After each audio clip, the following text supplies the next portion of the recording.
Hello, hello, hello. How is everybody doing today? I got some news. Mm, mm, mm. Hey, God bless. How are you, Darlene? How are you, Howard? How are you? The Outlaw, hello. How are you? JC, hello. How are you? Lord have mercy. So, as you can see, it says if you see or hear anything, call 919 324-1082. There's a reason for this. There's a guy on the run, okay? There's a guy on the run. There is a guy on the run. Give me 1 second. Let me go ahead and put the music on so I can share what's going on out here.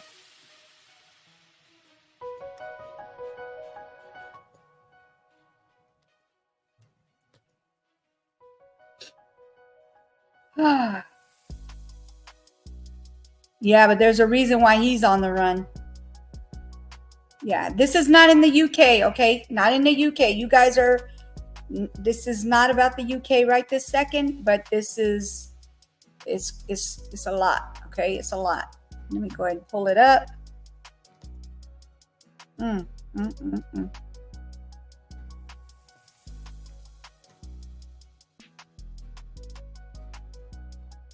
Okay, got the right one up.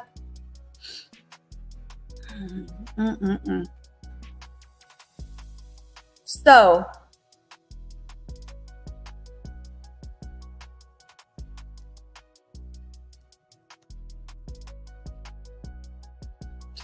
this man here, Ramon Alston, has escaped. He has escaped, you guys. This man here escaped. 2015, he had unalived this little baby girl. She was, of course, when he did this, she was 1 year. She was 1 year old. 2015. So she literally would be right at 10 years old, 9 years old, going on 10 soon. Okay? This is who he unalived. This baby girl. Her name is Malia Williams. The reason why I say he's on the run is he's already been convicted. He was taken. Hello, Dubs. How are you? Thank you for coming in. He was taken to a facility, a health facility, and this is what happened. We're going to go from the time, and then I'm going to talk to you guys, and then I'm going to let you listen to it from the time that it happened to today, okay? This was on the 13th where this happened, when this happened. Give me 1 second. Let me pull up the right video first here.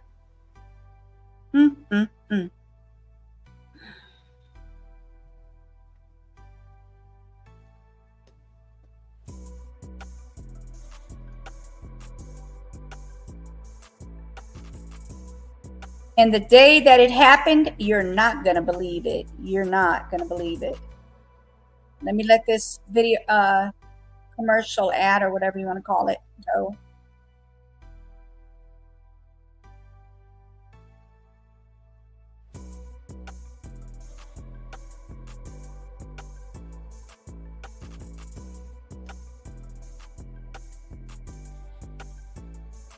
Oh, Lord have mercy. Okay. Let me share it.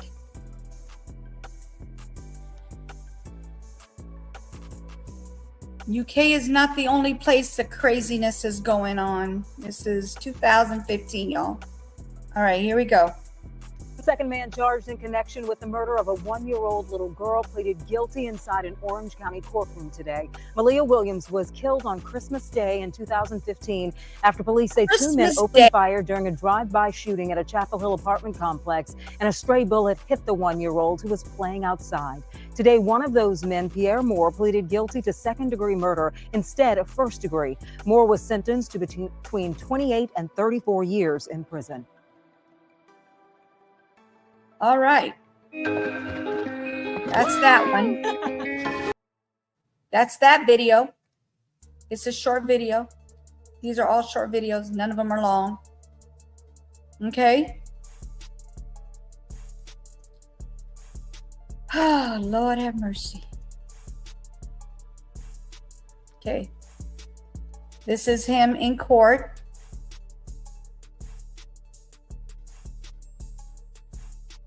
Let me share it.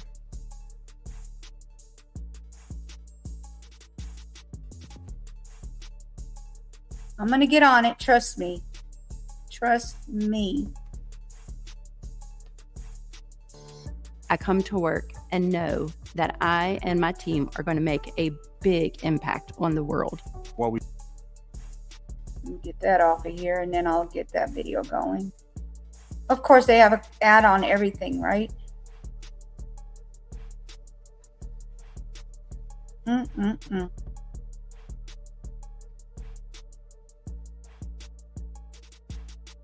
Come on, ad. Let's go. You're too slow. Hold on. Really? In the wrong spot. Hold on, you guys. Case of a man charged with Ramon Alston is operating right now in the case of a man charged with murdering a toddler in Chapel Hill. Ramon Alston is charged with first-degree murder. Malia Williams was shot in her mother's arms on Christmas Day 2015. WRL Sarah Kruger stepped out of court to bring us an update. Sarah?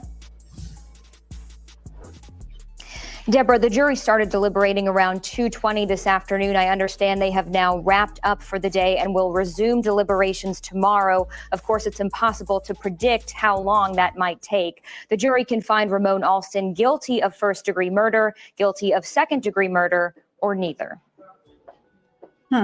After 2.5 weeks of trial, both sides presented closing arguments. Prosecutors telling the jury that Ramon Alston should be found guilty of murdering 14-month-old Malia Williams. I'm sure that if you follow the law and apply the credible evidence presented to you during this trial, you can reach only one conclusion: that he is guilty of discharging a firearm into occupied property. He is guilty of first-degree murder. The defense told the jury the toddler's death was tragic, but said the state failed to prove their client is responsible for what happened. Mr. Alston didn't perform this act. He didn't shoot anybody. He did not take this little girl's life. Alston's defense attorneys say instead that a friend of Alston's is responsible for the shooting, and that friend was targeting an adult in the crowd. But prosecutors say that adult is someone who had robbed Alston, and so he had motive, and he fired too. See that? Originally, 2 others were charged in this case. Charges against one of those co-defendants were dropped. The other co-defendant is still awaiting trial. Deborah. Sarah Kruger, live in Hillsborough. All right. So this one here, instead of saying I'm sorry, feeling bad for what he has done. Hello, Barbara. How are you? Feeling bad for what he did, feel remorse for what he did. He says, I didn't do it. I didn't do it. Well, they found motive for him. Somebody else robbed him and he went for them. And yes, he did it. Okay? He did it. So they got him. Let me go ahead and show you the next video. Oh, Lord have mercy.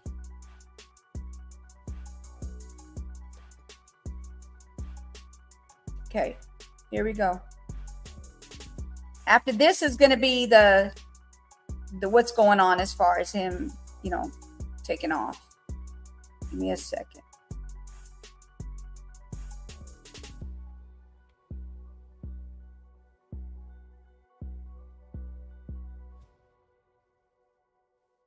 There's an advertisement. Give me a second.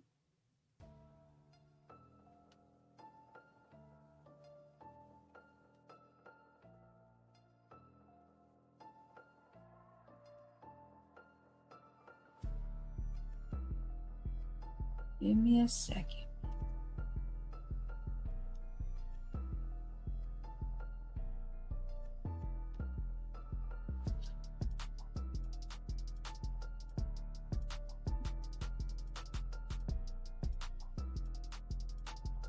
Happens to the man accused.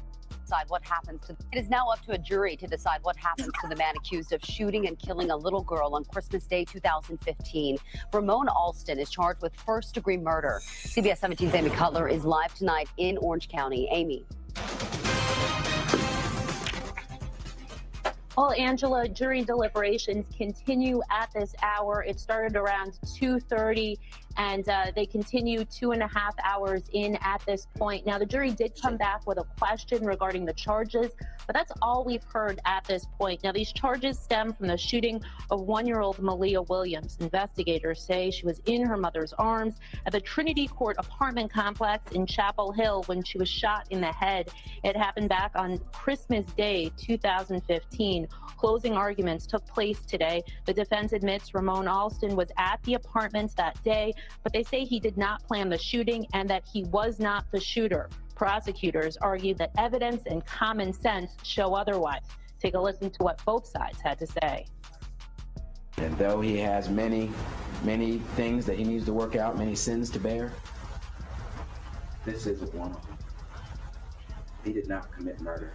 The facts, as applied to the law that I'm about to tell you about, take you to what is the only reasonable and honest verdict. And that's a verdict of guilty. Yes. Guilty. Now, the trial has lasted about 2.5 weeks. During that time, the jury has heard from Malia's mother. They also visited the crime scene. Again, jury deliberations continue at this hour. We're going to be at the courthouse, and we will have another live update for you coming up at 6 o'clock. Live in Hillsborough, Amy Cutler, CBS 17 News. So basically, this little girl was outside the family home playing, and a stray bullet hit her. And she passed 2 days later, you guys. 2 days later, she passed. And this guy here has no remorse. Instead, he's trying to push it on somebody else, saying that somebody else did it. The ones that was with him. The guy they were hanging out with, I guess you could say. All right, so now let me go ahead. We got one more video, and then we have the manhunt. Y'all, we have the manhunt.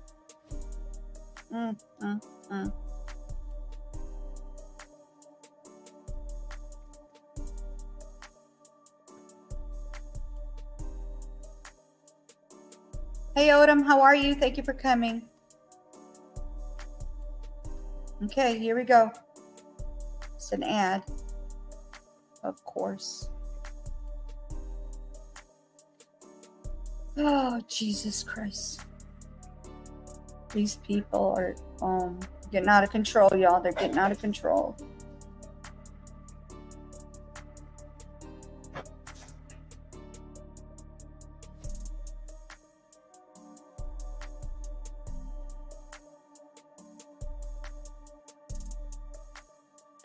Powerful words as a community. It's the people. Powerful words as a community searches for answers after the murder of a 1-year-old girl in a drive-by shooting in Chapel Hill.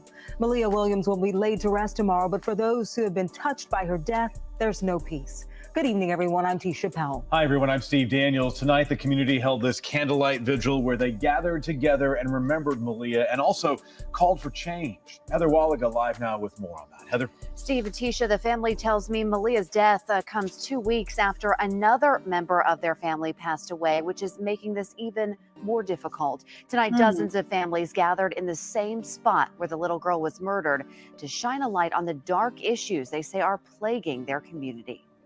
And I told him to lead the way. They held each other and sang as friends and family of Malia Williams crowded the street in front of the Trinity Court apartment complex. Children and their mothers lit candles to remember the 1-year-old shot on Christmas Day as she played with her toys. Let her living and her dying mean something as we move forward. Many of them expressed anger about how she died, calling for an end to the violence. 3 men are locked up tonight, charged in her death following a drive-by shooting. My niece is dead because 2 other people incident that could have been resolved if there was leaders in the community. Vivian Rory is still dealing with the pain of losing her 14th grandchild. I would just want to see what's right. But you gotta get positive about it. Because like I said, she was an innocent child. The community praying for peace and justice for a life cut short. And Hello, heartbroken Terry. parents now facing a new year without their baby girl. It's been overwhelming, but bittersweet with the support that we had from the community. I'm still holding on. A viewing is set for noon tomorrow at Chapel Hill Bible Church on Irwin Road in Chapel Hill. The funeral begins at 1 p.m. Tisha. Heather. So that's 2015. Okay, this is not now. So I didn't want to. You guys didn't have to worry about that part of it. I just wanted to show you that was the vigil for the little girl. And Outlaw, it's not that he had help unaliving this little girl. It's just that he and 2 of his friends were out there trying to get at somebody. Okay, and he happened to be the one who's trying to get at somebody who robbed him. So he was paying them back by pow-powing, and he pow-powed in the wrong area and got this child. You could say it's an accident, but not an accident, because he didn't accidentally pull the trigger. Okay, he didn't accidentally pull the trigger, so it's not an accident. Okay, it's not, because he was aiming to get somebody. If it wasn't her, it would have been somebody else. Okay, now we have the manhunt. On 2024, on the 13th, that was Tuesday, the 13th, 2024. This is what's going on. This guy here it's unbelievable. First, you don't have remorse, allegedly, because I wasn't in the courthouse, but you were blaming other people for something you did. So now this is what he does, of all things. Instead of taking his time, because he deserves it, this is what he does.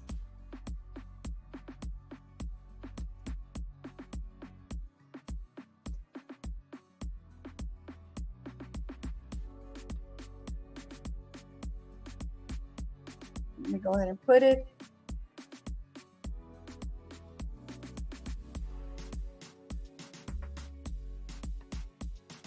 We do have this afternoon for a convicted murderer who escaped from custody in Orange County. Authorities say Ramon Alston ran off in handcuffs and chains from UNC Hospital in Hillsborough. The hospital is surrounded by dense woods, making that search very difficult. We do have team coverage this afternoon. Anthony Wilson has been tracking the search for us all morning, but let's begin with Cindy Bay joining us live from the hospital where this all unfolded. Cindy, what do you know? Well, Amber, UNC hospitals in Hillsborough, their Hillsborough campus is no longer under a lockdown, as the search is still going on now with multiple agencies involved, including canine officers and the State Highway Patrol helping with their helicopter in the air. Officials say 30-year-old Ramon Alston, who's serving a life sentence for murder, had an appointment at UNC's gastroenterology department when he escaped early this morning around 7 a.m.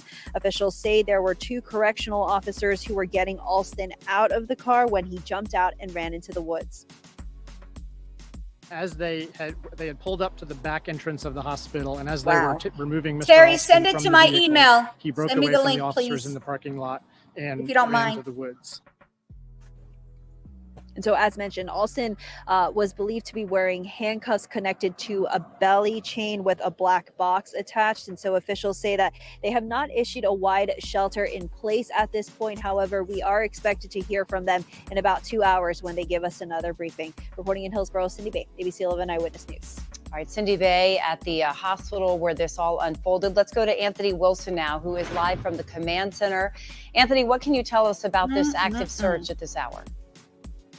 Well, first, Amber, a clarification. This man they're searching for is a Department of Corrections inmate who was held in Bertie County, transported from there to Orange County, where authorities say he actually has some relatives, but he came to Orange County for treatment that you heard from Cindy a moment ago. And here's what else we know.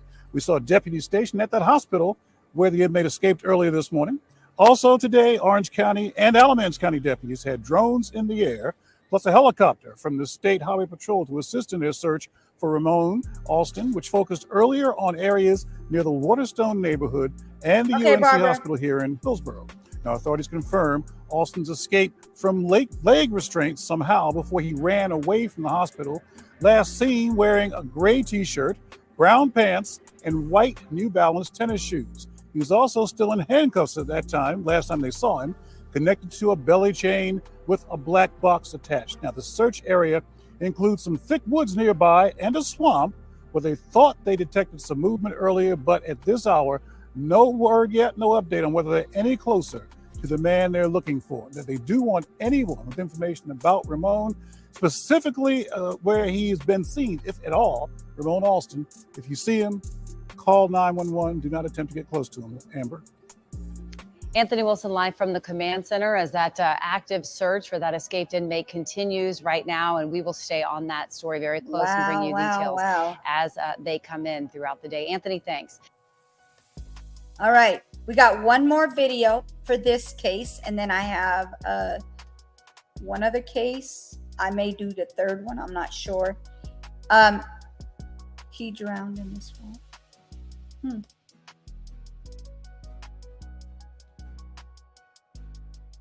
Okay, let me go ahead and pull this one up. This is the last one for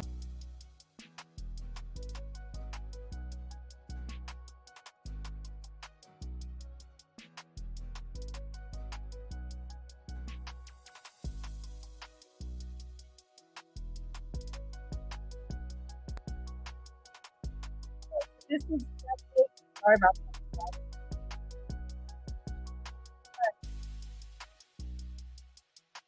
All right, let me get in here and I'm gonna get the last one.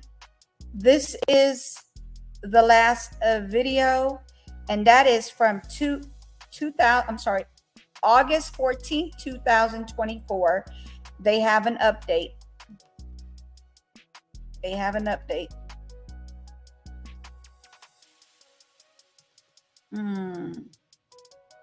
Very sick.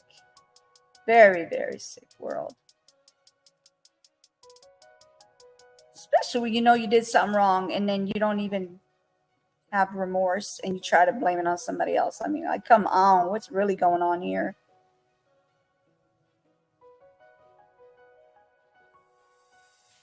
Oh, come on.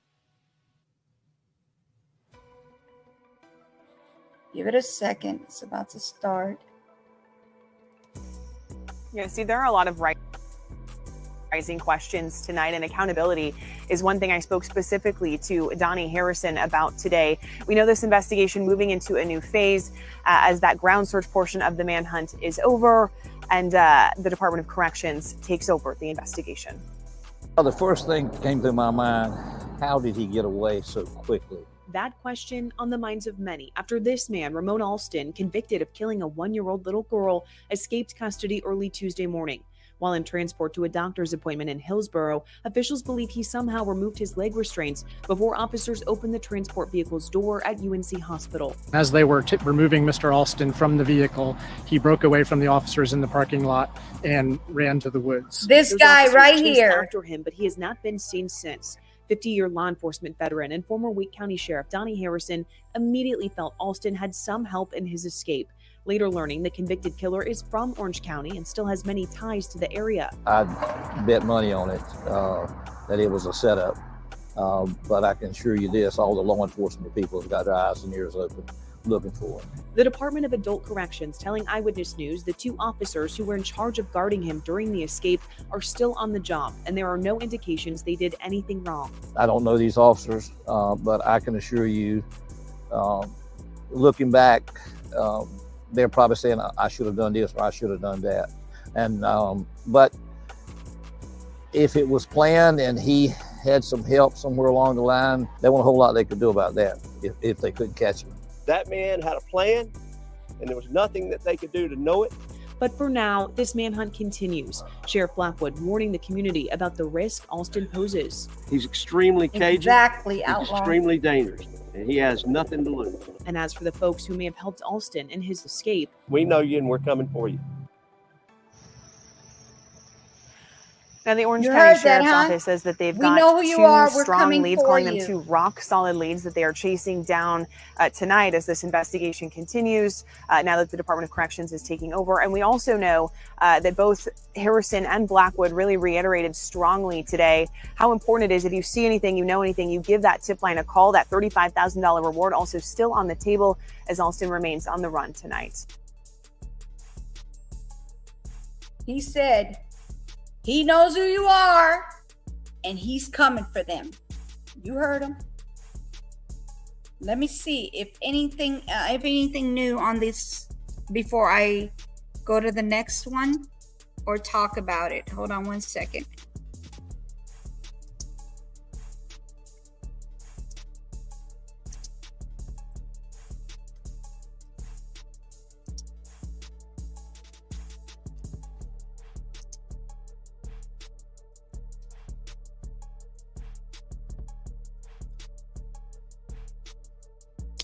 Let's see what they got. What they got.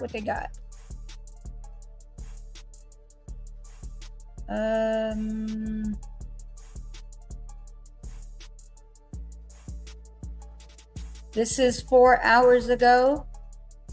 Oh, wait. Hold on. You got one from an hour ago. North Carolina.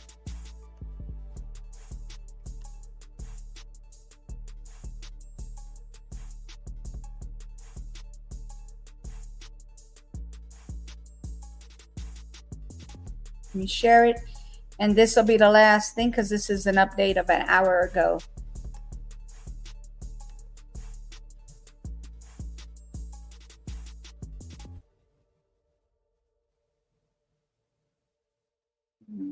Come on. Skip it.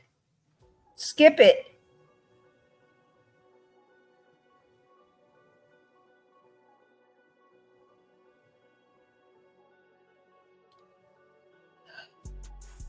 This is so annoying when they do this. Hold on.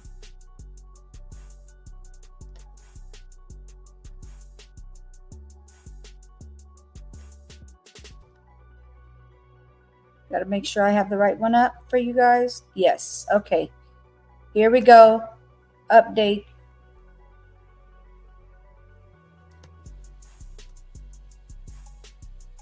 Here's a look at some of the top stories the WXII 12 news team is following right now. A 22-year-old is in jail after a mall shooting in Winston-Salem yesterday. Angelo Reed, 6th, faces several. Reed and the victim were arguing. The victim was hospitalized. Continue to follow the. A plane made an emergency landing at Raleigh. Prompted that landing. President Trump continues to try the tax cuts. Yet Trump's economic is scheduled to address and is not yet published. Okay, so they played with me today because this is not even the case. Hold on. Are we really serious now?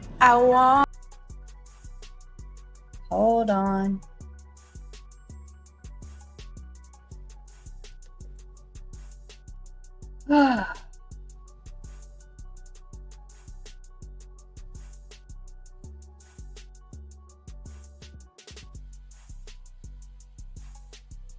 Okay, so they don't actually have a video. All they saying is the search continues for the murderer who, unaliver, who escaped Tuesday morning while authorities were taking him to the UNC Hospital, Hillsburg campus. This is North Carolina. The Orange County Sheriff Office is searching for Ramon Alston, 30 years old, described as a black man wearing a gray t-shirt, khaki pants, and white New Balance tennis shoes. Why is he dressed normal? I have no idea. I can't even explain that part. So you guys, this is horrible. This is horrible. I don't understand why people are doing these things to these kids. Once you put your finger on that trigger, you just never know. A stray bullet does not have a name. It goes wherever it wants to go. You can't just go around pow-powing people and expecting a 1-year-old not to get pow-powed in line of fire. You just never know who you're gonna hit. He could have hit anybody. Would he be remorseful then? Probably not. You just never know. This is horrible, you guys. This is, I just can't stand this stuff. I mean, you're hurting the children, these innocent, poor children that have done nothing. She didn't even make it to 2 years old. Like, what the heck is really going on here? Why? Why, people? Why do you have to do these things?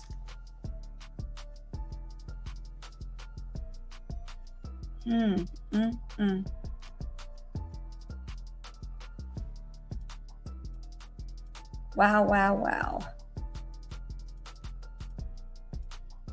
And you guys, if you haven't done so, please hit the like. I would appreciate it. Thank you.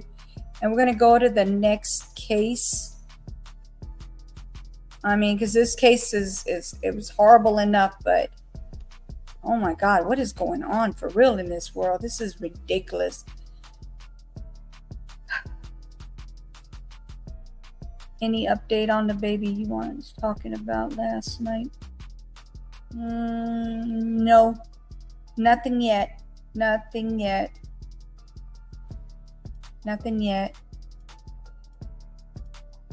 You think they let him out on purpose, Leslie? I don't know. I just hope they find him. Whatever happened, I hope they find him. He needs to do his time. He unalived this baby girl. He needs to do his time. Period.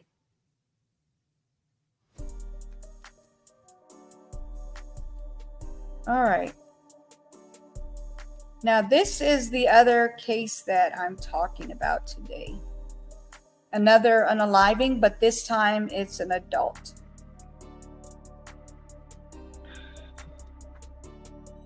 With a baby. She has a child. From what I could see, possibly a 1-something-year-old, maybe close to being, not exactly two, because he looks very young. So this is the other one I'm going to be talking about.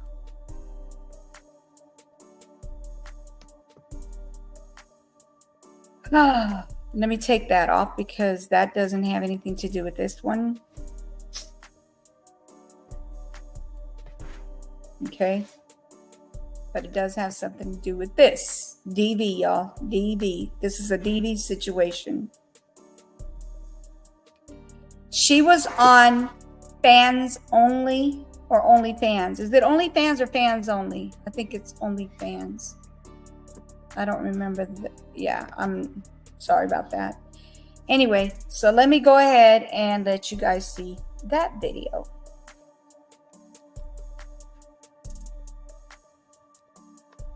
Oh, Lord have mercy. I hope this ends soon. This is ridiculous. This is too much of it. OnlyFans, thank you. That tells you how much I know about those apps.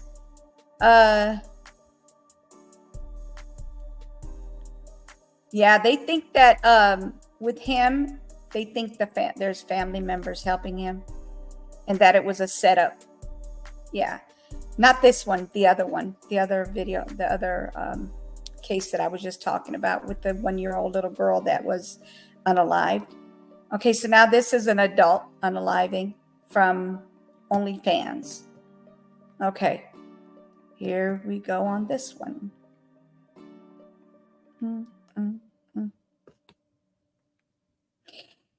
The unaliver's name is Nicholas Fentley.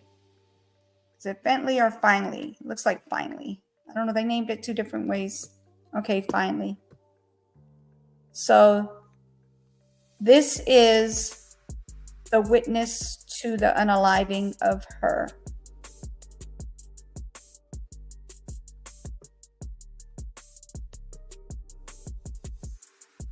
Okay, here we go.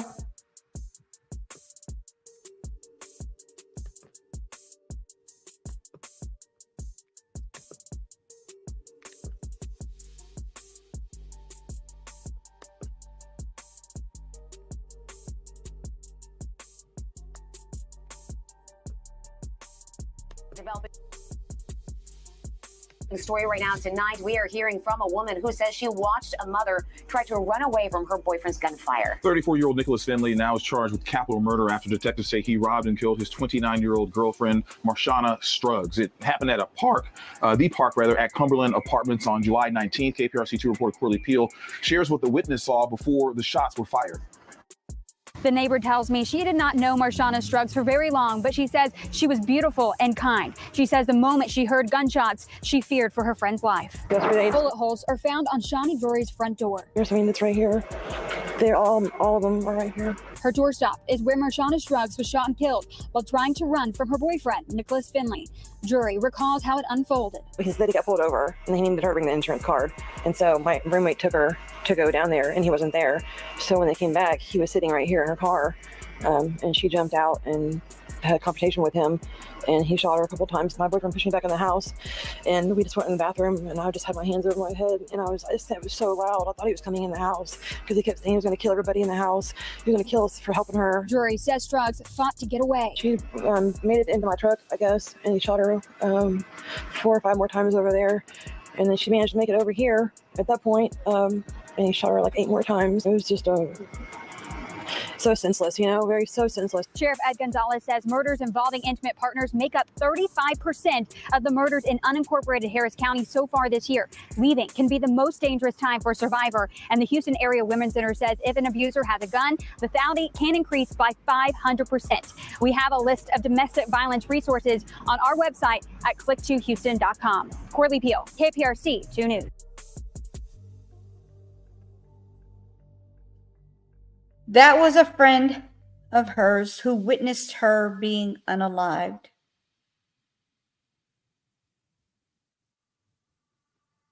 Yeah, it's sad. How many more? This one and then one other one. The other one is not unaliving. Let me make sure. Hold on, let me make sure, y'all.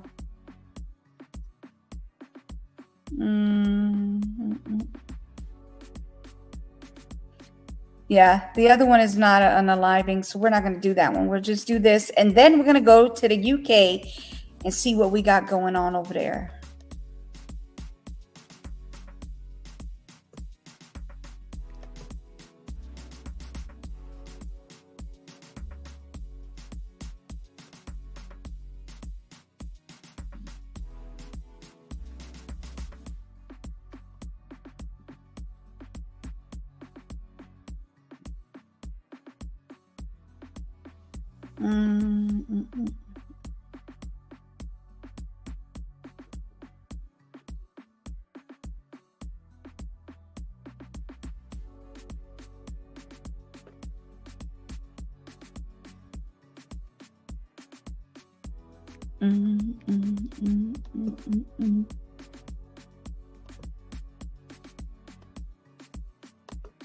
All right, this is the last video for this. And this is Texas, in case I didn't tell you guys, this is Texas.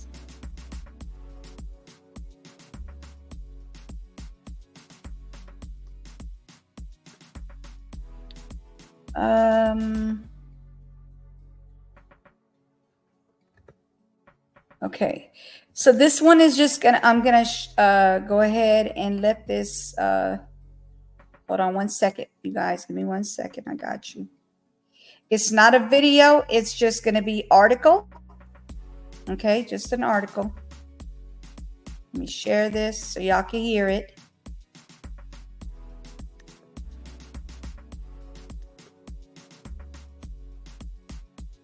Okay. Make sure, let me know if you guys hear it, okay? Because you got to be able to hear this. Let me know if you can hear it. I'm going to test it and tell me if you can hear it. All right? Houston, Texas, a 29-year-old woman was fatally shot by her boyfriend at a Can you guys hear that? Put anyone, it doesn't matter who it is, just put one in the chat or say yes, whichever one you want to put in there. Just so I know that you could actually hear it. Yes. Okay. Thank you. Appreciate it. All right. Let's go ahead and start. And go. Houston, Texas, a 29-year-old woman was fatally shot by her boyfriend at a Cypress Station complex, according to the Harris County Sheriff's Office.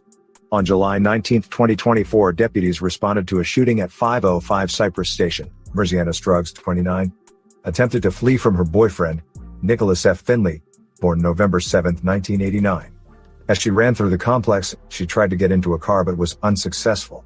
Struggs continued running until she collapsed. Finley allegedly stood over her and fired multiple shots into her body. According to the Harris County Sheriff's Office, Struggs was pronounced dead at the scene. Finley fled the scene with Struggs' purse and vehicle but was later apprehended by deputies. He has been charged with capital murder and booked into the Harris County Jail. Intimate partner violence is a national epidemic, stated Harris County Sheriff Ed Gonzalez. Here locally, in unincorporated Harris County, intimate partner murders account for about 35% of all murders this year. Love shouldn't hurt. It's important to recognize the signs of abuse and take action against violence against women.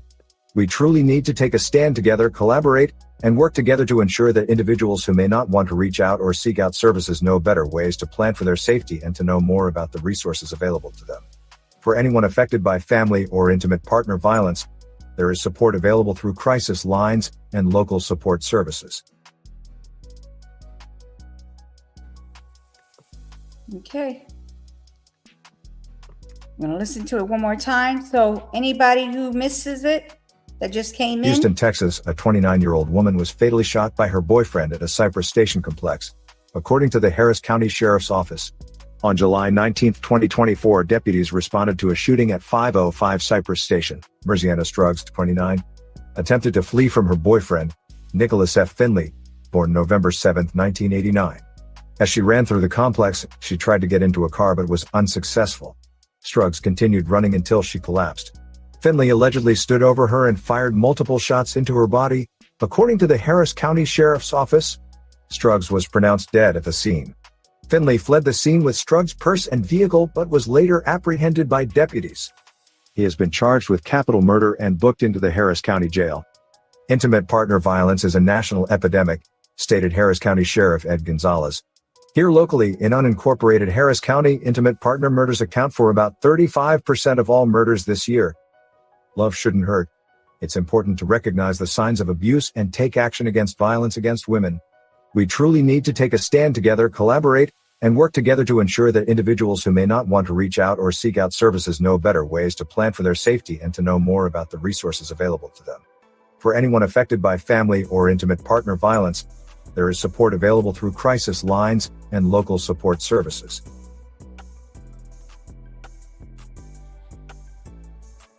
There it is. DV. DV. It's horrible. Like, what is going on in this world? This is getting really bad. Oh my gosh. Okay, so let's see. Now we're going to go and see what we can find. Is there anything new in the UK? Anybody in the chat?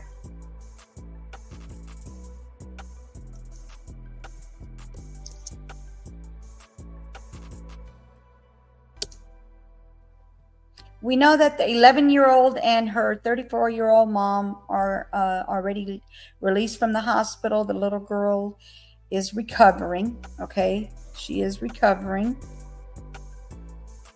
Let's see if we got anything new.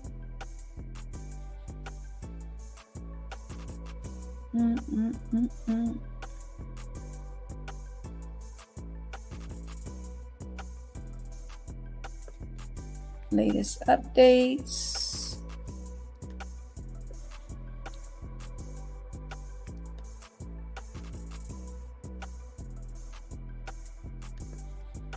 I'm looking, you guys. I'm looking.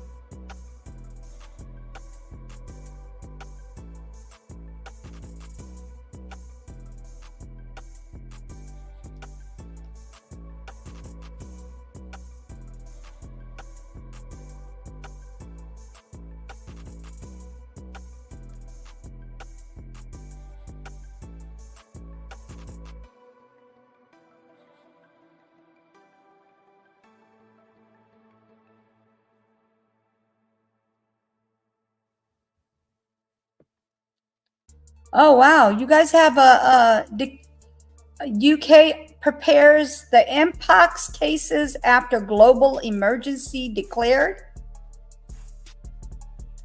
Wow. Hey, God bless. How are you? Let me drop you the link. I had a couple of cases to talk about, and now, OMG, what is going on in the UK? Come on up.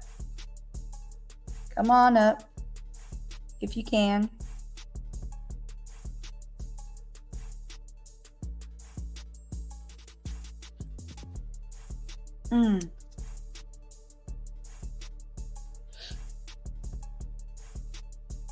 How are you? God bless.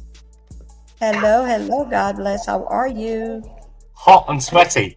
Uh-oh. What's going on? What are we sweating for? Because we got what she's not here at the moment. She's swanning about, staying in hotels, restaurants, and that, and taking the kids out places. So this is great. And I thought I'd have a look around the house, and like on top of the hallway, there's loads of clothes, bags of clothes waiting to get. And I moved them out of the way, and it looked like, do you know what Marmite is, or it's like Vegemite. You know the brown Vegemite sauce. Looked like somebody had spilt a load of it on the carpet. Oh no. Cleaning, carpet cleaning. Right, so I'll tell you what, how are you doing? I'm okay.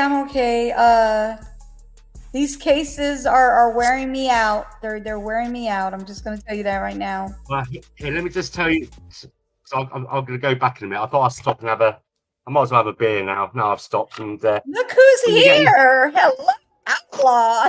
Hey. Hello. You So said in you England, wanted to come up. How are you? in England, they're doing a knife amnesty. Okay. I know, I've seen it.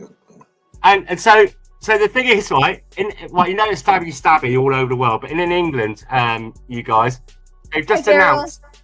Right, these zombie knives that were banned five years ago, twice, and then if you got caught with them, you're going to get a 5-year sentence minimum. So now they've just announced today that if you bring your knife in, we'll give you £10. Have you seen them? Sorry to interrupt. Have you seen? For those in America that don't know, zombie knives are basically like a samurai sword. Yeah, not something out of Walking Dead.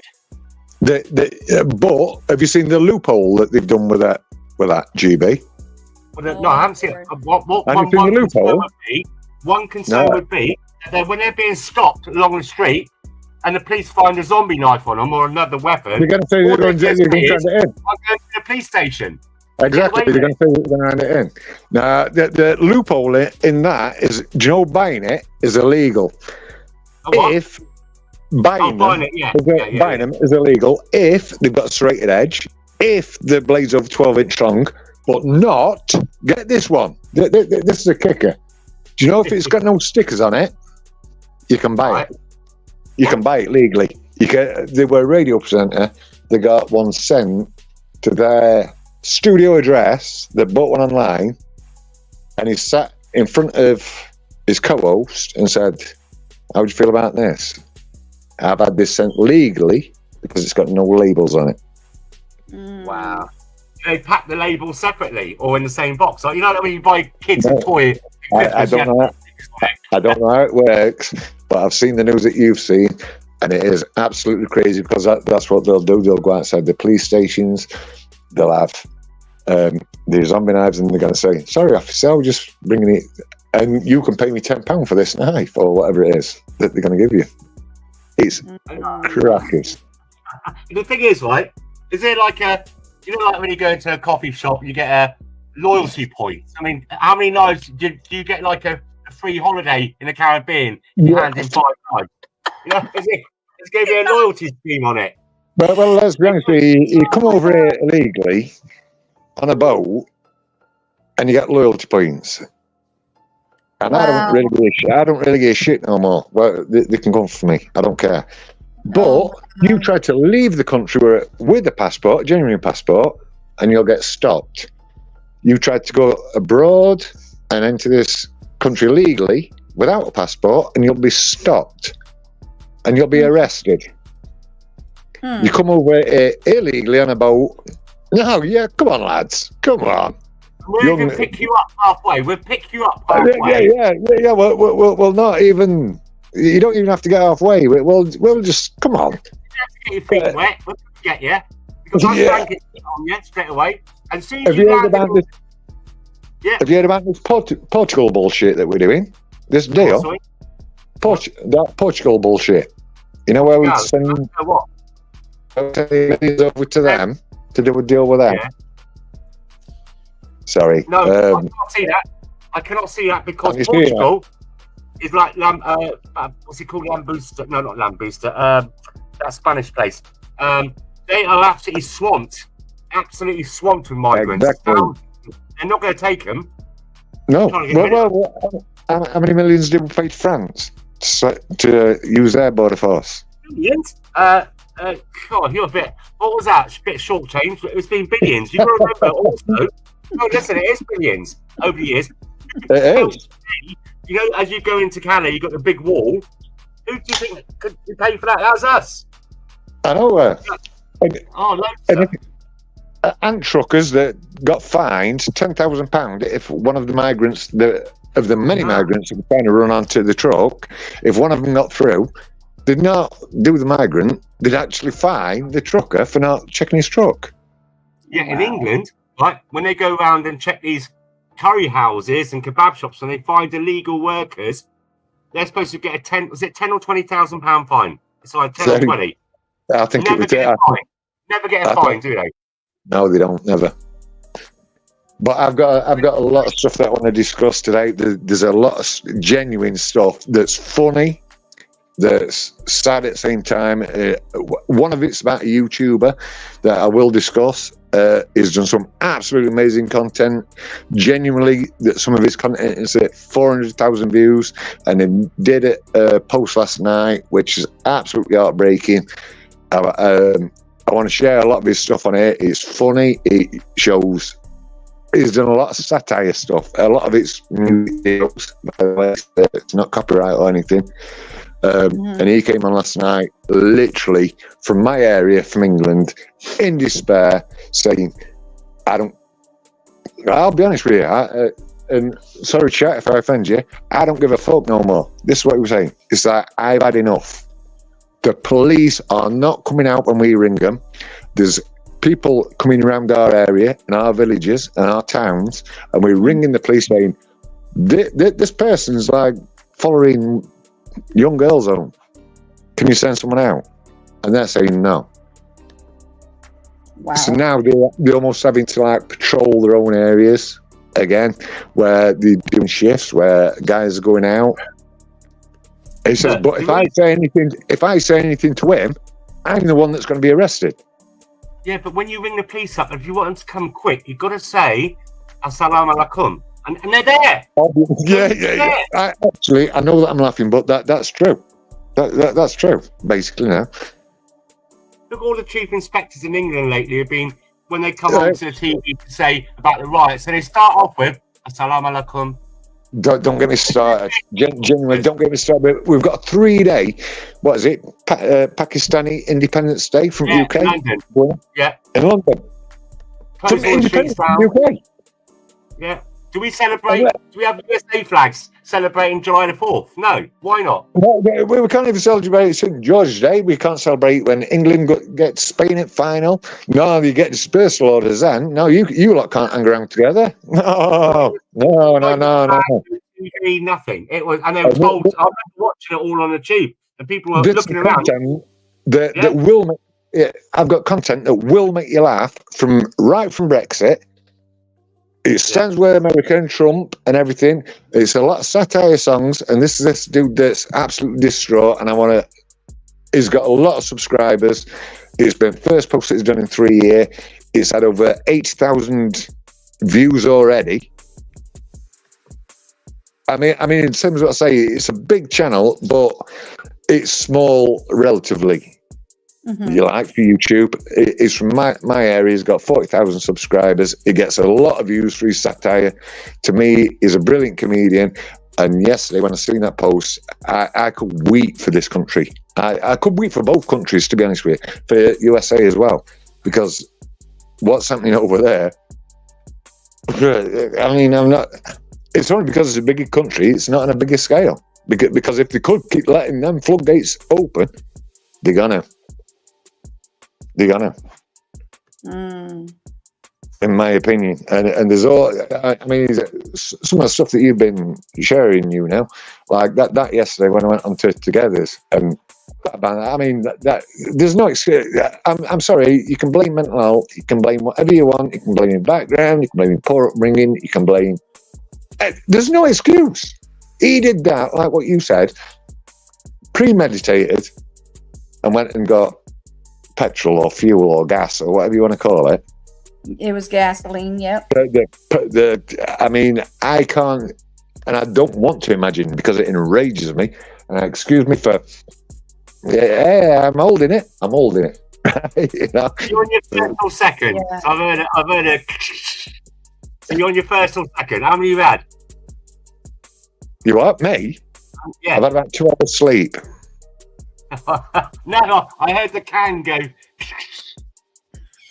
No.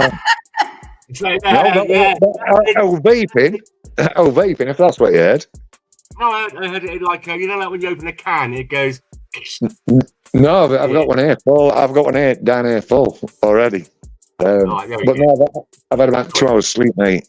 I've been up all night. I'm not going to lie. If you want to know what's happening in the world, there's like a speech that's on YouTube called "If I Was the Devil," and it was recorded in, I think, 1966 or whatever. Just listen to it and see what's happening in the world now. And they're trying to silence all these old stuff down.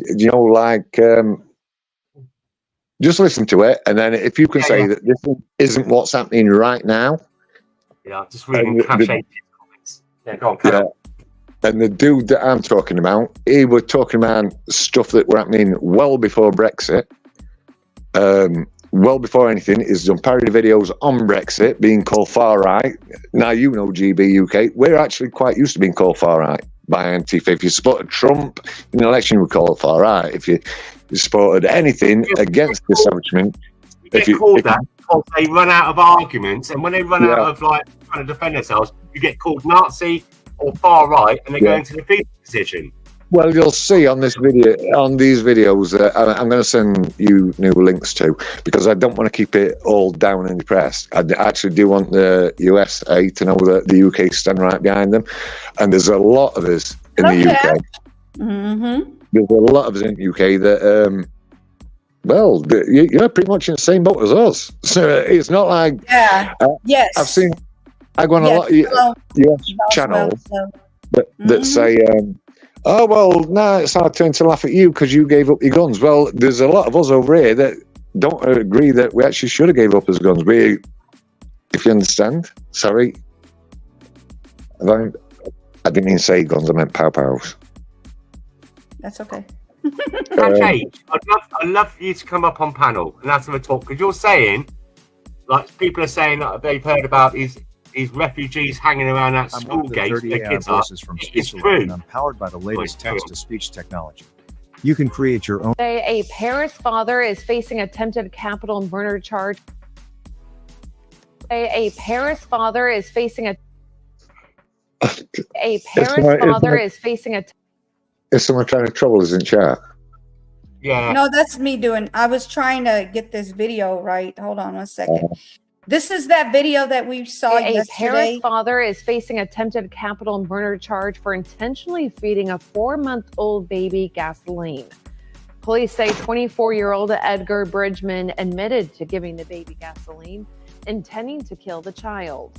The baby was taken to the Paris Regional Medical Center, then transferred to a DFW hospital. No word on their condition today. Bridgman is being held in the Lamar County Jail on a $250,000 bond. That's I'm one it. of the 30 AI voices from. That's it. That's it, y'all. That's it. What the heck? That's all they give. They're giving him a bond. He should not be given a bond. The baby is in the hospital. They have not, the baby has not passed away. But if you guys find out the symptoms of having gasoline put in your body as an adult, and this is a 4-month-old child, oh my God, don't even get me started. Oh my God. Go ahead, talk. I'm sorry. This is bad. So I was just hoping, I was just trying to see if Cash would like to come up on the.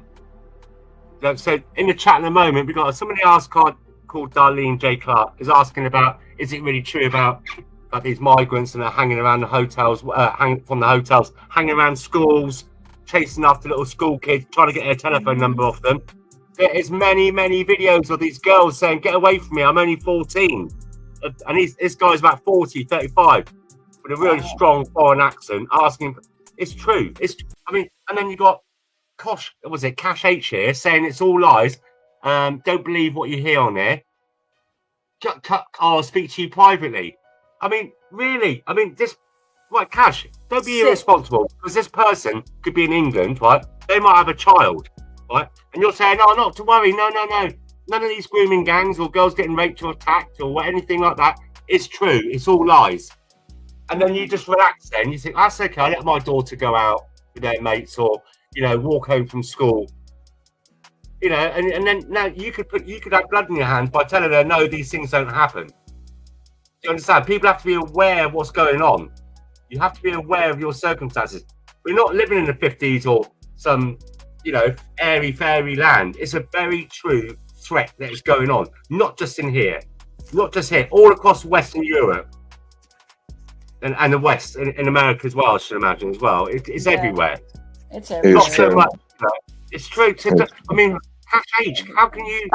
I mean, how can you think that you're either trolling, or you've just been released from prison, or you've been in a coma for 30 years, and you've just woken up and not read the news or looked around? Sorry, mate. You've got email. Huh? You've got email. Okay. Thank you. Okay. No, you know what you reminded me of the, that notification? You got mail. And I'm like, huh? I got what? Sorry about that. I didn't catch it. Okay. I was listening to the dog barking. I was like, I looked at my dog. This what I mean. This guy's been talking on it for ages. I want to watch quite a bit of his content. It's quite funny. But this is what we're talking about, the deep root seated of where a lot of this anger and everything is coming from. This guy's been speaking about it. Is quite a very well-known channel. Okay. And he's Lawrence. All right. Have a no laugh with it. Copyright, right? No copyright. He's not going to strike my channel. No. Okay.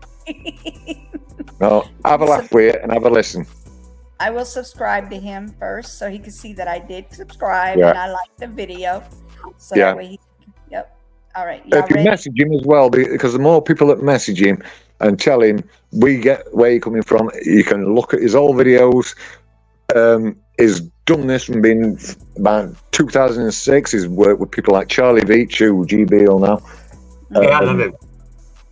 He's worked with people like him, but he's got a very good, funny satire comedy. Okay. Y'all ready? Y'all ready for the comedy? Y'all ready for this? And here we go. I think there is the idea that we have to insist on our borders. There is something racist about that. Right, so you believe hold him up. like Tim Montgomery said, they should be managed. Let me see, is it all the way up? I know this.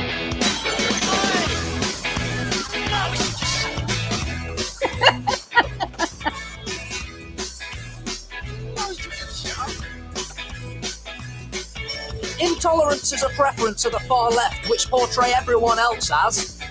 Alright. Corbyn's poo tastes adorable, and if you dispute that, you are known as. John's been sniffing glue. He gets frustrated that there aren't enough immigrants. They love a bit of it. Who's that gut lord marching? You should cut down on your pork life, mate. Get some exercise. All the people, all the white people, and they all get slandered and branded as being on the far right. You know what I mean?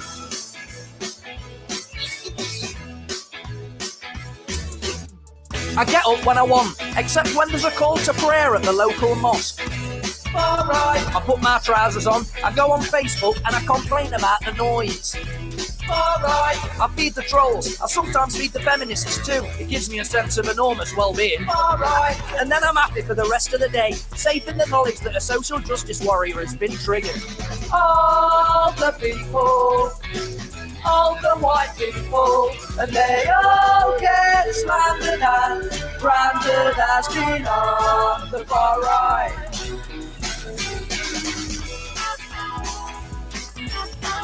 Alright, alright, alright, alright. It's got nothing to do with supporting free speech, you know. Alright. Or mocking fallacious feminist arguments that go round and round and round. All the people, all the white people, and they all get slandered and branded as being on the far right. All the people, all the white people, and they all get slandered and branded as being on the far right.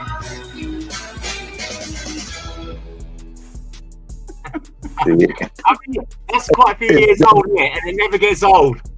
No, he's done loads and loads and loads of videos, and he's done a pro-Trump one when there were all anti-Trump rallies that came over here. So this is what GB is trying to tell you. We're quite used to all these far left attacking you for your belief in these. Straight away they call you far right.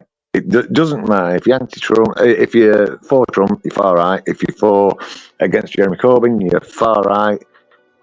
And as the song goes, but he did a video yesterday, and the same as what I say, he comes from pretty much the same area as what I come from, and he's devastated like this. And he hadn't done a video for about 3 years, and he says, "Where's the police?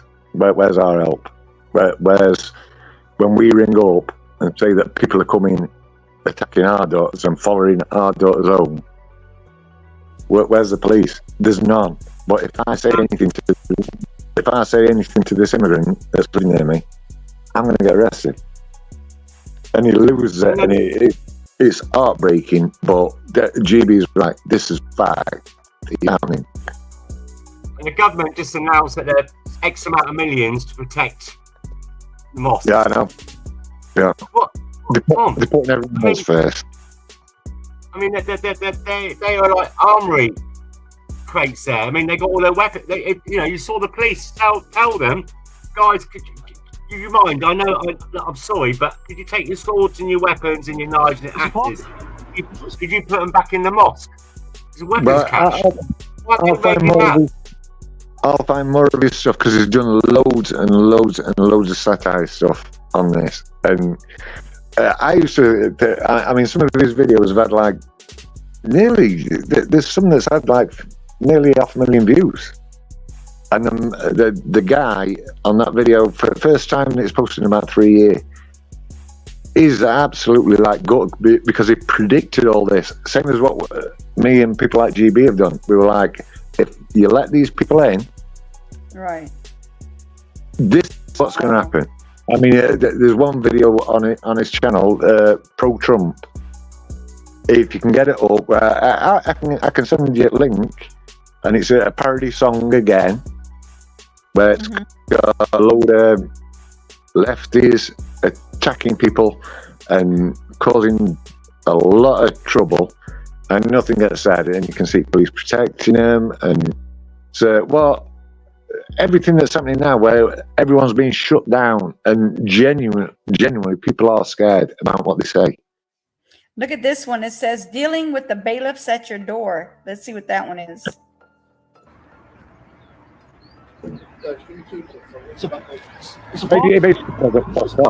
On Forest Street. Oh, parking ticket, Sutton. All right. Yeah. Nottingham City Council. Yeah, I'm not paying that either. What do you mean you're not paying it? I don't want to pay. I've not caused anyone any loss. I've not caused an hazard. Not interrupted the flow of commerce. Well, you're not. Well, I've been stopped here by the courts. Well, you can go back to courts if you like it.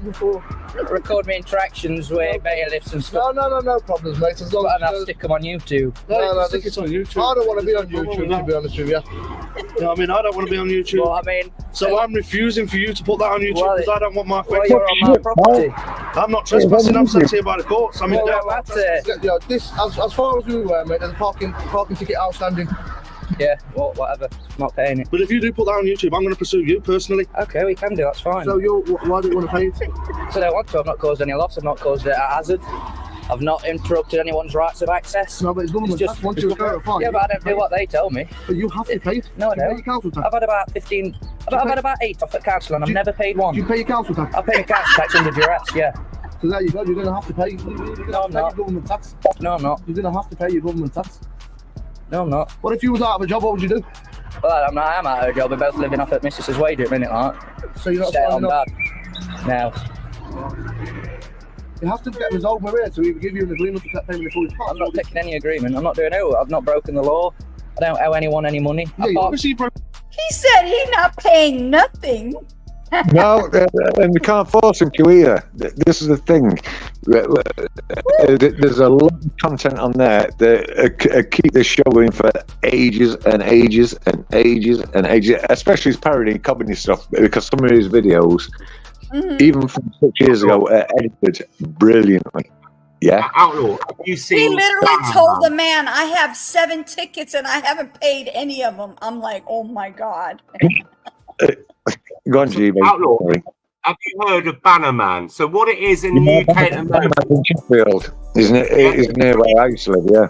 he's been acting unlawfully with bailiffs to recover people's houses for virtually no reason. And the people that are trying to claim these houses off these elderly pensioners and disabled people that own their own homes, mainly foreigners that have come here of a certain nature, and they have an illegal warrant that's not been signed by a judge. Bannerman, thank you very much. That's true. It's true, but a lot of it is from private landlords that then get contracts with the government. So if you're just imagine, right, you're in an house paying your landlord over what you'd normally pay anyway, and then he just says, right, you've got 4 weeks to get out. You've got people that own their own homes. I know. Yeah. Well, actually, that's true. That's true. I know it's wrong. You know it's wrong, but I just want to get. Imagine like you're an elderly lady now, or disabled, whatever. You got your own home. You bought and paid for it, and then they try to take it away from you on false pretenses, try to repossess it or take it away. Mate, they have to rip it from me. They could seriously do one. But it's stuff like this that, I mean, things that I say, that guy's channel has done a lot of parody. If you look through, and you see the pro-Trump one, he's done a pro-Trump song. And again, it shows a lot at rallies where you're a fascist. He's done a lot of anti-LGBTQ. He's never been cancelled or anything. But his last video, I mean, it's heartbreaking because he predicted this. Like everybody else knew, they knew that something deeper will come in. Are you talking about when it says the police came to my house and this happened? Yeah. That was his last video. I played that last bit because while the mood's up, try and keep the mood up and play a few of his more funnier stuff. But That was last video, but that's how people are feeling now. On his last video. All you got to do is look at other countries, like say like in America, right? We're like 5 or 10 years behind them apparently. But if you look at Sweden and France and Germany, when Mama Merkel let in the 1.1 million whatever and all that, all you got to do is see what they've done to other countries. It's like a plague of locusts. I know it sounds horrible to say. It's like locusts. Wherever they go, destruction, mayhem, crime, everything. I mean, Cash H, I'd love for you to come up here. I would love you to come I up. would, because I get called far right, and what people don't know is I go to Turkey a lot for my holiday. Now I don't know if these people that are calling me far right know, but Turkey is a mainly Muslim country. It's a beautiful country, an absolutely brilliant country. You don't get no hassle there so much. What about when you go through the markets with your kids? But as an Englishman, I normally tell them, do one. You still get they do try if you allow them. But I can remember when I were over there once, and they come up trying to hug my daughters, and I'm like, mate, and my missus is here, and she'd tell you, I basically tell them to fuck off, right? You set your boundaries over there. Yeah, you have to. I don't like Turkey. They're very seedy, and I've been around Turkey a couple of times. And my daughters at the time, well, one of them was about 9 years old. And I didn't like the way their mannerisms toward her. It was a bit. You can't go to Turkey. You can't go to Turkey, mate. You're far right. You've got to be pro-British. I tell you what they do over there? They like you insult one of them or anything, they stab you in the arse, literally, with a knife. Well, they didn't, mate. You know that, don't you? Yeah, they didn't, mate. I'll be honest with you, when I was there. They left me. I've got Turkish residents here in the UK, and they're more moderate. I've gone to their house, we've had a whiskey together and stuff like that. You know, it's not. It's Erdogan. He's a horrible, evil, antichrist. I mean, I'm not saying he's not. I was just giving that as an example as are we not far right, because we don't mind. I've been 4 times over to Turkey, and I've been all over the world. Area that I grew up in, because I'm far right, according to a lot of people, there were English shops, and then let's just say an ethnic minority shop moved next door.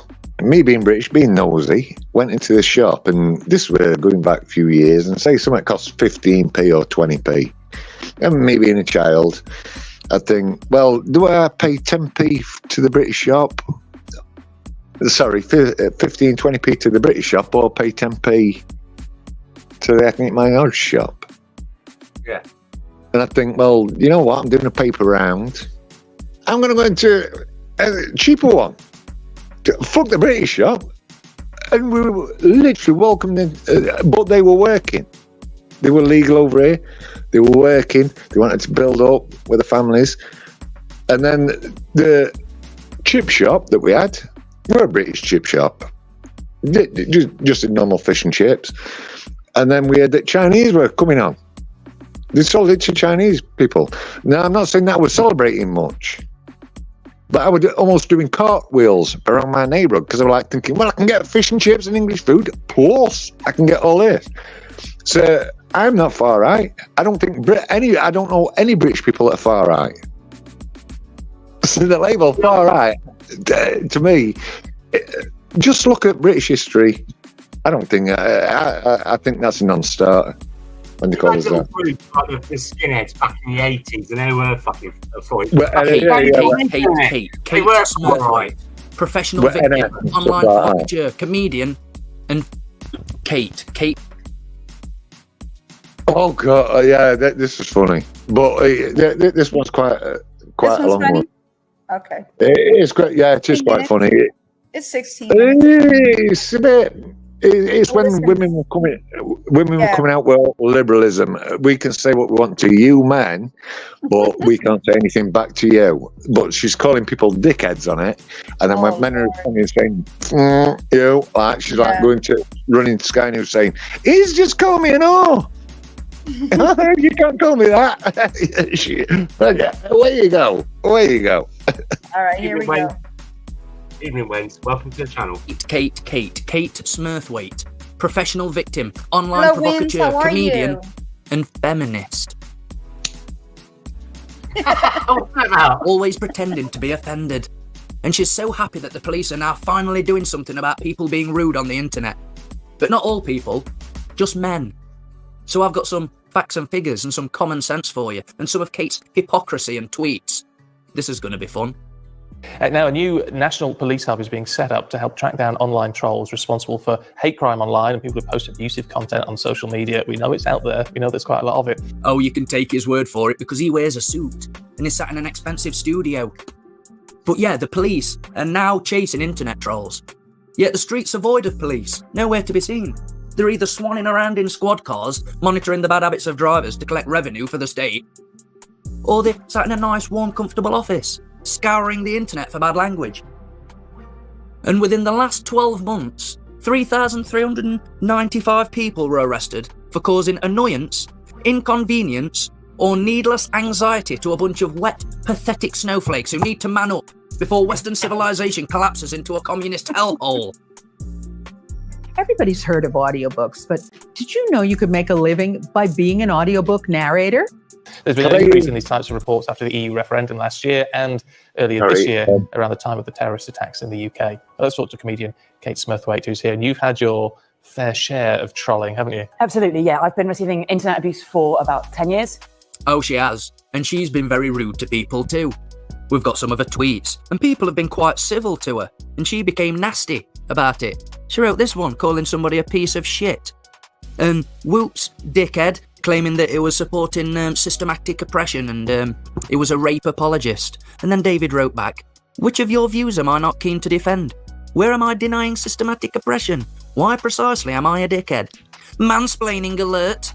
Not actually my job to explain obvious things to you, and you're a dickhead because there's a dick on your head.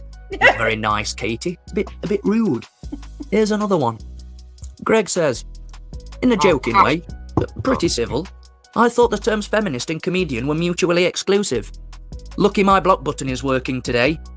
Well, fucking use it then instead of whinging. That's not a very funny rebuttal. I bet you have a really small dick. And she wonders why people react with bad language sometimes. And this is nothing compared to the sheer hypocrisy I'm going to show you in a minute. How many feminists does it take to screw in a light bulb? None. They just hold it in the socket and expect the whole world to revolve around them.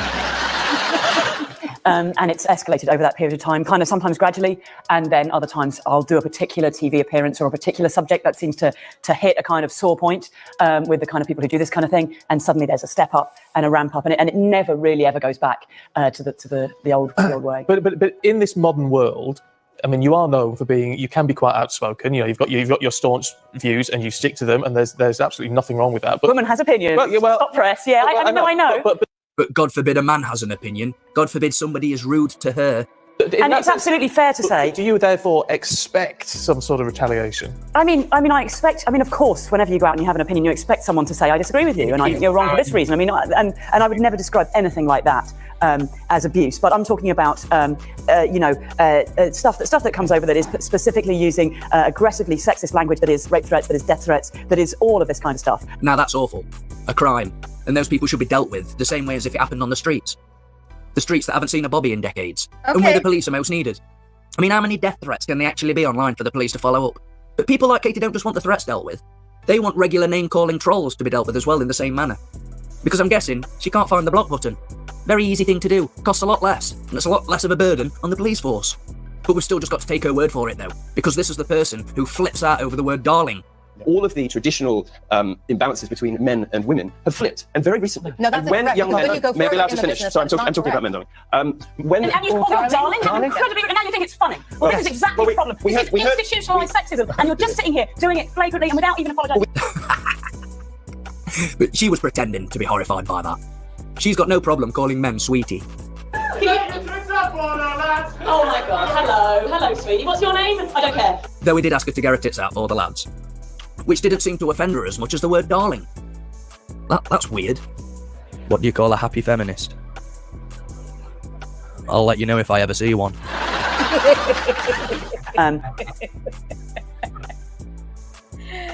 Oh, Lord have mercy. It's been breaking up a little bit when you was playing it. I don't know if anyone else had that. I mean, I've got good internet. I've got really good internet. Oh, no. Occasionally it would freeze up a bit. It's okay. That's okay. All right. Let me go ahead and he wants me to play the last one. Give me a second, guys. While you're looking for that, let me just reply to Cash H again. I don't know if you're trolling me. You said earlier on in the comments that you wanted to speak to people privately about these things that we're talking about that are untrue. And you said you didn't want to come up or talk here because it never ends well. We have never had, in my knowledge that I've been on here, any screaming fits or fights, you're this, you're that. We've even had a Muslim guy come up here called Riaz, and we've spoken openly and frankly without disrespect, trying to understand each other's values. So please don't say things like that, Cash H, unless you've got something, substantial and proof behind it, please. All right? There's nothing wrong being different, but it's good. This is a good channel that I like to come to now because we can talk to people from all different fractions and try and understand and compromise. So, yeah. As we're sitting here, there is hold on, I need to take care of this real quick. Go ahead and talk. I have a gecko in my house. Have you really? Yes, I'm going to show you guys the video. I'm taking the video of it. Give me a second. How big a gecko is it? There's normally they usually come in pairs. Where'd it go? When we go down to Spain, we get geckos.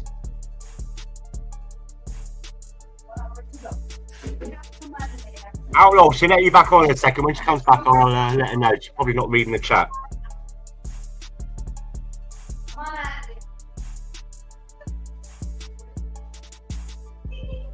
Oh my God, sorry.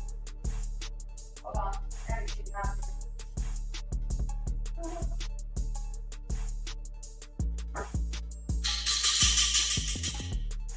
How do you keep them out?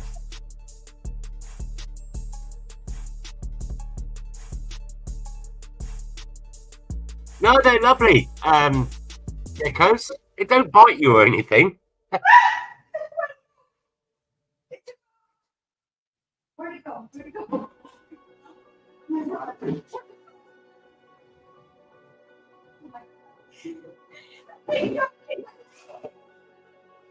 Oh my God! I think it's run up her skirt by the sounds of it.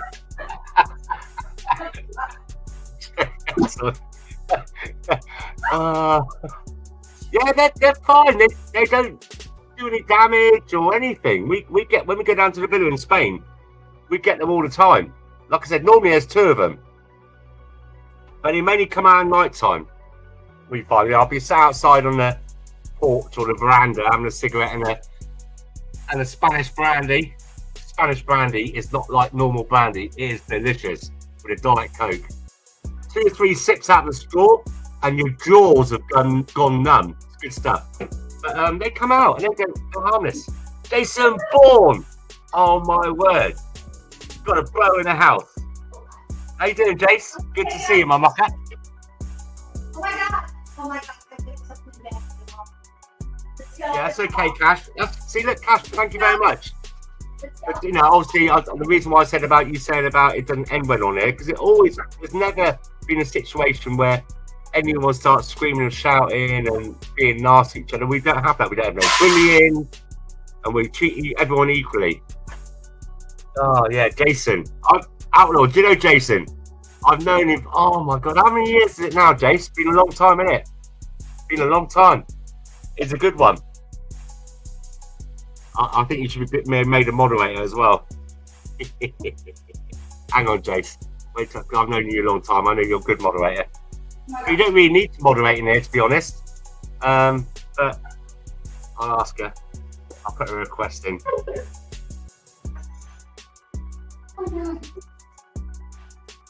Jason, how do you find out about the channel? Was it just a click and refresh and you just found it by mistake? Or did you, so I would recommend it on a few other channels. So I don't know if you saw it on that one or you just found it by yourself. Oh. Jesus Christ. That thing was coming for me. Yeah, that's what happened with me, Jace. Came up as random. You know, you flick there and you just a bit bored. And you're flicking around, and then you just think, oh, that sounds good.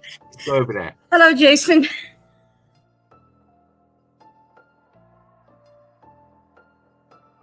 You knew. Are you all right? Oh my God.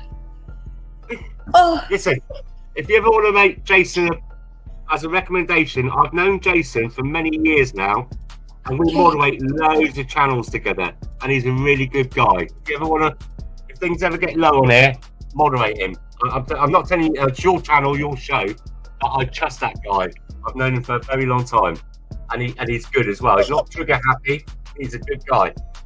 Oh, okay. Although he's been forced to change his avatar. Oh my God. Did that gecko run up your skirt or something? It was coming for me. Sounds like it. Oh, Jesus. Oh my God, these geckos sound more fun than a rabbit. Those of you who know my sense of humour who understand what I'm on about. I know. Oh my gosh. Hold on, I'm gonna share it with you guys. The gecko is coming for me. I'm not into like insects and stuff. Yeah, I don't like that stuff. Oh Lord have mercy. Geckos are alright, they're harmless, they're cute. Not when they're in your house. Yeah, we get them when we go down to Spain, we get them there, loads. And they're harmless. Kids Look, I love have them. active asthma, and that thing had me taking off. Why? It will not harm you. It won't bite you, nothing. They're beautiful creatures. It's like, I mean, a squirrel's cute and cuddly, isn't it? You wouldn't be scared of a squirrel. And they Yeah, can be. I kind of would. Kind of would. Oh, by the way, Outlaw's in the chat. You want to come back up? Okay, hold on, Outlaw. Oh, Jesus Christ, have mercy.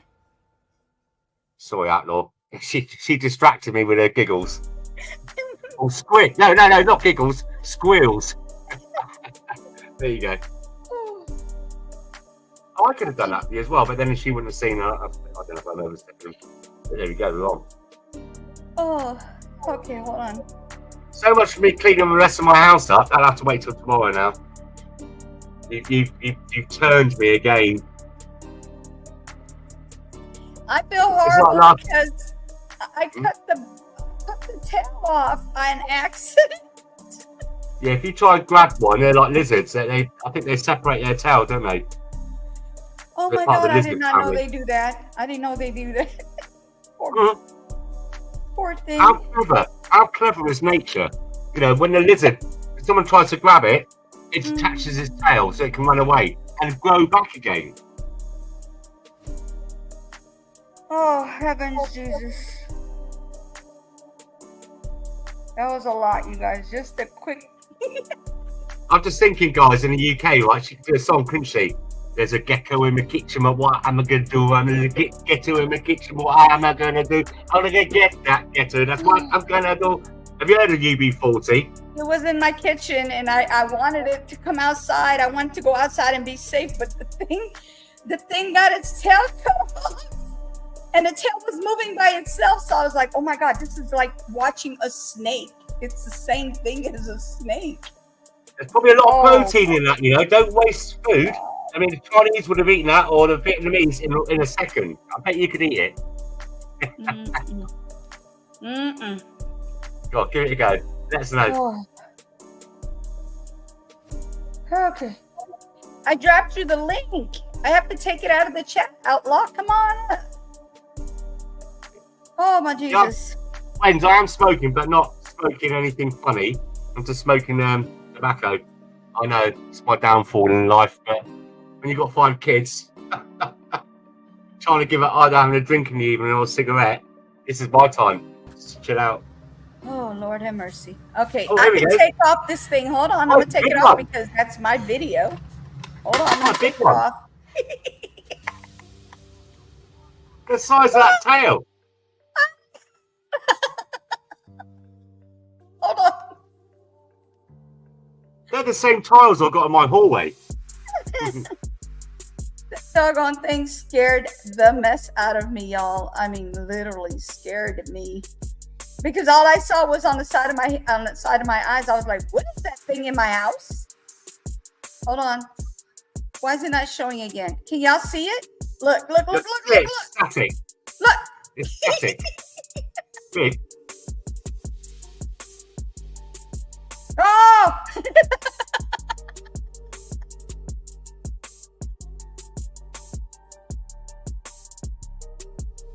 Okay, Oh mate. my- Hang on a minute.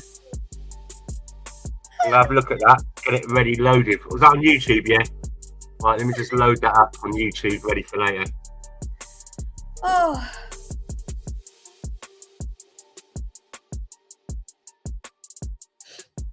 Come on, page. Open up. Here we go. Right. Right, paste. Oh, Lord have mercy. I swear that thing had me jumping. I was like, oh my God, oh my God, oh my God, oh my God. Hello, get to know. How are you? You missed it. I had a gecko in my house and it was coming for me. Which, And I hang on a minute. Oh, sorry. Jason, which Mike West? I probably subscribed already, but I just put in Mike West in YouTube and quite a few have come up. Try and type it in a bit so I can work it out on the YouTube. I don't you should moderate him. He's a good guy, honestly. He's being at it. Okay. Hold on a Please. second. It's your channel, I know, but I'll vouch for him. Okay. I put my spanner on it. Hold on. Oh my goodness. Oh, I'm okay now. Now that we know that I'm safe. Hold on. Where's he at? Where's he at? Type in the oh, you can see him anyway. Hold on. Jason, right? Jason Bourne? Oh yeah. Okay. All right, Jason. Welcome to the mod family. He's not racist or anything like that. He's not nasty. He's not trigger happy with the spanner or anything like that. Or if someone else has got some beef with him and they come in on the channel, he's not going to abuse the spanner. I know him. I trust you, so I trust him until I get to know him. Trust me. Jason, grab my tongue back out your ass, please. Oh dear. Right, Jason, put the link in for that Mike West, please. Oh, QI? What is QI? Cash, what is QI? QI. It's a quite. Oh, what's it called? It's the Latin, isn't it? Quite. No. What's QI stand for? Are we on about like a TV show? I didn't stump it, Cash. I did not stump the gecko. The gecko lost his tail, like a little small piece of the tail. And then I took it outside and let it live. I didn't smash anything. I promise you that. The poor baby. But it scared me, though. I don't even know how I got in the house. The doors were closed. I don't know how I got in here. No, outlaw. It's not about restricting anybody. I mean, I could be out on holiday or something, and you could be the only moderator here when Uni's doing a channel, and it's pretty good anyway. You don't get any bad people here. You do get the odd little comments, but it's free speech. You should only be a moderator if anything threatens the channel. So if someone started doing N.I.G.G, that word, or anything like that, or started really harassing and bullying someone, give them a warning. I say, hang on a minute, this is getting a bit out of hand. And then give them a timeout. And if they don't learn their lesson, see ya. But check with Uni first, because this is her channel. Thank you. I appreciate it. Outlaw, are you coming back up? He said too many mods though, Just a second. He's coming up. Jason's coming up. He said just a second. Jason's coming up. I don't know. Whee! Just a second. No, I think it's in the link for the. I don't know. Hang on a minute. Oh, for the IQ? Or no, that's cash. Yeah, let me up. Okay, let me up. Beam me up, Scotty. All right, here we go. I paste it and then I unpaste it. So let's go. We don't want no trolls coming up here. Yeah, but you can see them in the bottom of the corner of the screen. Yeah, and you know what'll happen? I'll embarrass them. I will be like, okay, little Peter, get out of here. Why is he called Little Peter? That's what they call. That's what they call their little thing at the bottom for the men. No, not little John Thomas. No, Peter.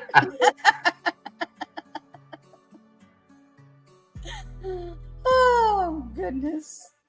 I told you what happened with the last one. He was fumbling. I was like, "What is he doing? Like, what is going on here?" Click, knock him out. Come on, Outlaw. I need to pee. Let's go, Outlaw. Let's go, Outlaw.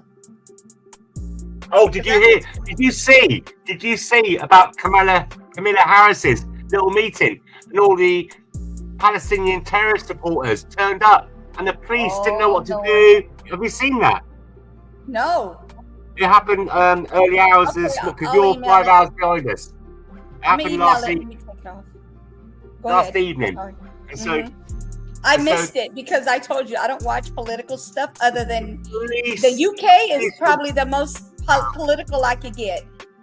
No. This was quite funny. The police, the Palestinian supporters, all these terrorist supporters, you know, they run. I mean, one of them assaulted a police officer there, and the police officer went to grab him, so he ran away, and the police officer did about 7 steps. I was like, oh, sod this. And he wasn't big, the police officer, you know, wasn't overweight with donuts and coffee. And then the other cameraman carried on keeping up with him. It was a real fiasco and a real mockery of the, you know, like the police, New York, I think it's New York police. They made him look a bit like in England with the fools, you know. Oh, hang on a second. Thank you very much, Mike. Yeah, I got that one. Hang on a minute. Let me just double check that one. Hang on a second. I'm looking for Outlaw. Where are you at, Outlaw? Yeah, that's the one already. Oh, I found it. Okay. No, I was looking for his email. His email is so far down. I couldn't find it, but I got it. So I could send him the link. He said, send me the link. Email me link. Yeah, thanks, Jason. I've got that one already. There you go. I sent it. You smelt it, you dealt it.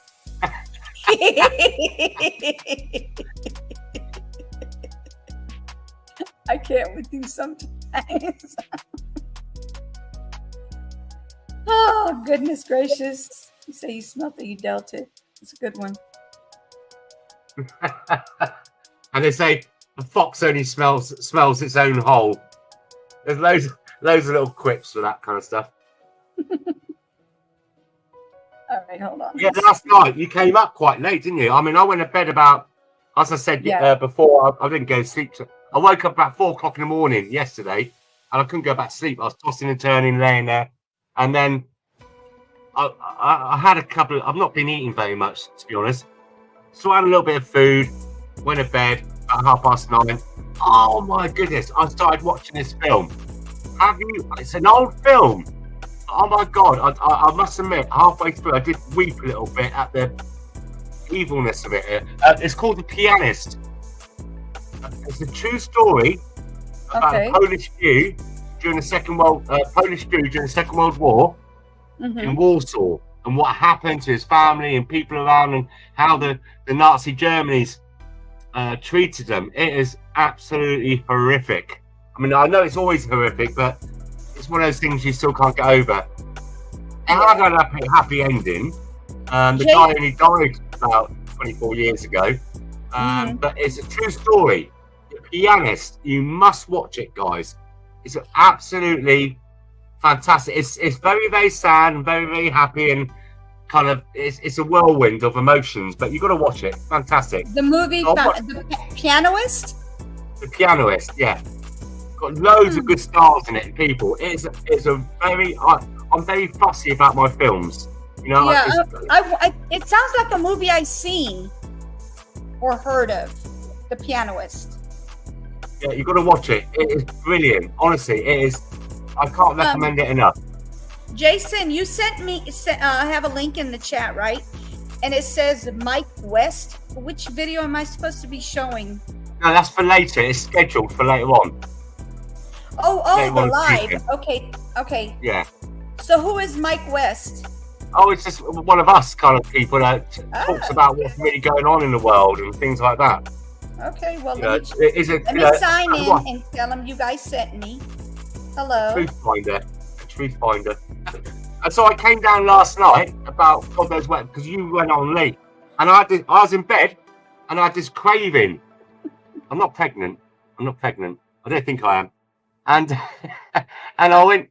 I wanted some peaches. So I came down there, found a tin of peaches. It's just over a year out of date. Or was it a year and a half? No, 6 months, 8 months out of date. I ate them, no problem at all. It's a tin. And then I couldn't go to sleep. So yeah, I came in and said hello to you guys last night quickly. I came on twice yesterday. Did you really? Yeah, early, and then I came back again because I already made a promise that I would be on somebody else's live. They were going to go and they were talking about a serious issue, and they wanted us to come on a panel. It was Together and I. And then after that, Together did a live, and then after she was done, then I came after him, I came on, and then after that, we went to Together's. Right, there you go. Hang on a minute, he says the link's not working. Right, I'll give you this link. There you go. I got the link. Oh, hang on a minute. I'll delete it in a second. There you go, Outlaw. There you go. Right, you got it? Oh, you coming up? He's coming up? Yeah, he wants to come up. You want the link? Oh, sorry. Is that okay? I normally delete it because we have trolls who like to, show us their Peter. Right. Cocktail stick, we call that. Right, yeah. Wait for him to come up. Oh, it's me. Like YouTube, when you go to the side of your comment, it puts all these love hearts up. Right, hang on a minute. I'll wait for somebody to Born. All right, so I told him, I said, hello, I'm new. God bless, and Jason Bourne invited me to your channel, requested your channel. Is it requested? Shared your channel. There we go. Shared. I've got to do some in the house. Outlaws in the house. Come on through. Monkeypox. I just removed myself. Yes. Oh, that's it. Yes, I saw that. You guys have like a what they call it, a national situation going over there, like what's going on with the Mpox. Listen, yeah, you're not allowed. It's racist. You're not allowed to say I've removed myself. Have I removed myself? Hang on, no, I'm still here. Yeah, apparently it's been said you're not allowed to say the monkeypox because it's racist. That's why they call it Mpox. I would catch monkeypox. I thought that was a joke. They forgot to tell you that. How we catch it? So we have German measles. Are we allowed to say that anymore? No, not anymore. Shut up. No, really? No, that's too far right, mate. That is too right wing. You can't say German. Right. You can't say that. Heck, you know what? You can't say white. You can't say black. You can't say yellow. You can't say brown. You've got it. That's how it is at the minute. You can't. You definitely can't say that kind of pox. Jason, are you coming up? Because we have to remove that link out of the chat before somebody grabs it. We don't want nobody showing their Peter on here. Or I've anything removed else mine. for that matter. Yeah, I've removed mine. Yeah, I've removed my link. You removed it? Yeah, if you look in the main chat, because there's a bit of a delay between the main YouTube channel and the I don't know why that thing does. I think they need to fix it. So, GB, please stop putting monkey in the chat. I'm gonna have to take that as a word of Yeah. not putting it in here. Yeah, you will. You know, and this is what I'm cautioning about. You've got to be careful. Yeah. I'm Unless, like, we're talking about Trump. animals. Trump was called it China virus. The China virus. Remember Trump? How he said it as well. The China. GB, what do you think? What do you think the end game is for Great Britain? And I'm being serious now. Who are you talking to? Me or you? You are? To Who are you us. talking to? Sorry. Us. I'm talking to GB. What do you think the end game is? It's Iran. I reckon it's heading towards being like Iran. I think it's going to be worse, if I'm being honest with you. I think it's spreading all over the West, and there's nothing anyone can do about it. Except for Jesus. Well, that's why I'm going to send the link of If I Am the Devil to you know. You can get it up yourself if you want to put it up and put that on. It is a bit depressing, but if you were the devil, and this was wrote in 1966, it's a brilliant little thing that were like, if I'm the devil, I would do this. And it's everything what's happening today. Well, like a bit like a Nostradamus. Yeah. Seriously, I mean, the amount of stuff that they removed, I'm the devil speech, and it's in black and white, and it's got like a media thing inside of it. If you get that up, you know, and just show people that, let them have a listen. I'm going to finish on that bit because I'm not going to lie, I weep for this country. I weep for UK. I weep for UK. Yeah, it's horrible. For the Swedish, you know, people that have our kind of cultures, our kind of values about being kind and productive and nice to each other, not wanting to go out and stab, rape, steal, murder, whatever, or corrupt. Mate, you can't say that no more. Don't you know that? Do you know something? On news today, I heard that there were long-term offenders that had over 100 convictions that aren't being sent to jail. Yes, I know. I've seen that. A 56-year-old woman put one post on Facebook, and she's got how many months? 2 years. Was it 15 months? 15 months that one got. 15 months for one post on Facebook. That's crazy. That other guy can stab that. Sorry, it is what it is. It's a black drug dealer. I'm sorry. I know it sounds bad saying it is. But it is what it is. And he stabbed that little white kid, and he's done 6 months prison. 6 months. Well, there was that guy that raped. Sorry for our word.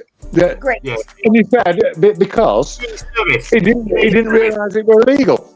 He didn't realise it was illegal, and he got off. Yeah. Can you believe that? I didn't realise that was the law. You just It's have not to that add a G to that word, call it grape, and it's okay. Great. 'cause- Yeah. great. Sorry about that. But I do get a bit passionate about this. I do. I'm not going to lie. We had a Syrian refugee there.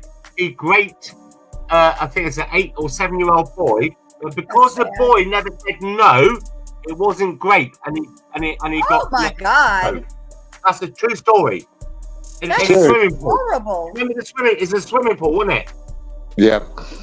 And then they had to do all these like lessons and put all these things in foreign languages in swimming pools because the women in these swimming pools and kids were being groped by these. Yeah, sorry, Howard. Oh God. Sorry. I'm trying to get. They don't understand it. You know, the lefties are saying it's not their fault. They're coming from another culture, another country. They don't understand. You shouldn't grate a little kid. That's why I put that channel on earlier because everyone's saying that he's far right.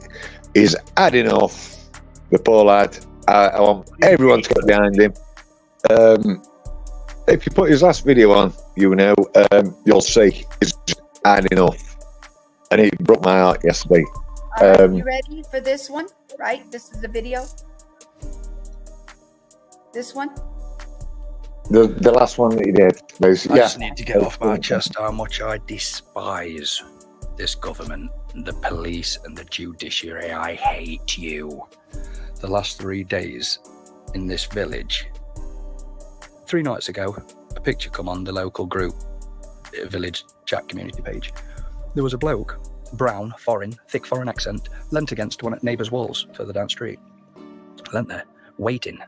A bus pulled up, and a woman got off the bus, and walked through the gates onto the park, dark trees, black. This foreigner put his hood up and started walking with intent towards the park. One of the neighbours, a bloke, saw what were going off, come off, shouted at him, chased him off. Fuming, absolutely livid, everybody's run police. Jesus. The day after, another post come on community page. It was anonymous. It was a woman saying that this fella, foreigner, she took a picture of him, had walked up to her kid on swing, pushing her on swing, asked her to go with him. Oh my God. Asked the kid to go with him. And I were like, because it was an anonymous, they put it on as an anonymous person in this picture. I says, I don't think we should be taking pictures of random people, putting them on the internet.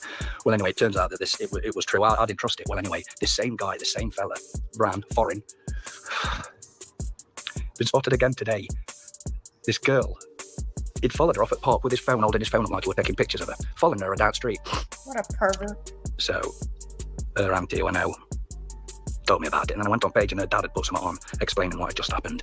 So I phoned to police again. Third time I'm saying, look, we've asked you to send a bobby down, just to patrol at night, just have a look around. I've not sent one. So I've been out most of the day, walking around parks, looking around, driving around in car, looking for this bastard. And not to do anything, just to say, mate, what's going on? Something weird's going on here. We've got loads of reports about you doing stuff. No, Bobby, not seen the police. I rung up this morning, and other people on that side have been ringing the police. There's a guy following people around and children, a foreign bastard. There's no police. I've just been out again. There are no police anywhere. They won't send a bobby. The other day, 4 days ago now, I had 2 of the bastards at my door questioning me for things I posted online. I've never threatened violence. I've never done any racial hatred or things like that. I'm just pointing out their incompetence. It's not incompetence, it's a conspiracy. I know it's a conspiracy, but I am so fucking livid. I'm on the edge right now. I'm going to ring the police up every single day and say, why aren't we having a bobby down here? There's more police, more constables than there's ever been before in the history of the country. They've got far less duties than they've ever had before. What do they even do, the police? I don't fucking know. Never does anybody know. This is the guy that does the untold billions thrown at them since the 1960s after the reformations under Home Secretary Roy Jenkins. The streets were policed far more safely when we had patrolling bobbies. They direct traffic, they check private property at night. They had a million different duties. And now they don't do fuck all. They monitor the bad habits of drivers. I'm fucking fuming. Fuck the police. Fuck them. I don't give a shit. I'll post where I like. I'll do a couple of years in prison. Yeah, it'll be hard not seeing my children. It'll be hard, bored out of my mind, sat in a cell reading the Bible all day. I'll fucking do that. I am so fucking mad. I'm sorry to keep swearing. That's something we need to bring this government down. I say we. What do I do to organise anything? So yeah, we're on the verge now. There's another guy on the page. I don't know him, but he's been going out patrolling with his dogs at 2 and 3 o'clock in the morning. Top bloke. This is really good, folks. But we need local little teams of people, cops, COPs, citizens on patrol, looking out, volunteers. I'll do it. I'll do a couple of shifts a week at night time with somebody. The police aren't there for us. They're not there for us. You say something offensive. If somebody had said something rude to that foreigner, the police would have been fucking straight down. You dirty bastards. You filthy pigs. Fuck you, police. Fuck you. Pig scum wankers. Oh, but they're just doing their jobs. No, they're not. They're filth. They should quit their job and do something better. I fucking hate you. Well said. He does a lot of that. Oh my God, that's horrible. That is a sentiment. It comes from my kind of village. You know, I grew up in roughly the same area as where he's come up. And the Labour Red Wall, as they call it, is finished. It's done. And everyone's saying, I want reform to get in. I've got no faith. Yeah, but I think Nigel's turning into being a bit of a turncoat, isn't he? Yeah, no, I've got no faith in reform. I've got no faith in reform at all. This is just my opinion. I've got no faith in reform in whatsoever. He should have joined with Tommy Robinson, whether people like him or not. He's joined communities together. He's done more for this country, speaking out about all this. And now everyone, even mainstream media, are saying, well, maybe you were right. Yeah, I am absolutely fed up of being ignored. Like a lot of other northern people from England, I'm scared, genuinely. I'm scared. I went to bed last night. I was watching You Know. We're together last night till about 5 o'clock this morning. I couldn't sleep because I'm absolutely petrified of the future for our kids. Yeah. There ain't no integration no more. There's no integration. It's us against them. It's the police against us. It's the government against us. And if you don't like it, you get the boot on the back of your head by police, and you get thrown in jail. Yeah. And I'll tell you what, have you noticed an outlaw? A lot of people now, I listen to talk radio, and I phone in sometimes, and I love that Alex Phillips. She is a lovely young bitch. She's so pleasing in the eye, and I mean, most blokes say that women never shut up. I would never want her to shut up. She talks common sense. I and the would. thing is, a lot of people are saying they want to leave the country now, and they are. People, when she talks about this stuff, and I've thought about it as well. The other day, I thought about my net worth. What kind of lovely villa out in the middle of nowhere I can get down the south of Spain and not be bothered, because the Spanish people are lovely as long as you learn their language. Well, and I just think, hang on a minute, I'm an Englishman. I know, yeah. That's good for you. But let me tell you about Alex Phillips. The way that she talks about special needs kids, I don't like that. How do you mean about the ADHD things? Yeah. Can't stand it. Mate, no, hang on a second. I've got 2 kids. Mate, before you carry on, and I don't lose my raggy. No. One of my daughters is severely autistic. Yeah. I will defend her. She can't look after herself, and they're coming on national radio and saying stuff like that about parents shouldn't get no help, and they're using it as an excuse and all this. Mate, she's talking shit. Everything else, I agree with her on. Please don't. I am not into blondes, but that's up to you. But everything else, yeah. I think that can't stand why Reform kicked her out. I think she'd have been better than Nigel Farage, to be honest with you, as one of the leaders for the Reform Party. Lotus Eaters, if you watch them, I don't know. I know him. He's the same town as me. Yeah, a lot of man Lotus Eaters absolutely bang on what they say as well. You know, but they're not from north. This dude's from up north, and he is absolutely desperate now, and he hasn't posted in about 3 years. That's how bad it is, because we are just being totally ignored, and sooner or later, it's just going to explode. It's just going to go. It's going to go off. That's my big fear. I mean, look what happened in the HS2. Right, it's supposed to link the south to the north. All those untold hundreds of billions wasted. What happened to that? Yes, it got scrapped. Yeah, all that money. All those houses being built and everything. Billions. Yeah. Calm, right. Where's that money gone? Has anybody asked? No. Again, before we move on now, right? If you can tell me where that money's gone from HS2. Bit like the all the no, because everyone's telling me stuff that I already know. The money's gone, but where's it gone? Where's it gone? Yeah, it's like all the PPE equipment and stuff like that. Where did that all go? Billions. Yeah. Who were accountable for that? Who were accountable for it? Because if I made a massive fuck up at my job, excuse my French, if I made a massive mess up at my job, I'd be accountable. You'd be sacked, wouldn't you? Straight away. All this money wasted. Billions. I don't just mean millions, hundreds of millions of pounds that we've just donated. How many 100 million to Ukraine?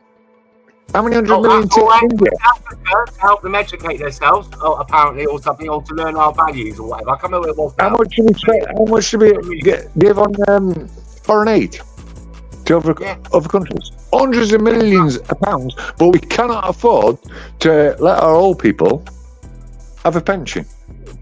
And keep warm. Keep warm in the winter. We can't afford to do that. And do you know these lazy twats that they keep talking about that can't work or won't work, that they keep talking about? You know, disabled people that they're attacking at now. Yeah. There's millions of Brits that won't work. Oh, no, they're all lazy. Right. Yeah, well, I see a lot of people over in these boats going into hotels that don't work, that ain't got work permit, that are getting benefits, but we're not going to get in British people. because they're lazy motherfuckers. And they are working. They're doing that Deliveroo and stuff like that. The They're thing is, doing right, it purposely. this is my view to on the stoke British up the people fire. now. I shouldn't say this, but you know, if you're hard working and you're not getting no council tax relief or What's housing point benefit and stuff like that, and the thing is, right, you're working your nuts off, barely scraping by, getting into debt, can't get loans. If you do, they charge you astronomical rates of your income, and yet you've got these fuckers coming. Sorry, you got me at it now. You got these people coming here, laughing, having their windows open in the winter because it's too hot for them. I would advise. I shouldn't say this. I'd advise anyone just go on your benefits. Say you got mental health. Why should you be going out there working your nuts and your tits off for them to have a life of Riley? Well, I'm not going to say it personally, but I know people genuinely that need NHS help, and they've been refused it for months and months and months and in months. Sorry for again. You can't afford it, but you can afford doctors to go to these hotels. You can afford dentists for these people. You can afford. All these people. Let's be clear. I'm not just saying Muslims. I'm saying men, right? Air quotes, men. 700 men came over other week on a boat. On one day. 50 joining men have come over since Keir Starmer in. It's in the thousands of these men that are going to get. There was a landing last night. There's a landing in Dover last night. I know everything, mate. I watch it all the time. I can't. It bothers me. Even sister together. Sorry. Hey, together. How are you? To say, one of my young daughters can't get no help at all. But these men, they can afford to house these. These men, you know, like Tipperary. I don't know if you've seen it. Yeah. Small population, 200 people live there in Ireland. 200 for years and years. You know, we can sing along. There's a long way to Tipperary. You know, people have just jumped on that. You know, people have just jumped on that. Hello, Jermaine. How are you? 250. 280 outlaw. I've seen it. I speak to Derek. Yeah, 280 then. Men on a tiny village. 280 men. Without a girlfriend, with no release, you know, that kind of like testosterone release. That's why we're getting such a large amount of sexual crimes. Yeah, well, I'll give you this, right? And I'm going to leave you on this. You know, us British and the USA, you say women and children first. If the boat's sinking, women and children first. Maybe trans first. No, I'm being deadly serious. It'd be women and children first. Yeah. Right? Children. Why is everyone's coming over here? Men of fighting age. You know why? But I'm just saying, us British and Americans, women and children first. Yeah. We'd rather die than let all women and children die. These dudes or whatever are like jumping on these dingers, and where's the women and children? Where are they? They come on a Thursday normally, if you remember. Yeah. Yeah. It's Thursdays, isn't it? With Active Patriot a little bit.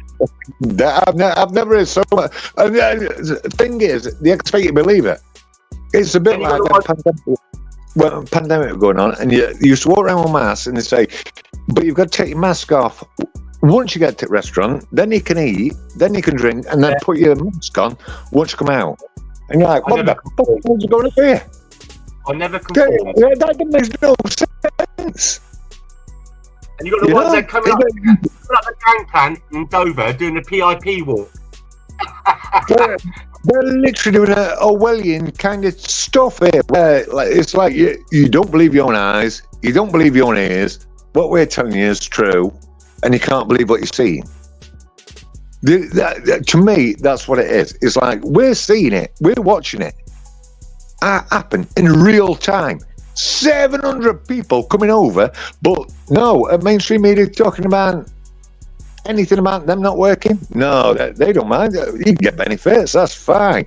But you know these lazy English bastards that sit on their arse? And you know these sick people and old people and everyone else that's sat on their arse doing nothing, they can't get no benefits. Well, what we'll take the benefits off them. And this is where it's stirring up all up.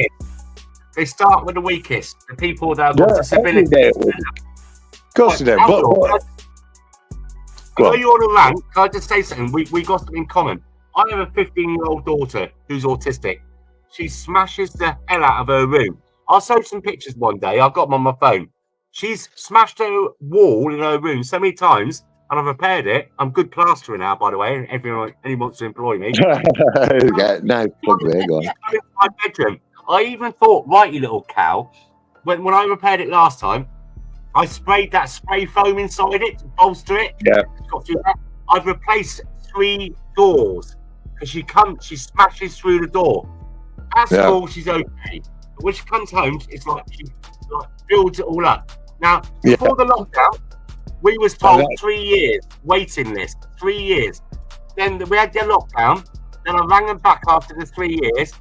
I'm not lying to you. I was in tears. I believe you.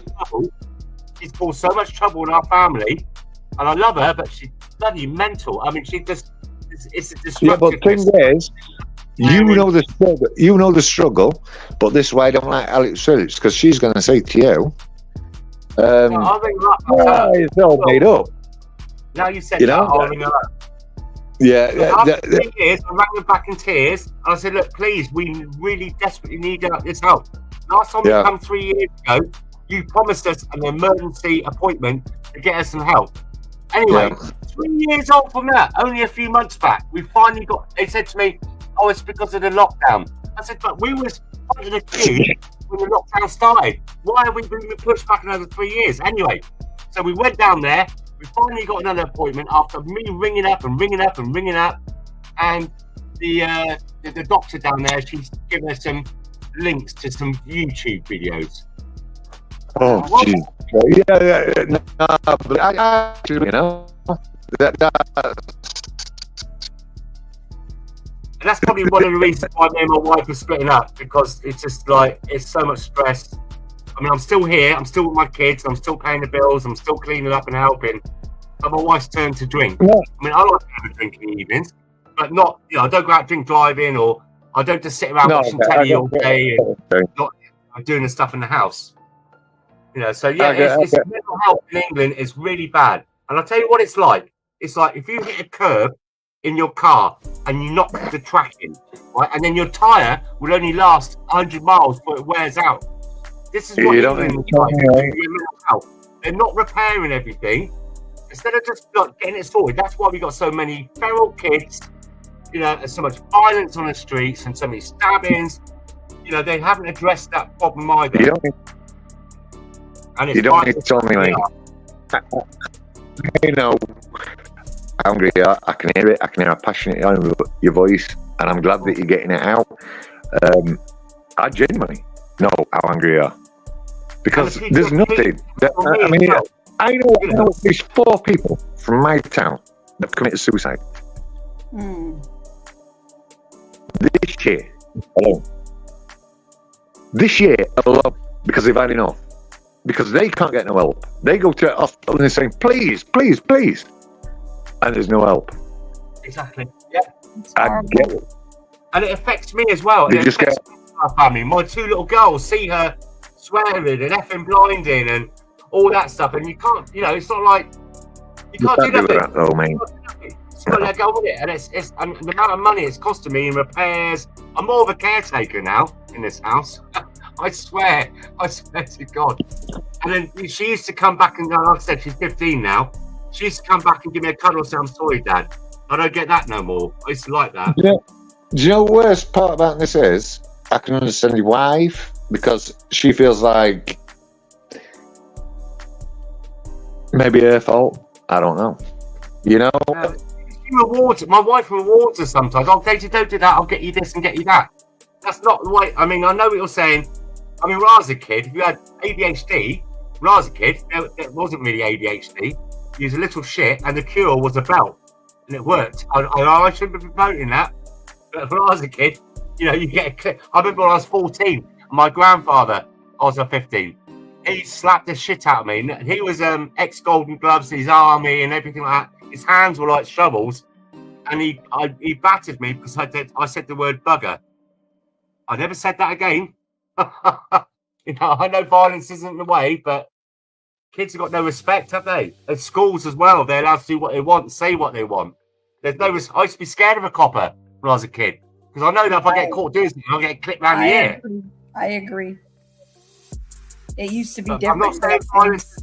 not saying violence is the way. It's not. But you know, a slap on the back of the leg and things like that. When I was in boarding school, my God, that they were the vicious. I mean, the women were the most vicious ones in boarding school.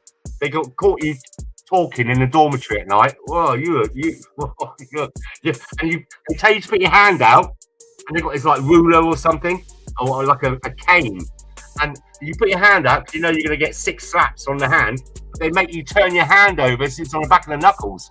Oh, that hurt. That really hurt. I don't think any of that. I roughly taken care of his things. But no, I get what you're saying about years ago. If you fuck, you get a crack, you get hit, you get slapped. You can't do that to kids' radio and stuff like that. Now you just can't. And if you got caught by the police, the thing is, listen to me one sec. I wouldn't want to either. You know why? Because I was that rowdy little shit in current class that upset the rest of the class. And I didn't know what was wrong with me, but I knew that I was different to everyone else. I knew that my brain didn't work same as everyone else's. Dyslexic? And I used to get shit every time I go home because school would ring my mother and say, you know, we outlaw is being shit. And I get shit as soon as I get home. And then you get, like what you say, you get police coming, feeling your collar, as they used to call it, or giving you a flip round here. Could you trust the police now to give you a flip round here? Yeah. Listen, when you got caught, right, by the police, I'd rather have a slap across the head because they took me home and told my parents what I'd done. I was more scared of that. So I know I'm getting it. Do you understand where I'm coming from, though? Pardon? Do you understand where I'm coming from? Your signal's really bad. You can't do that. I can't hear you. You keep breaking up. Yeah, I had to put my mic on mute. I'm sorry. Thank you. No, do you know what's worst part about that? Is coppers did used to go and take you home to your parents, and you'd respect the copper. Yeah. The thing is, I'd be scared of my parents knowing about it. All that stopped. The miners' strike happened, and then they said the miners broke the picket line, and it's live on TV. Anyone can watch it now. Live on TV, and then they said the miners broke the picket line, so we went in and kicked the shit out of them. And then they said, with Hillsborough disaster, oh, it was Liverpool fans' fault. It's not ours. And then they said, with Rotherham scandal, oh, well, we knew, mate, but we couldn't say nothing. Where is the public's trust in any of these government agencies ever going to come from again? Because I see it done. It's done. I see it done, mate. No one's going to trust police again.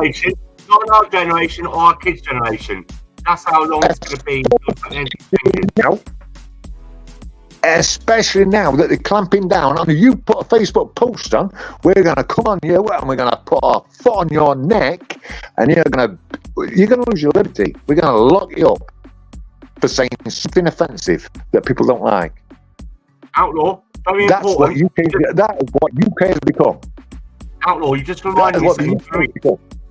Mate, let me just say this, because you just reminded me of something very important I need to announce.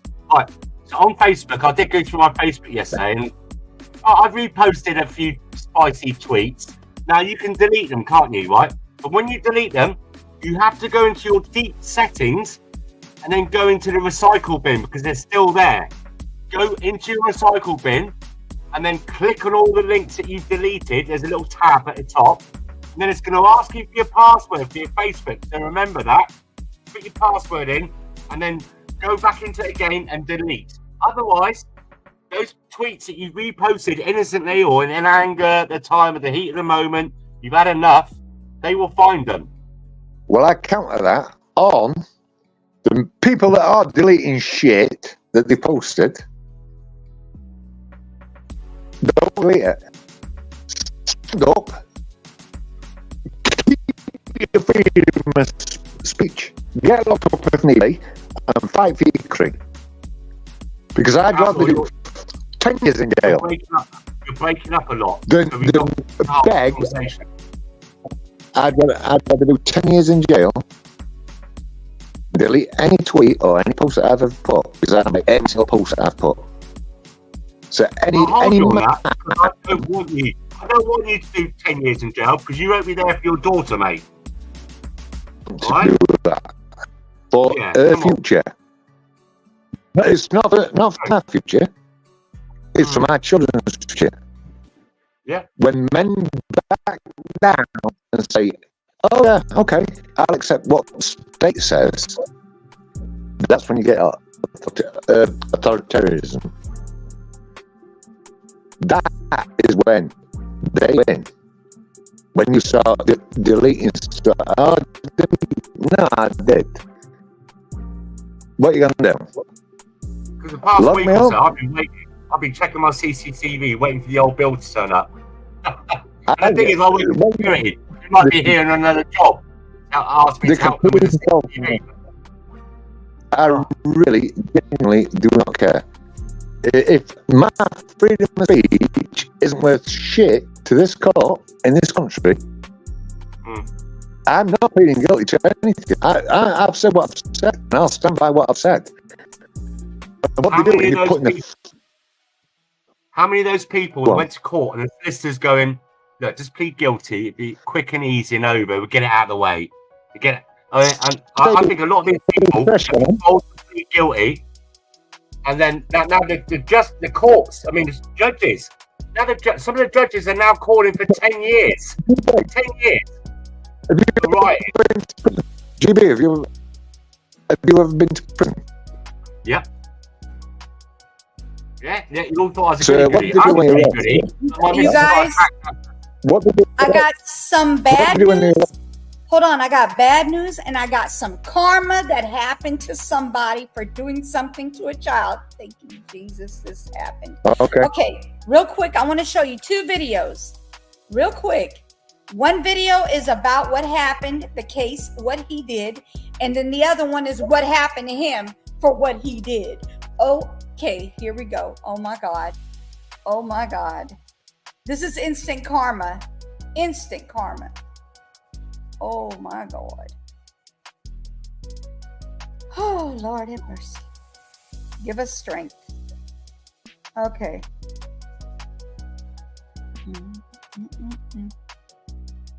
Let me make sure I have everything on here before we go. Oh, I remember this story. It was 3 months ago. 3 months ago. Watch it. Something to do with the gym as well. Something to do with the gym or exercising or something. No. This is about a child, a baby. Yeah. No, the father. I don't know. Is that a girl? This is a different one. Yeah, a little girl. Okay. Here we go. Here we go, you guys. It's instant karma, though. I'm going to show you both of them. In connection with the death of a child over the weekend. 33-year-old Robert Buskey facing multiple charges, including second-degree manslaughter in the death of his 5-year-old daughter. Zion Dakota, live and connecting now with the latest on today's arrest. Zion. John and Trishna, good afternoon to you. A tough case. Robert Buskey was arraigned this morning in Schenectady City Court on charges of manslaughter and endangering the welfare of a child in relation to the death of his 5-year-old child. Court documents allege that Buskey deprived his young daughter of food and water for 5 days between April 10th and 14th. The alleged crime occurred at this house on Elmer Avenue and Hoplarch in Schenectady. Too fast. An unidentified male caller alert. Let me slow it down. Hold on. Like speed mapping. Yeah, I got it sped up. Hold on. I'm going to slow it down just a little. Here we go. Okay. Let me start it over so y'all can hear it. But let me put something up real quick so that way there's a difference. Turn the volume up a bit as well. Make sure you got the volume on pause. Oh, it was low? I'm sorry, you guys. I'm so sorry. Okay, you didn't know. I'm just helping you. Okay. All right, hold on one second. Let me put this up here. This is where this man needs to be. I'm going to go ahead and put the burning hell for him, okay? This is where you need to be for what he did. All right, here we go. All right, let me make sure it's all the way up. Okay, here we go. I have a soul.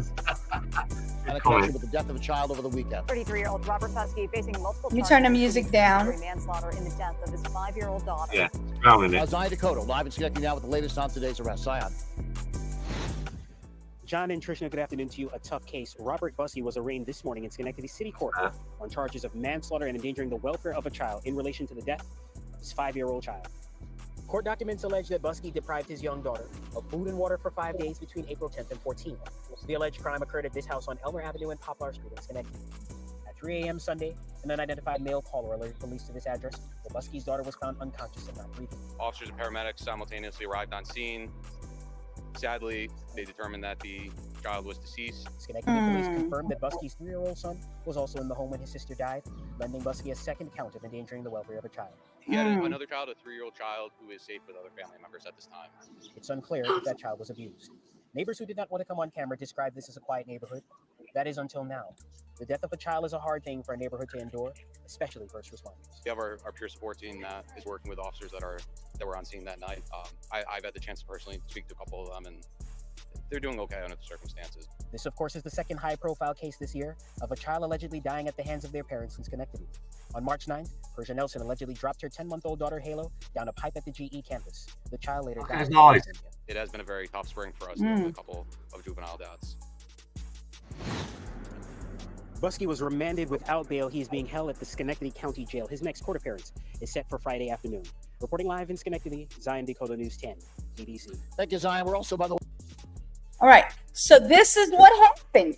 This is what he did, and this is what he's about to get. Hello, Light R Souls. How are you? Thank you for coming in. Here we go. I'm about to show you guys something. This is what I call instant karma. I didn't watch the whole thing, so I don't know exactly what, as far as like if he's okay or not, but hey, it is what it is. Hold on. Instant karma. This is it right here. Let me share it. Here we go. Of disturbing crimes against his own children is even more legal hot water tonight. Rodney McWay has been locked up since last December, accused of starving his 4-year-old daughter to death and inflicting serious abuse on her 2 brothers. A Fox 5 I-Team investigation earlier this year revealed major problems in police procedure leading up to Treasure's death, prompting changes in how Atlanta police work with Child Protective Services. Now I-Team reporter Johnny Edwards learned Rodney McWay faces even more felony counts. And Johnny, this was over an incident that happened behind bars. That's right, for allegedly trying to rob another inmate inside the Fulton County Jail using a shank. And this time, it seems, the intended victim got the upper hand. Yay. Rodney McWay hasn't been a free man for the past 8 months, ever since Atlanta police charged him with killing his own daughter, allegedly kidnapping her and her brothers from their mother in Maryland, keeping them locked up in a squalid duplex unit, and depriving them of food and water until 4-year-old Treasure McWay couldn't stand up alone, weighing just 24 pounds. She was extremely emaciated, just pure boned. McWay, age 32, already facing 16 felony charges, including murder, kidnapping, and cruelty to children. Now the Fulton County Sheriff's Office accusing McWay of yet another crime, this time against a fellow inmate using a makeshift blade or shank. A big problem at the Fulton County Jail is the actual facility itself is crumbling. The crumbling facility materials are now being turned into dangerous weapons. Pieces of metal, pieces of brick and cinder block, pieces of cement. The alleged attack happened here at the Rice Street Jail in cell number 108 back in May. We learned the details just recently through records obtained in an open records request to the Sheriff's Office, revealing yet another callous alleged act by McWay. The account from Jailhouse Incident reports McWay wanted another man's store, meaning items he purchased from the jail's commissary, which sells snacks, socks, underwear, Canteen.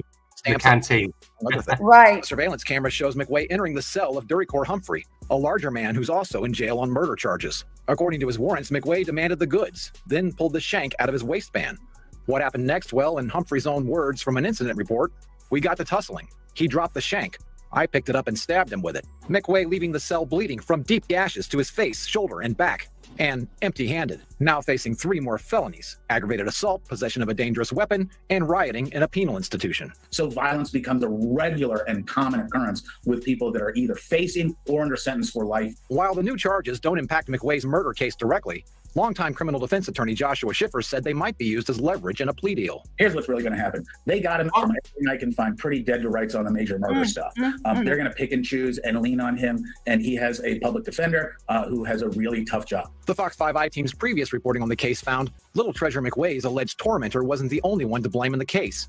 After the kidnapping, police, as well as caseworkers from the State Division of Family and Children's Services, went to the door of the mold-infested duplex unit at least 3 times, looking for the children. But McWay didn't answer the door. Police and DFACS didn't coordinate. And the I-team found police didn't follow their own policies. Following our investigation, Atlanta police announced an overhaul in how it handles calls for assistance from DFACS. When it comes down to the bottom line of why this child was starved to death, is because the police did not intervene when they had ample opportunities to do so.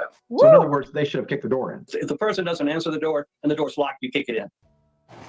Now, the inmate McWay allegedly tried to rob wasn't criminally charged over the shank incident, but the sheriff's office said he received disciplinary bail charges. Durycore Humphrey faces murder charges in the 2021 shooting death of Keon Yarber. After Treasure's death, APD announced an internal investigation into its handling of the 911 calls. We're still waiting on the results, but we did learn at least one officer has been disciplined, receiving, quote, oral admonishment. Russ, Courtney? Well, so Johnny, do we know what McRae was trying to take from Humphreys? That commissary item that he was trying to take to, could it possibly have been food, for example? Oh, well, no, we don't know for sure. The records that we obtained don't spell that out. It could have been food, snacks. It could also have been socks. It could have been stamps. It could have been a deck of cards. We asked the sheriff's office that question directly, and they said they don't know. Yeah, the details of the case said what happened with McWay's daughter is just so disturbing. This is just another development in the story. I'm sure you'll keep following what happens with McWay in his case. Absolutely. It's a very haunting, tragic case. Yeah, it sure is. Johnny, thanks. Hey. We have those kind of failings over here as well. We had a thing called Baby P and other things. We've had one child that they were so badly beaten, a little toddler or baby, they had to have their arms and legs snapped. Do you remember that? We have horror stories here as well, trust me. Bent. Yeah, I do, yeah. Yeah, See what I'm saying? Instant karma. Sorry. I'm back in a second. I need a He week. shouldn't have hurt that child. He shouldn't have never took those children from the mother if he was going to do what he did. It didn't make no sense. For what? Why would you take the children from the mom who's taking care of them for you to abuse them and have them malnutrition until the child could no longer be alive? Like she passed away because of that. She was malnutrition. She had nothing in her body. Like, oh my God, this is horrible. But I'm glad he got his due. Yep. Oh my God. All right, let me take the fire off. We're no longer talking about that. Oh my God. Oh, Lord have mercy.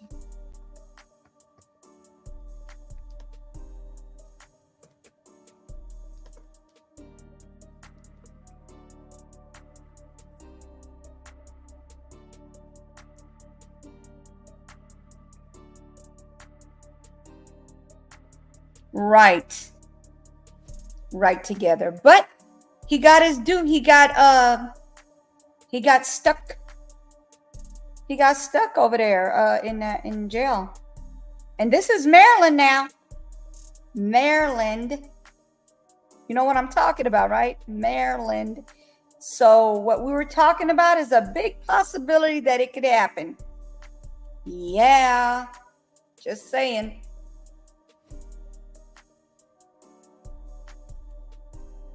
Of course they do.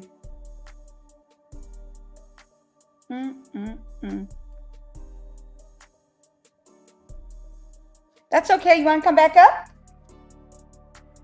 You have the link in your email. Come on up.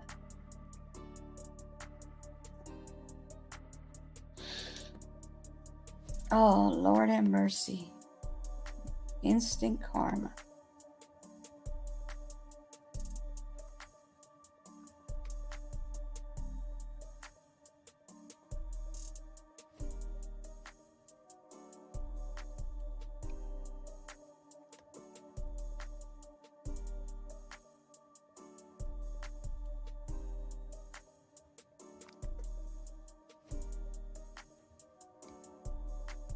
Oh, lordy, lordy.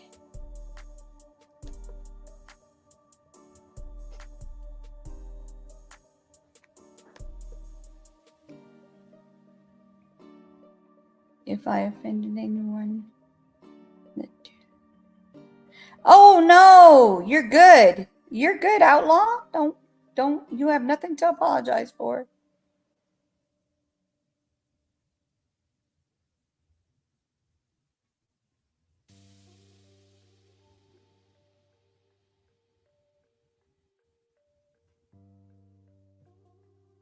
Come on back up. Don't worry about nothing else. There's nothing. You ain't said nothing. Hey, the truth is the truth, okay? You can over here. You can say how you feel. You have your own opinion, your own thoughts, and we agree to disagree anyway. We don't do all that stuff. So now the police are going to be fired to covering up CPS BS. Outlaw, we don't get mad. No, we don't get mad at the truth. Definitely not. That's right. You say what you want to say. LOL, period. Period. Come back up. Oh, Lord have mercy. Oh, I do have an update.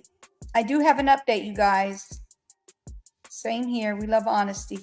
I do have an update for this case, the one I was telling you guys about, the manhunt. Okay, this manhunt right here. Okay, so I'm going to be putting up this banner real quick. If you know anything, see anything, call 919-324-1082. All right, I'm getting ready to share the video so you guys can hear the update. We have a new update on the case of the manhunt. I hope it's something good.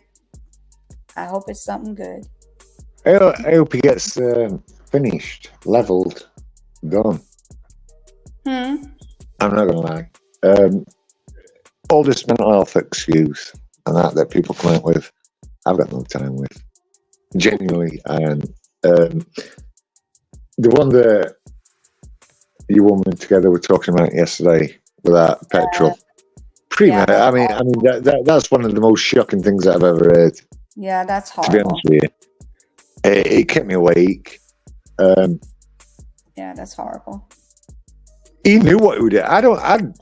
And genuinely, I don't care if he didn't know what he was doing. He knew because he said he did it on purpose. I don't care if he didn't know what he was doing. He knew what he was doing. You don't walk out from a car, walk out, like what you said, you know. He knew what he was doing.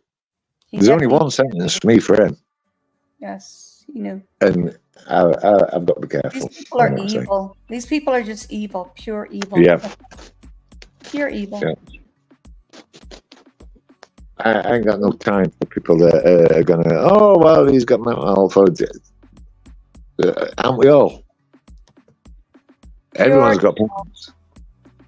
You know, everybody's got problems. But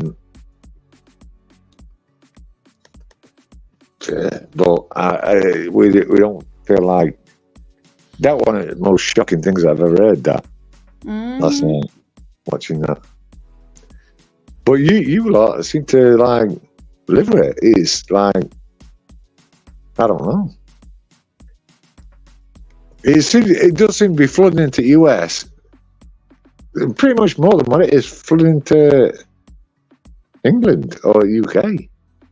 All this sick stuff. All this sick mess, exactly. I agree. And no one's doing anything about it. I know. I'd be angry. In fact, I'm not even from US, but yesterday I was like listening to it together, talking about it. I was fuming. I was like, why don't you go out and get this piece of shit and like put it. I'm not going to say It's hard to swallow everything that's going on right now. It's You hard. understand what I'm saying? Yes. Literally just, even worth jail cell. Put him in with general population for 99.9% of his life, and then leave him there until he's dying, and then finish him off that way. Period. You know, just don't protect him. Don't put him on a nice wing where he can be around people that do same kind of shit around him. Just put him on there on Gen Pop. I agree. In the general people, because there's a criminals code, or there used to be. You know, where well, obviously you lot have got it, but do you know if you men inside would protect the women from outside, kind of thing. So if you went and stole a car, for example, and you ran into someone's kid, once you're inside, you get beat or whatever.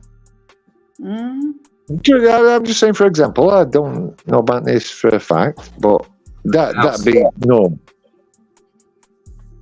You know, if you hurt a child, you get what you call over a knee palmed. Now, GB UK probably ought to tell you a bit more about that than me. Yeah, a bit of hot water and sugar. yeah. You get knee palmed. Where you get scarred for life. They boil. So what they do is, let me say it quickly because you're a bit more inebriated than me. They get boiling, scalding hot water, a jug, and you pour half a bag of sugar in it. And when you throw it on someone's face in prison, what will happen is, if you've ever cooked a tomato in boiling water and you see the skin just fall away from the top. They took a 6 to it. They use it in Molotov cocktails as well, like petrol bombs and shit. And get striped. You can get striped. Remember striping? Yeah, with toothbrush. Yeah. I'm not going to incriminate myself on here, you know. But striping's toothbrush where you put two razor blades. Razor blades about 5 or 6 millimeters apart from each other, and when you strike somebody, when you strike them across the face and cut their face, you can't sew it up. You can't stitch it up. I've never heard of that. I'll be honest with you. Nothing, mate. Your knowledge inside stuff is legendary. I didn't even know about that. I thought a toothbrush was just like a toothbrush. No.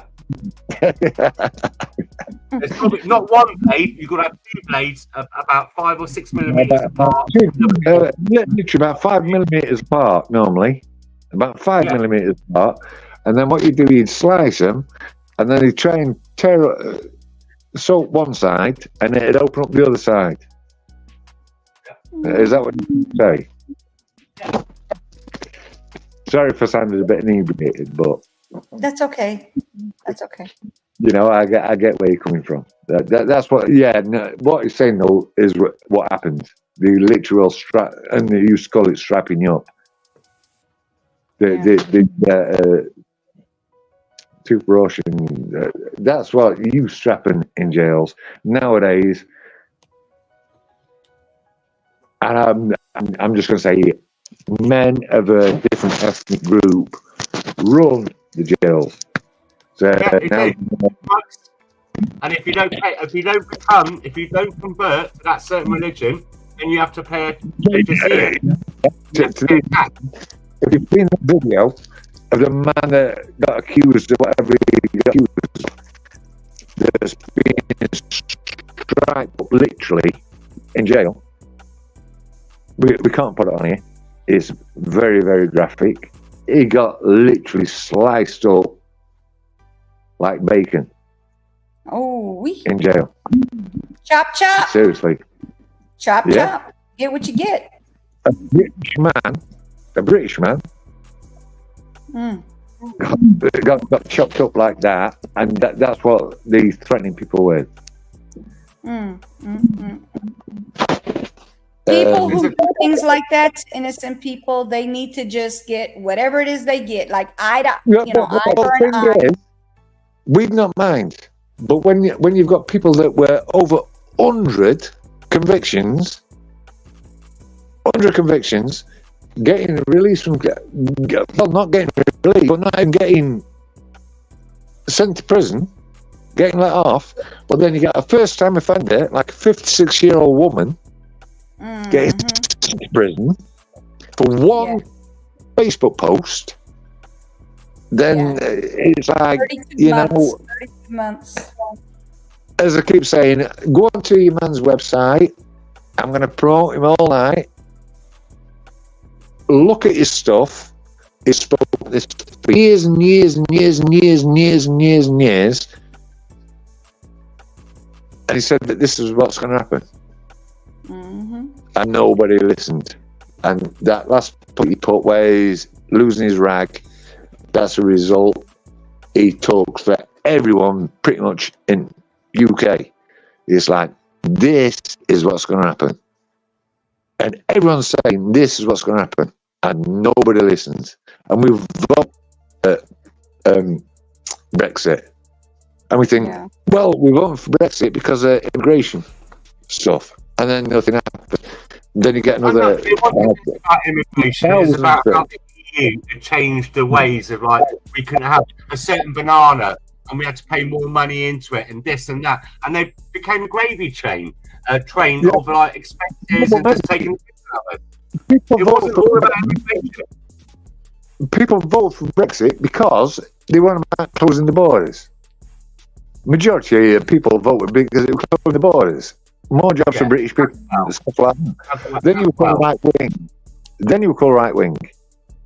And that's how it started. It was like, we're going to close the borders, we're going to keep our fishing for us British fishermen and all this and over.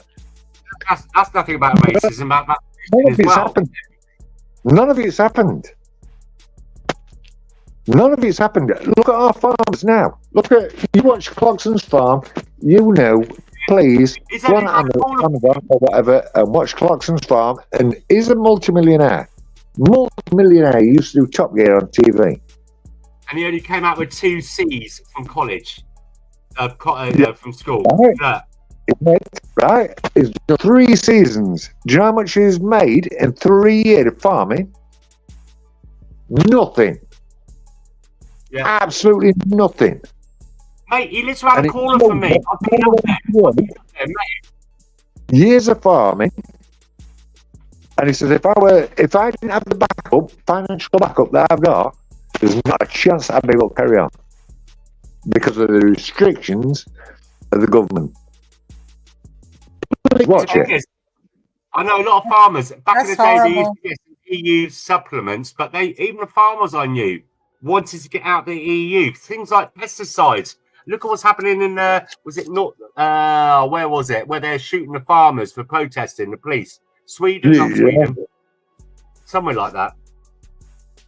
Well, farmers out the UK did a protest where they took the tractors down on the beachfront. And taking away the land from the farmers. And the thing is, right, who creates the food? Who produces the food? They don't want it. Farmers. They're heroes. Without farmers, we are food. Mate, they don't want it. They don't want the farmers to produce food. Why would you? All this process, lowering your sperm count, and people are becoming more ill and stuff like that. It's true. It's a true thing. You know, it's all this stuff they're doing in its factories and that, and you know, like radiated strawberries and stuff like that. And then they want us to eat bugs now, don't they? Well, yeah. Well, apparently that's the next thing. Yeah, you can eat some bugs. Here, lads. Have a pint and some bugs. Hang on a minute. Don't let you go and eat that. Go and eat that gecko. That's about fuck off. That's about Hello, do one. Carol, how are you? Thank you for coming in. No, it's not happening.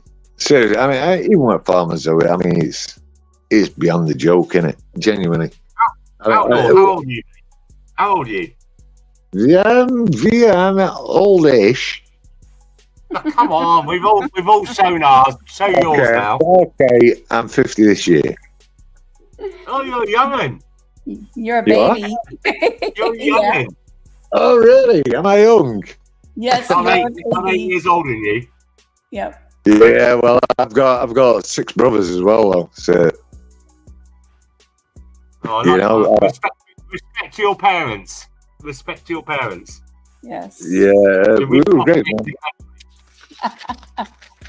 My gran raised us, who were generation before. So they were like, yeah, well, you know, mate, like a traditional British family where you go out to work, you do this, you do that, you respect other people, you do the normal things. What I used to consider were normal too. Nowadays, I'm turning up saying to children, you can't go out in town because if you see this person looking at it, oh, be careful on trains, you've got to be careful here, you've got to be careful there. This do Everywhere. you Outside could- school. Yeah, you'd be reported. Years ago, if there were a strange car outside school, they'd be reported. Yeah, parents would be watching out, and the police would be there and Yeah. deal with it. Now Yeah. you got children where vans are cars are pulling up at like 3-4 o'clock in the afternoon, where it's broad daylight, and they try to be abducted, and the kids have seen it, but there's no description. Yeah, well, we've seen it where they're going up to people and they will stop and search them because of their ethnic whatever. Yeah. They're just not doing shit. Let's be honest, they're not doing shit. We've seen it where riots over in Belfast, where the armoured police against unionists, and then all the same thing that dude we're talking about, with same banners and everything for leftists. You've got police without any armour or anything. They just stood there and they're like, oh, we'll join in with gay pride and we'll join in with whatever. Yeah, mate, I don't know what the UK's come to. I genuinely don't. As soon as I say this morning, go on. Outlaw, every cloud has a silver lining, because although I've never been that way, right, but do you remember years ago there used to be a north and south divide, like you southern ferries? Yeah, they did. Yeah. Now, there's one good thing, like I said, wise up. Welsh, Irish, Scots, English, unite people. People are starting to come together, because we do need to come together. I know it's a bit of banter sometimes, and sometimes with the football as well. You know, you've got north and south. It can get quite violent. This is what I'm going to talk about. You got your extreme right wing, which were English, which hated Scottish and hated Welsh, and then you got extreme Scottish, which hated English and wanted to leave the UK. Then you got the extreme Welsh who wanted to leave, right? But it was a minority of those different. 100%, yeah, right. And thing is now, everyone's calling everyone far right. But the UK is almost like come together as well as Ireland. I watched a video today of an Irish guy saying, we've got a lot in common with people from up north, as they call it, in Belfast. Yeah. We've got a lot of things, and we all need to come together to fight against this. Because what's happening... Was that Irish guy says, get it off your chest, and he lets up one person at a time? He just sits in his car, and he was just talking about it. He were like saying, should Irish people leave Ireland? Is it too late? And he says, if you're Irish, I beg you, please come back, because we know that you're strong people. Come back and fight for us, because we're left here stranded. And it's heartbreaking to watch.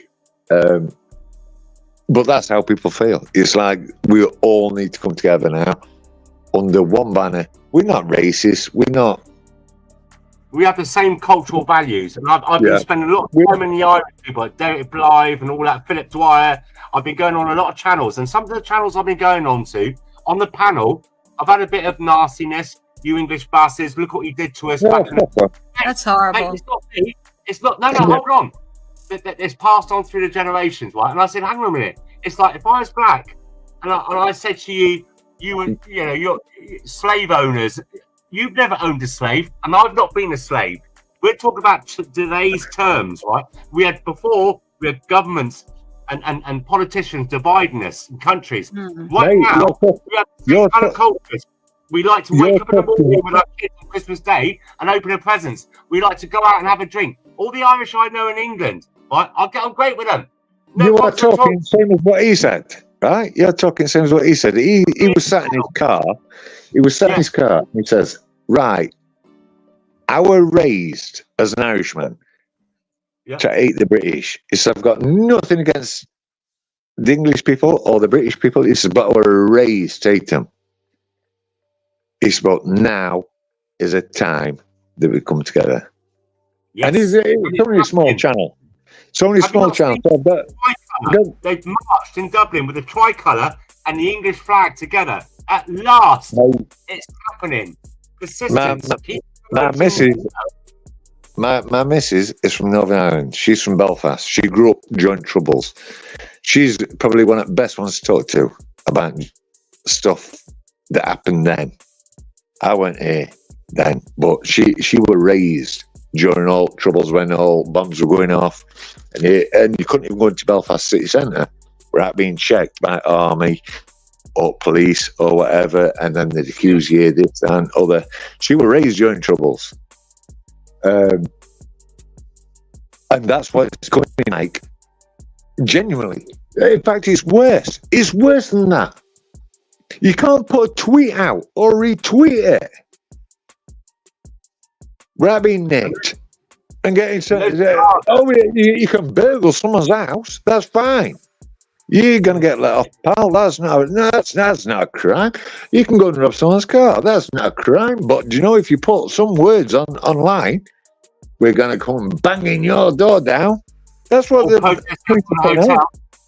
Or going around the hotel, we're going to come and nick you straight away. Or even if you march that you're not involved in and you're walking home because you're there, we're going to send you to prison.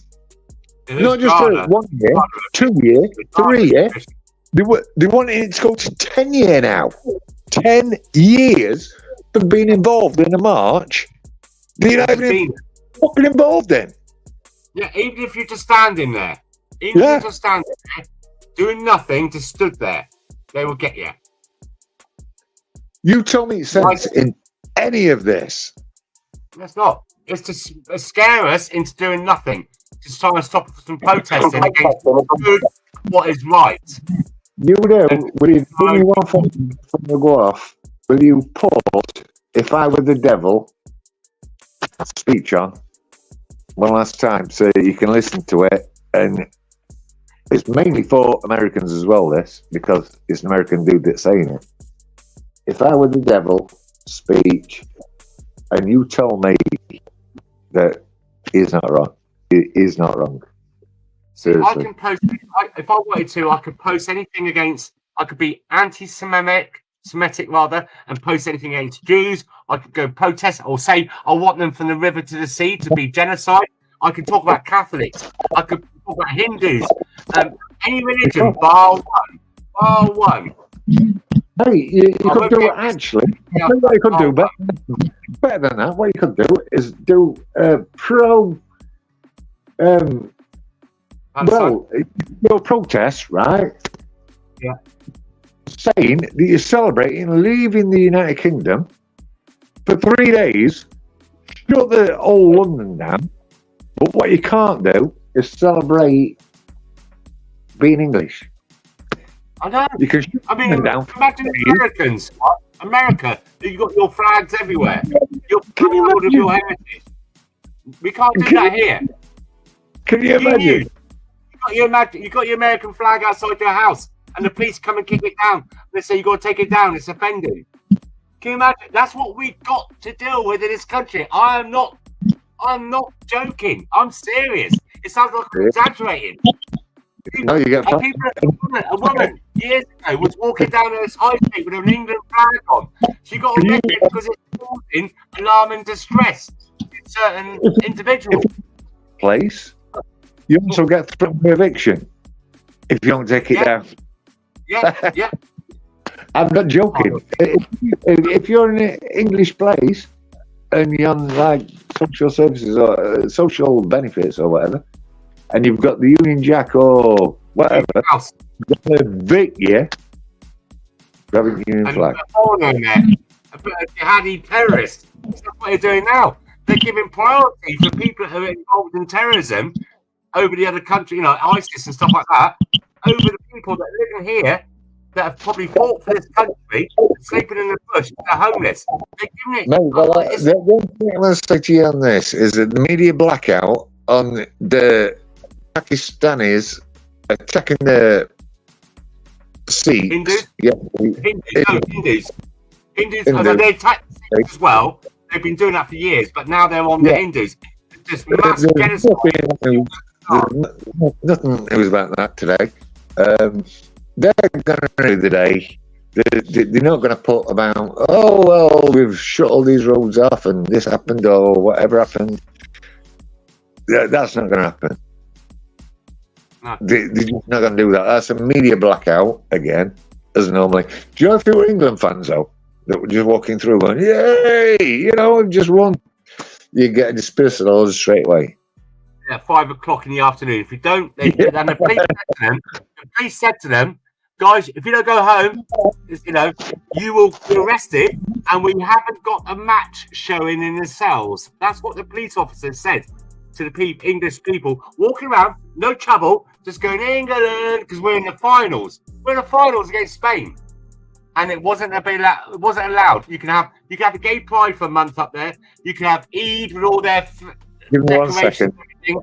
But you're not allowed to celebrate being English. And that's a true story, guys. It sounds like I'm exaggerating. I swear to God, just go and Google it. Look around, look on YouTube. What the hell is going on? It's wrong. That's, and that's what's causing the problems in this country and other countries as well. That we're being pushed to the back of the queue. And we're the ones that are paying for their wages. We're the ones that are paying taxes for the police, the politicians, the hospitals. But it's being given away to everyone else. If you're scared, which a lot of people are, I know 95% of people are scared of talking out about this. For reprisals, I'm not going to go. You have to keep the voice going like you're doing. I admire for that. Because genuinely, the moment that we are silent is a moment this country fucked. I'm not submitting. I'm not dying on. I am dying standing, not kneeling. Yeah. That's the moment that this country is finished. The moment that we stop talking about stuff and we think, you know what, I'm scared of being arrested, I'm scared of doing that, I'm scared of whatever. Yeah, everyone's scared of it. Because we're not doing anything wrong.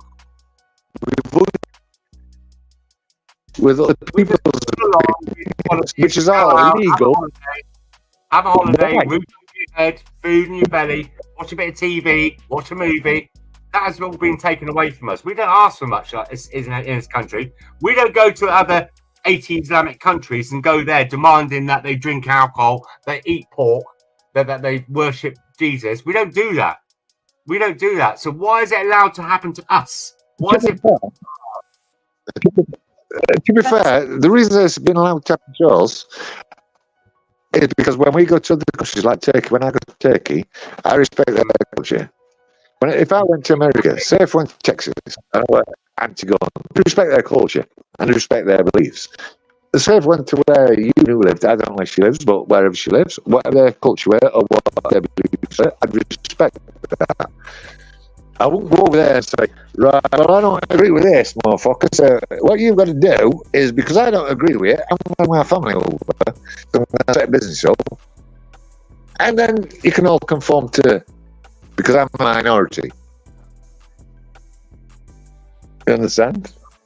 Yeah, it's just, wow, why do minorities give so much power? Texas, if you like guns, you like guns. I don't really give a shit. I don't care if you respect the country you're in. It's not that way at all. Absolutely nothing like. But England haven't done that. They've said, no, you're welcome. You come over. I'll do what we'll do. We'll not only accommodate you, but you can have your own masks, you can have your own thing, you can have your own community, and they're not satisfied with that. But we're not bothered about that. That's my problem. My problem is, Sweden, Norway. My problem is, Canada. It's not about legal immigration. I've got a problem. I don't care if it's mosque. I don't care if it's mosque where they are. I really don't care. What I do care about is unvetted people coming over. We don't know where they're from. They're coming over in record numbers. Why are they throwing their passports the crowd in the sea? through the roof. The crowd's gone through the roof. Stabbings have gone through the roof. I mean, two groups of men over in Sheffield the other week, we're having a good machete fight. Now, I can pretty much say these men weren't English. Do you know what I mean? This is where we're at, but I can't even speak. Your audio is terrible, mate. You keep blocking in and blocking out, so you were only hearing half of your Yeah, you sound saying to me. Sorry. Is that better? You sound saying to me. Mine. I think mine. I mean, you knew. I'm not breaking up, am I? But I think Outlaw's breaking up a lot. No, it's not. Is it gay? Yes. Yes, sir. I mean, it's not bothering me. Go ahead. I mean, I understand you. It is what it is. You guys are talking serious stuff, and don't worry about it. Just go ahead. No, I like these debates, but if you can't hear me, then No. We can hear you. We can hear You're not being put in a naughty corner. It's just like you're talking common sense and stuff like that. But half of it is being missed because of your audio. Your connection. Yeah. And I want you to get your point across, and I want people to hear what we're having to struggle with, where we are in the United Kingdom. My point is exactly the same as yours. I am scared. I'm fearful. I don't know where it's going to... especially more so at the moment with the sentencing, how they're trying to... They're trying to silence people, which is quieting more people. And it's just general public. We are not far right, like what that dude says. That video that I first sent you, please keep putting his videos out. And his parody music stuff. We are not far right. We're just normal people from normal working backgrounds that want our past back. We want our heritage back. Our culture. Rather than being ruined. Yeah, and culture. Who we are. What makes us a good nation. What a great nation. And that's what's been. There's only one thing you can't talk about. You can talk about anything else. It's just one certain cult you must not criticize. And so let's lead it to this. It is.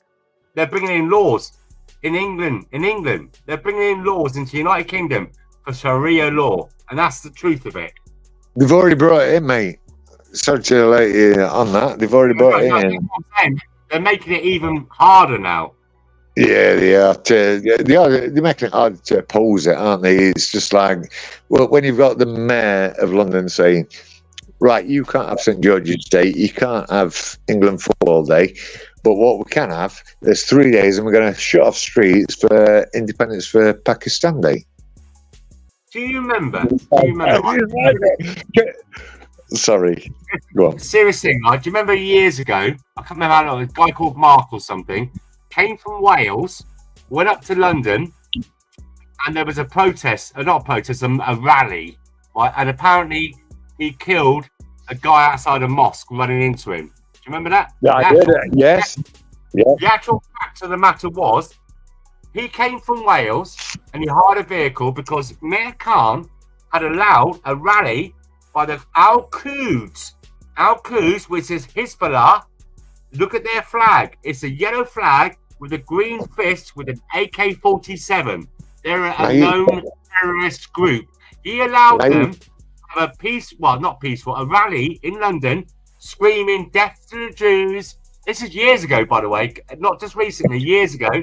And, you know, from the river to the sea, we will drown you and all this. It was singing all these things. Darren Osborne, that's the one. Thank you very much, Jason, my phone and friend.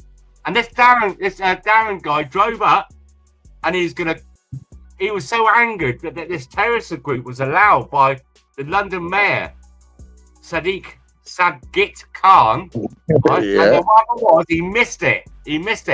And he drove around and there's a load of Muslims outside the mosque and he went into them. Now, the thing is, right, he got charged and put in sentence of, I think it was 34 years minimum. The guy that he got accused of murdering was already dead of a heart attack. He was dead already of a heart attack. How can you sentence someone to murder that was already dead?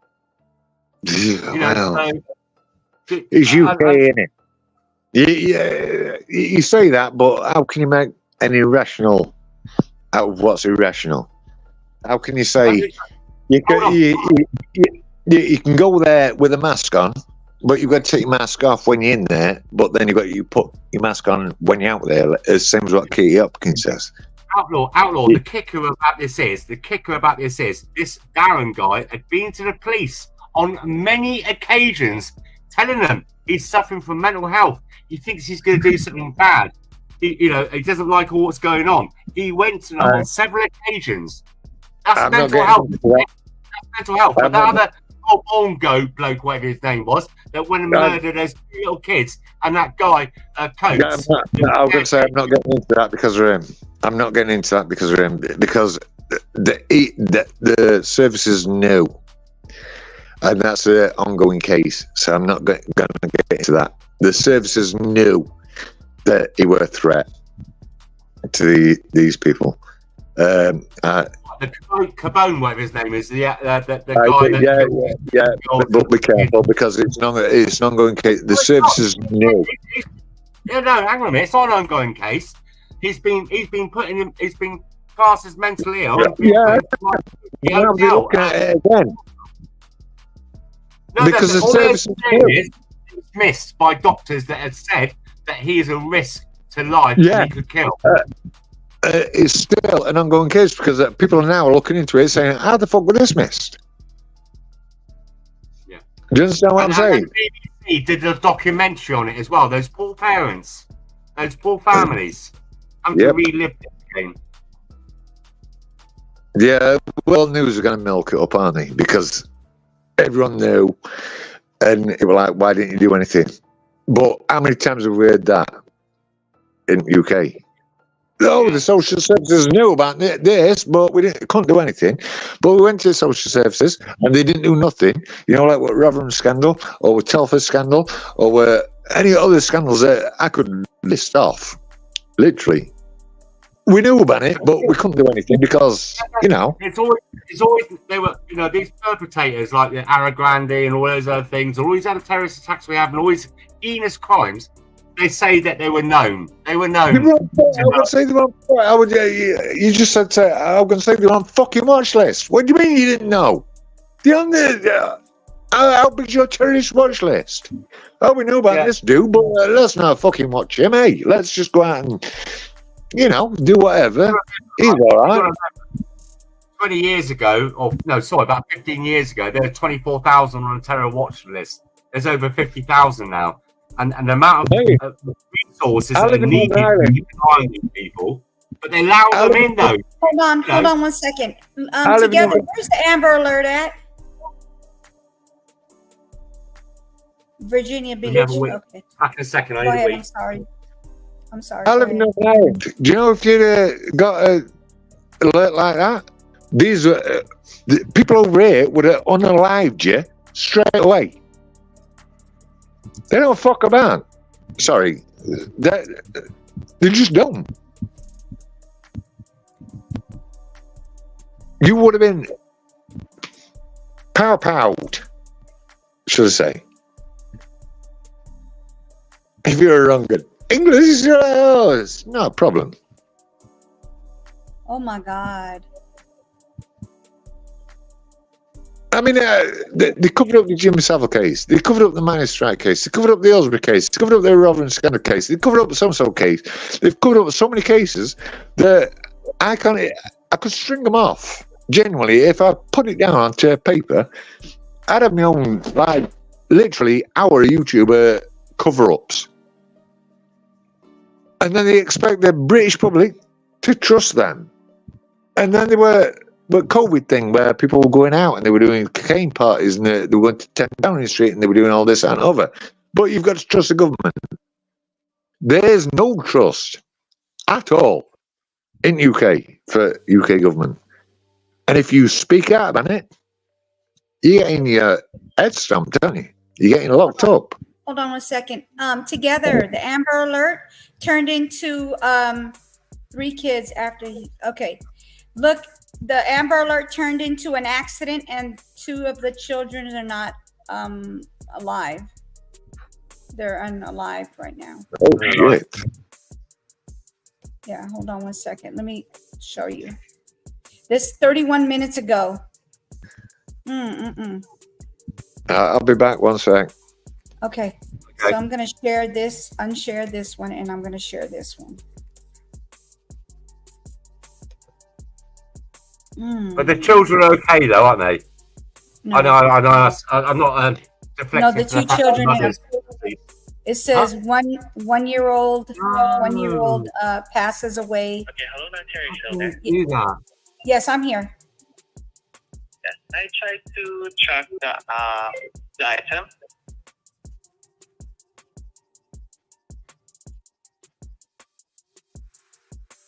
Why are children such a victim all the time? We're supposed to be looking after our children. Children are the future.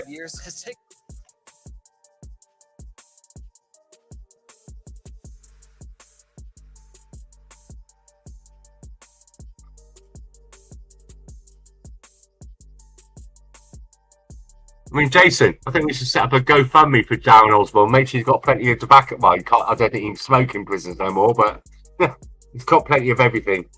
Okay, real quick. Okay, real quick.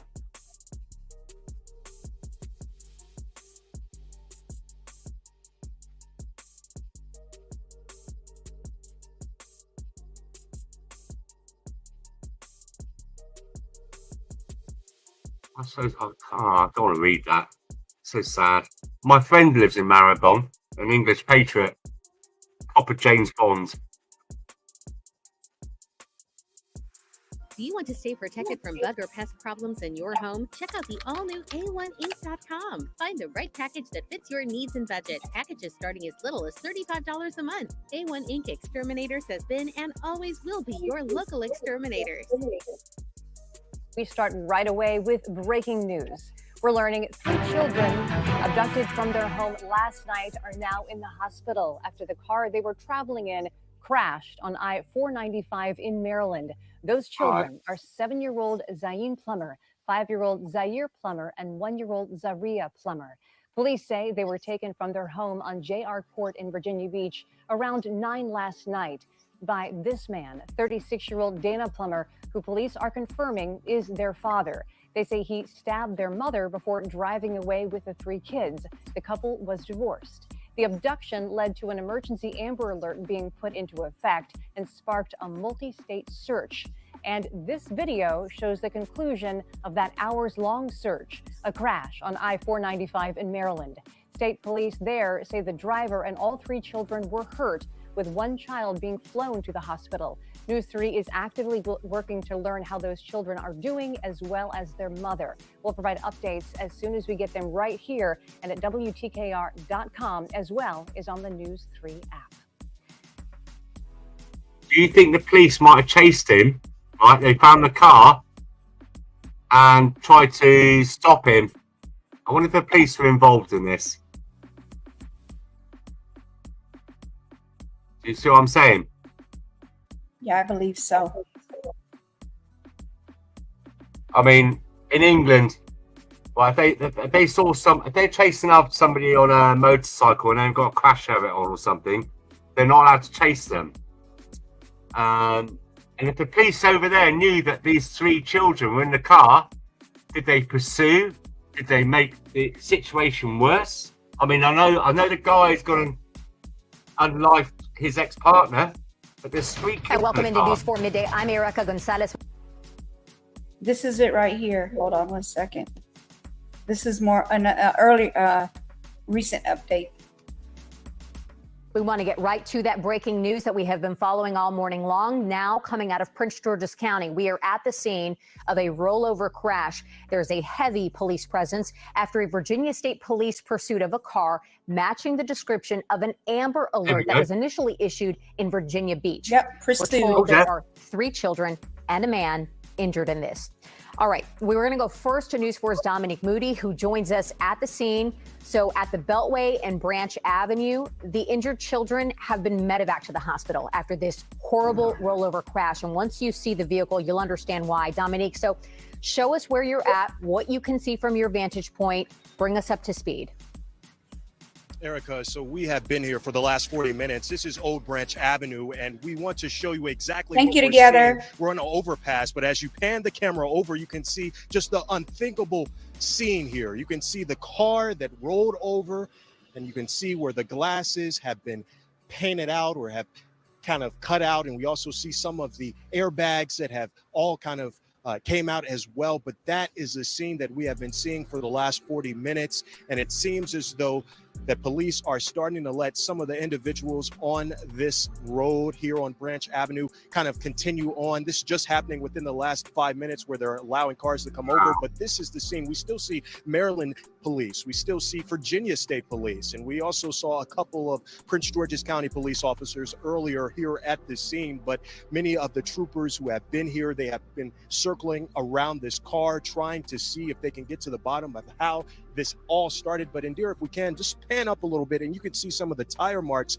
as well as you come off of this exit onto Branch Avenue from the Beltway. You can see some of the tire marks where it seemed as though it kind of screeched and kind of went into the side of the street or the road, and then it kind of came back onto the road. So you can see exactly what we're seeing. Troopers still out there right now trying to assess the situation as cars are coming through. Virginia State Police attempted to make a traffic stop earlier this morning of a vehicle along I-95. The vehicle refused to stop, and that's when the pursuit began through Virginia across the Woodrow Wilson Bridge into Maryland and Prince George's County. It is here along Branch Avenue where that vehicle rolled over. Of course, we know there was 4 people inside, an adult and 3 kids. This coming after Virginia Beach Police and Virginia State Police issued an Amber Alert for 3 siblings, a 7-year-old boy, 4-year-old boy, and a 16-month little girl. The kids were believed to have been abducted by a man traveling in a black Honda. And you are seeing a little bit of what we have been showing you, which is that there was an Amber Alert again for those 3 siblings. There also apparently was a black Honda that was traveling through Virginia, crossed over into Maryland. And then as we see right here, as we're showing you live, if we can come back live, you can see exactly what we're seeing. And that is that car that flipped over. You can see where it is just a mess. There are several road closures around this area. Police have been trying to get the public to know not to come around this scene, not to come around this exit, around the outer loop of 495 and onto the Branch Avenue exit. But this is what we have been seeing for the last 40 minutes. Police assessing the situation and seeing exactly how this all came to be. Erica, back to you. Dominique, you and your crew are now offering us a vantage point that we had not been able to see, and that's really those tire marks, those tire tracks, and where you can sort of almost visually see the car careening and how it came down Old Branch Ave. Indira, thanks for taking a look up in the camera now. You can sort of see where that vehicle initially starts to make what is notably, if you've ever driven through that area, it's a really tricky area to try to merge to begin with. No telling how fast he was driving, but you can see all of those tire marks just careening down that stretch of roadway there. And obviously that almost just completely This man didn't care about those kids to be running Dominique, like I'm that. gonna ask you just hang tight there. You and Indira, thank you so much for your vantage point. Hold up. I would say this. Do you remember the O.J. Simpson? Do you remember that years ago? How they kept at a respectable pace behind him? Yes. What happened here? Like, look, I know he unlifed his previous partner and that, but he had his 3 children in there. the guy is in a mental state where he's trying to protect him, perhaps. I don't know. I'm not justifying what he did. But the police, I want to know, how far were they? They tried to stop him earlier on. In what kind of fashion did they try? Did they try to fishtail him? Did they try to barge him off the road? You don't know. Yeah. There's 3 little kids in there. The police should have kept back. I see. Can't blame the police for chasing him, Jermaine Thompson, if the kids were in danger. But the guy's got his 3 kids in there. His kids. I mean, not all people are evil. They want to kill their kids, and for some reason he did what he did. But the police should have kept back and monitored it, like with the O.J. Simpson. Those little kids now, you know, that it could have been pulled over. He might have put his hands up, and knowing that his children, you know, he don't want to get. Yeah, you got to look at both sides of the story. I'm not condoning him. I'm not saying he's a good guy, but yeah, I get what you're saying. But it was definitely a police chase. Yes, exactly. With 3 kids in a car. The police shouldn't have done that. They're inciting him to take drastic action. Yeah. I did a video the other day, and the guy only went the miles and less the miles, and the cops stayed behind him the whole time. And he was a criminal from 35 years ago. He raped 2 women. He robbed them at Pow Pow Point, okay? And they found him 35 years later from in a whole nother state. Like, he was supposed to be, he's from Massachusetts, Boston, Massachusetts. And he was found, look, I have too many cases to even say where he was found, but I have a video on it. So basically, they caught up to him. Guess where they caught up to him at? At the hospital, because the man was hurting. Something was wrong with him. So they ended up meeting, he ended up leading them in a car chase, a calm car chase, no kind of issues. They popped his tire with that little metal thing that pops tires. Other than that, it was a smooth chase. Like, nothing serious happened. Nobody was hurt. He got out of the car stumbling. They put him on in the car, and then they checked him out at the hospital, and they took him off to jail. Jermaine Thompson. I don't know why this didn't happen with these children involved. This guy, he didn't even have anybody in the car with him. It was just him by himself. This is Jermaine children. I mean, this is sad. Can I just reply to Jermaine Thompson? Yes, in my opinion, the complete blame is on the father. Yes, it is. It's on the father. But the children in the car, get the children to safety. Don't antagonize the system. Once you got the children to safety, then you deal with the father. Then you get this. Then you rip his ass to bits if he's in the wrong. Obviously, he's in the wrong because he's unlived the children's mother. You know, that's terrible. But until those children are safely in your custody and out of the way from the danger, you know, I don't know. Yeah, it's not hard to hang on a minute. Like you're saying, it's hard to shut down a highway or freeway, whatever it is you got over there. But they did that with O.J. Simpson, didn't they? You see all these, you know, flash things where the police are chasing after someone. They got a helicopter, a news report. Just wait until the situation's diffused. If they're children or victims, you got innocents. Just wait until you calm it down, get them in, then you deal with the perpetrator. That's what I'm just saying. You know. Yeah, I blame it on both ends. The father mostly, but the cops should have definitely, No. The father is the number one blame. He's the number one blame for putting his children out. Hey, DJ Chuck, how are you? Until they get those children to safety, those innocents, then you deal with them. But until then, you have to do whatever you have to do. Lie, say, don't worry, we get you an air jet, you can go to Colombia and we'll give you 20, 40, 60 million dollars, whatever it takes to get those children into safe hands. Kids are kids. They don't deserve this.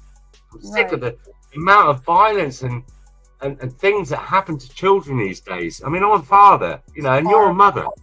It never ever weakens the atrocities and it hurts. the hurt of it all. You know, come on. Yeah, they won't see the police. They will slow down. Spikes. Yes, that's what they did to that guy, the one they caught after 35 years, literally from 19 I believe it was 1989. I have the video. You guys would have to go look at it. But basically 35 years later, this guy literally got caught. But basically it was this older guy. He was 71 years old when they caught up to him, right? They caught up to him recently and they drove slowly as he did. They did try to do that little thing where they hit the backside and kind of make them skid when there was no cars. Fishtailing. Yeah. Yes, fishtail. They tried to fishtail him, but that didn't work. So they went ahead and let him go until he got to UCLA Hospital, and Reagan's Hospital is where they ended up He stopped and got out.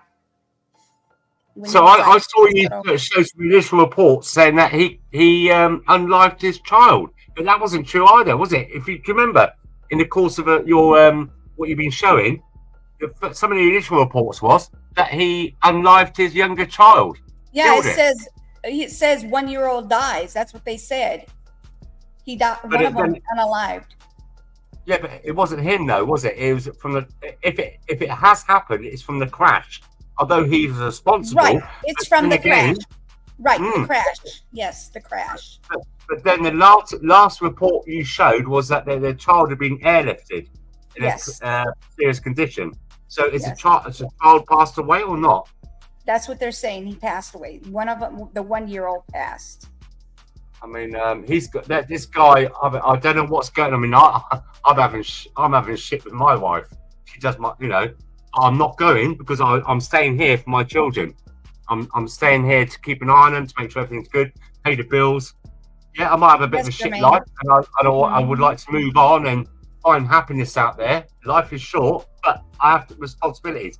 And for this guy here, I don't know what the circumstances are. I mean, there's no reason to. And it's a children's mother starting. No matter how much my wife can really piss me off and push my buttons, I would never unlife her, because at the end of the day, I believe in the 10 Commandments, thou shalt not murder. Secondly, it's my mother, it's my children's mother.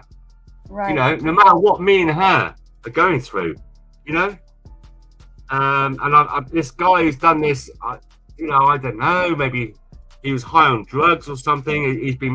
It's sad that this happened. He should never have done that in the first place. But at the end of the day, these children, he's got the kids in the car. The police should have stayed back a bit and, I don't know, got his telephone number, followed him at distance and blocked off roads and not put it into a chase and called him and said, listen, look, fella, look at us. You ain't getting away, mate. You've got your children in the car. If you love your children, blah, blah, blah, blah, blah.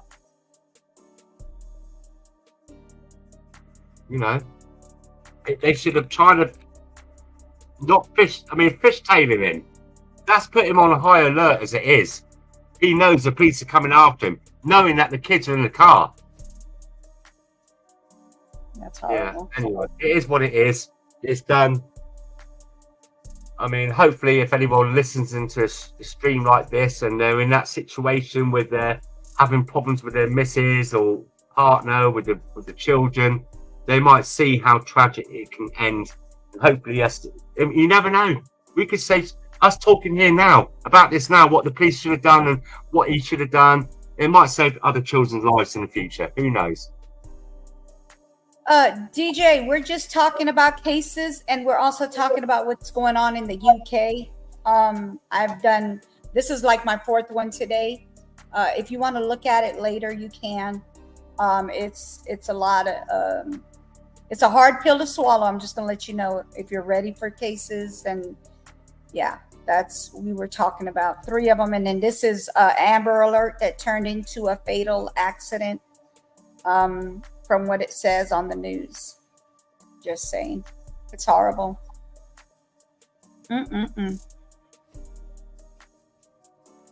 And I do have an update for the guy that's that has. This is another case that I was talking about. He's a what you call it, an escapee. He escaped from when they were taking him for medical care. He escaped, and this is the last. I'm thinking, as far as right now, this is the last information right as of right now.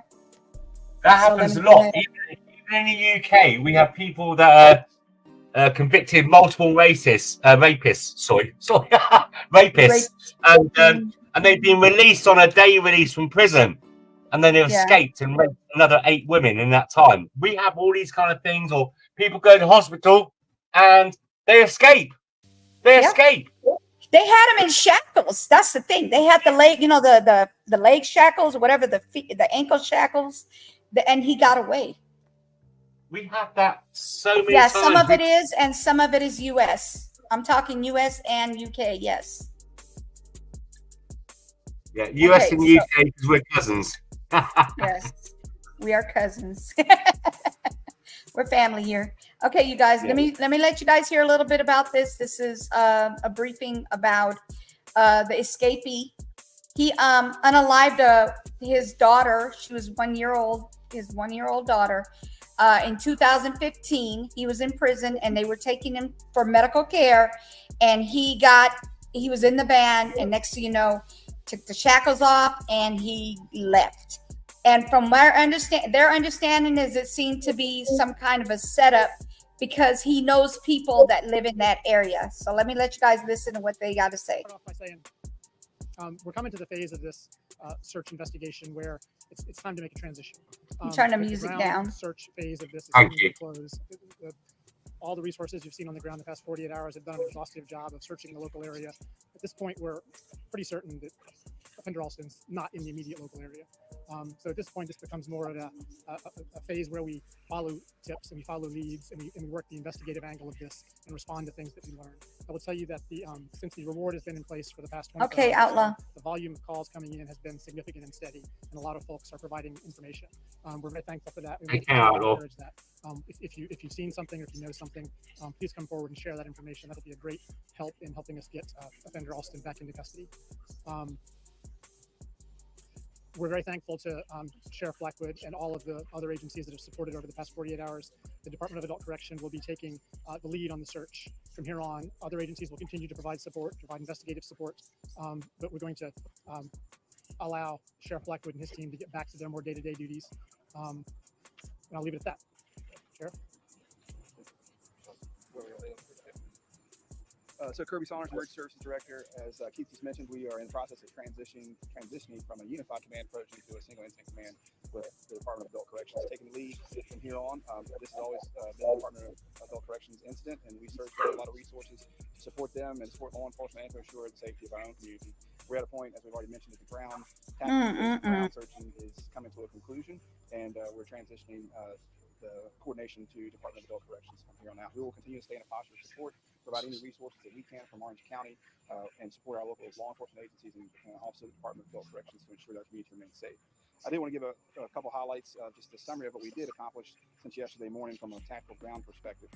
Since yesterday morning, there were a total of 335 personnel on the ground involved in both tactical search, ground search, as well. This is the guy they're looking for, and that's the little girl he unalived. Look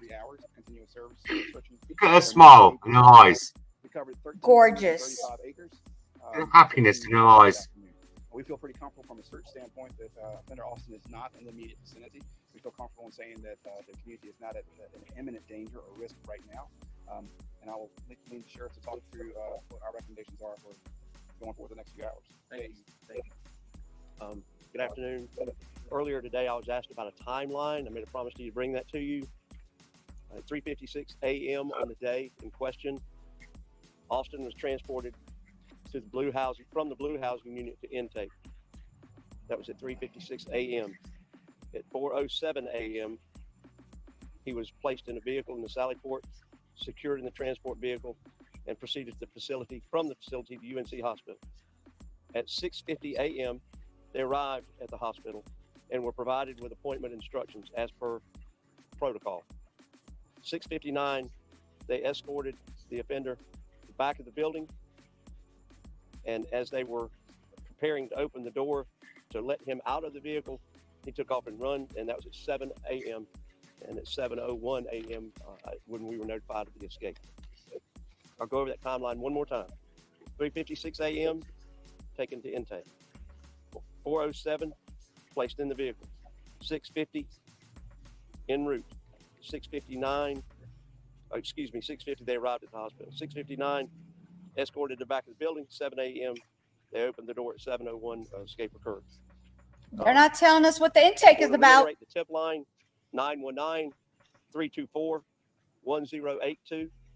Also reiterate the $35,000 reward that's being offered.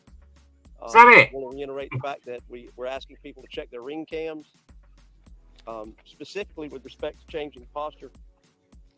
There's a couple things I want to talk about. One is the amazing hospitality offered to all of us by the Durham Tech campus and staff. President Buxton, J.B. Buxton, my gratitude goes out to he and his staff for allowing us to absolutely own that building for the last couple of days.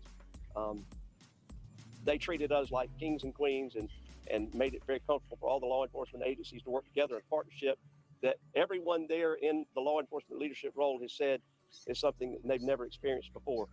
And when I speak to that, I'm talking about, you always hear about the FBI. They had over 100 cops helping each other. That's 300 and something, wasn't it? Not been the case here.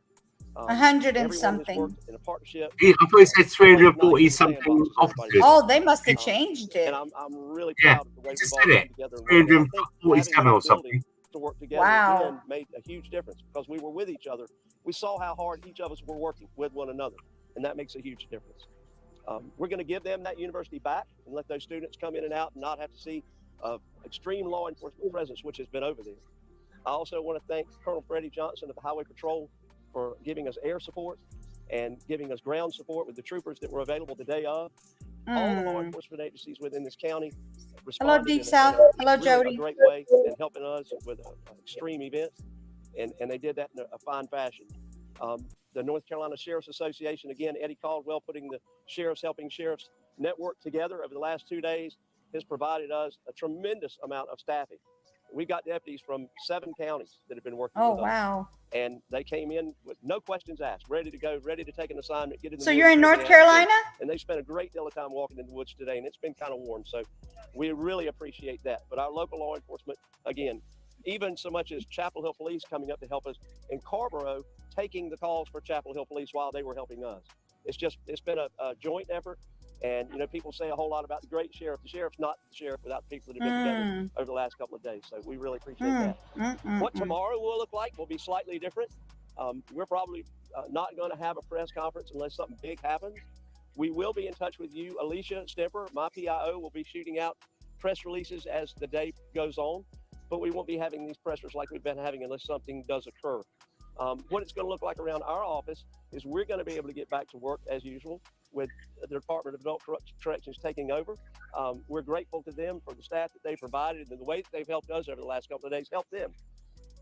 We are, however, going to have them in our facility.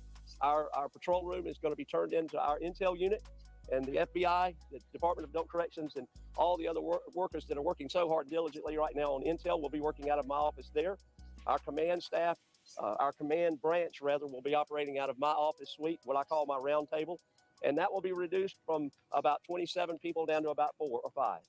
So smaller footprint, still doing the work that we've been doing, but in hopefully a much more efficient manner and with less intrusion on our partners in the county. So having said that, I think I've covered everything from the phone cams. I want everybody to check their doorbells, cameras, know that there's a reward out there, know what the number is to call in case they've got a tip. And I will tell you that the tip line has been full this afternoon, which is really good. I don't know the quality of the calls that are coming in, but I know that the content has been elevated. So that's really a good thing, and we hope we stumble across a nugget while we're doing that.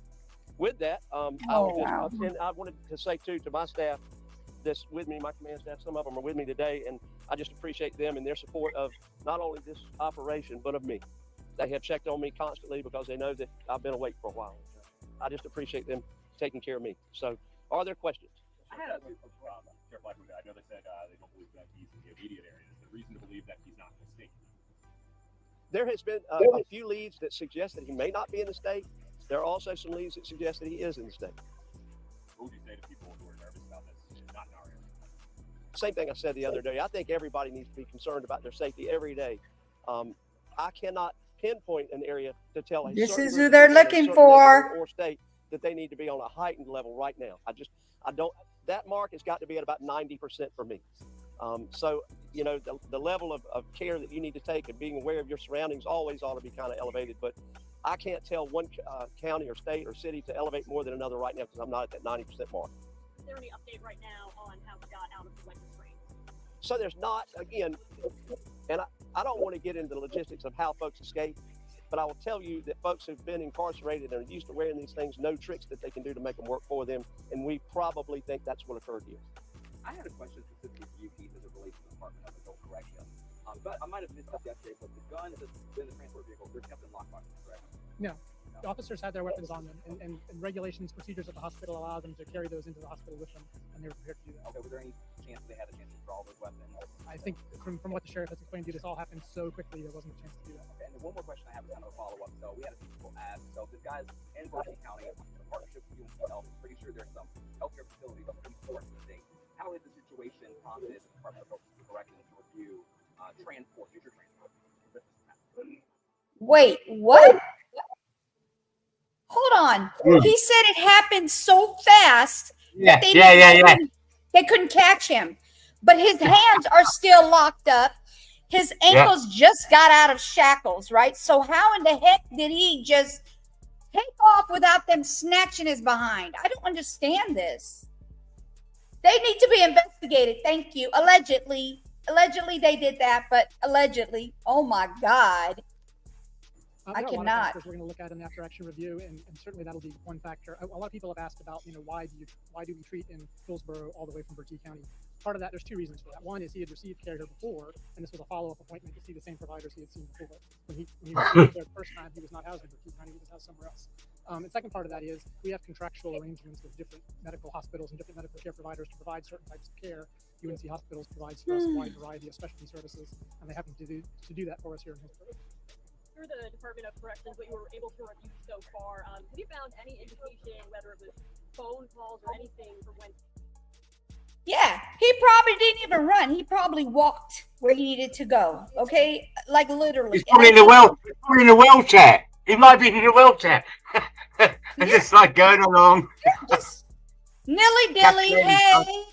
He probably just walked and said, hey, looking around, doing like a little tour of what he sees around him. Like, what the heck? What you mean you went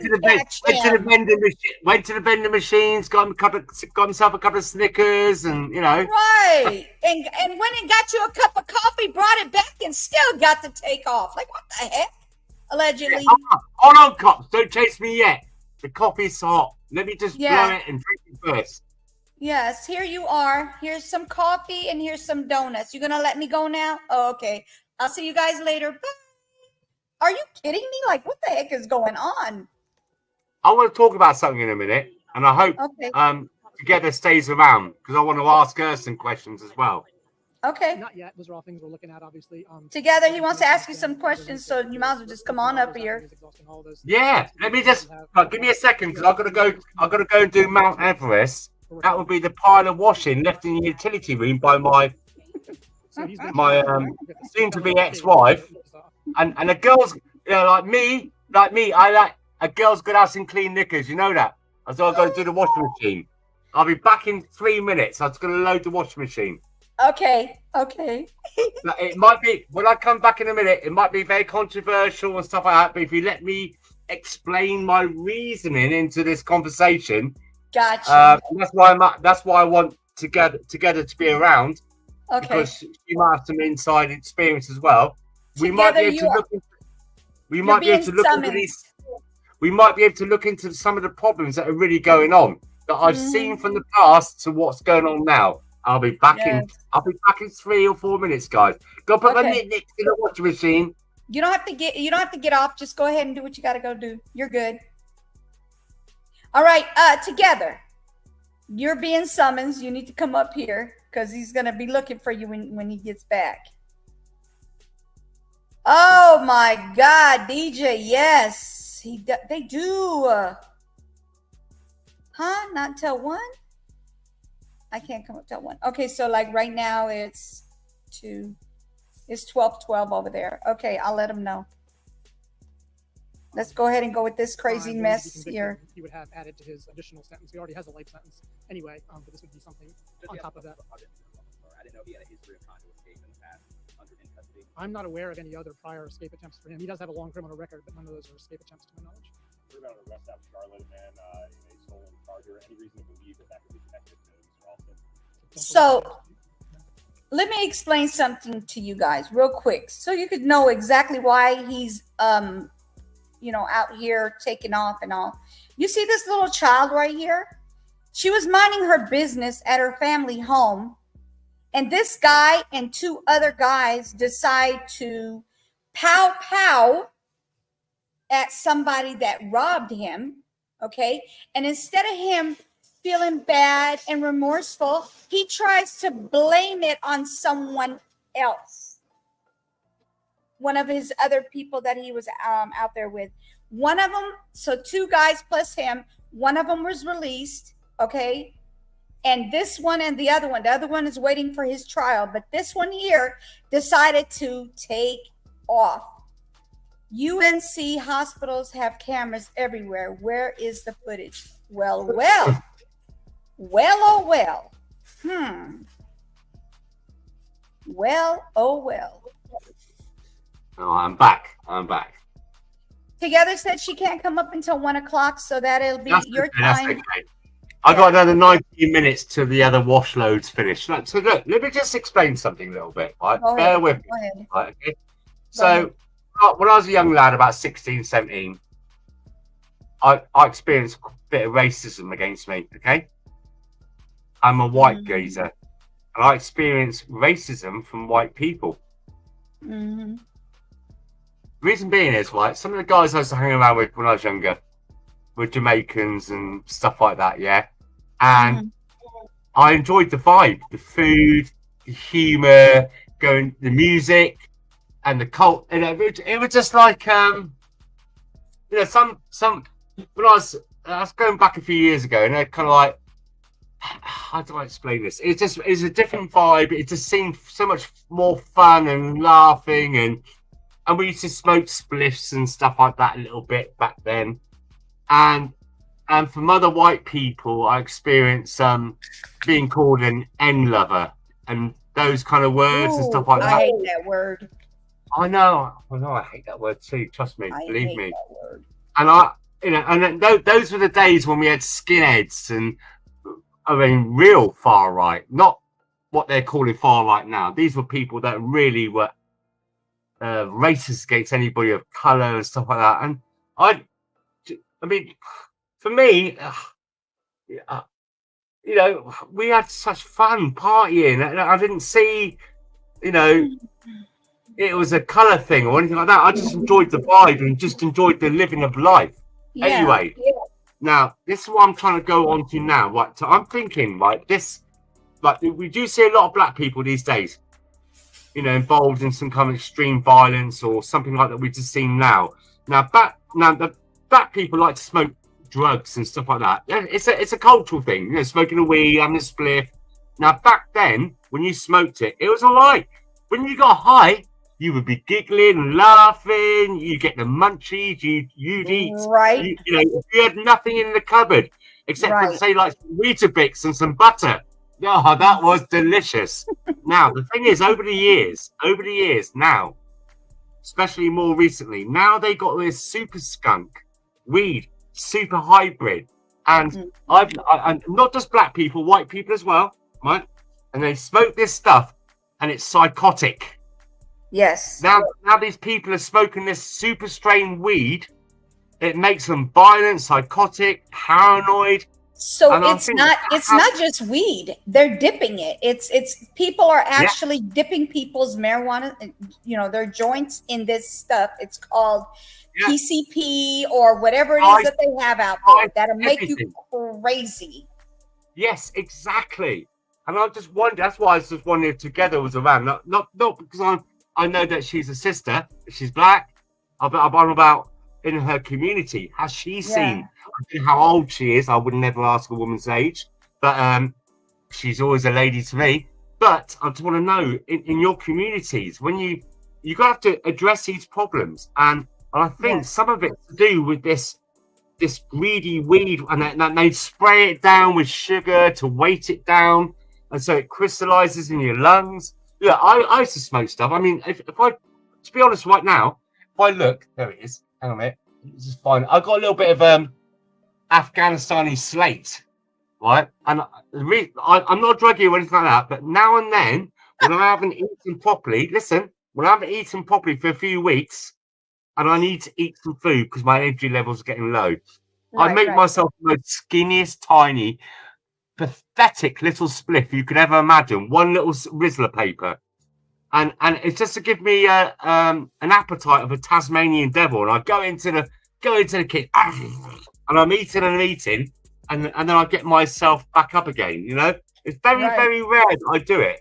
Very rare, but I would never ever smoke this. Somebody give me.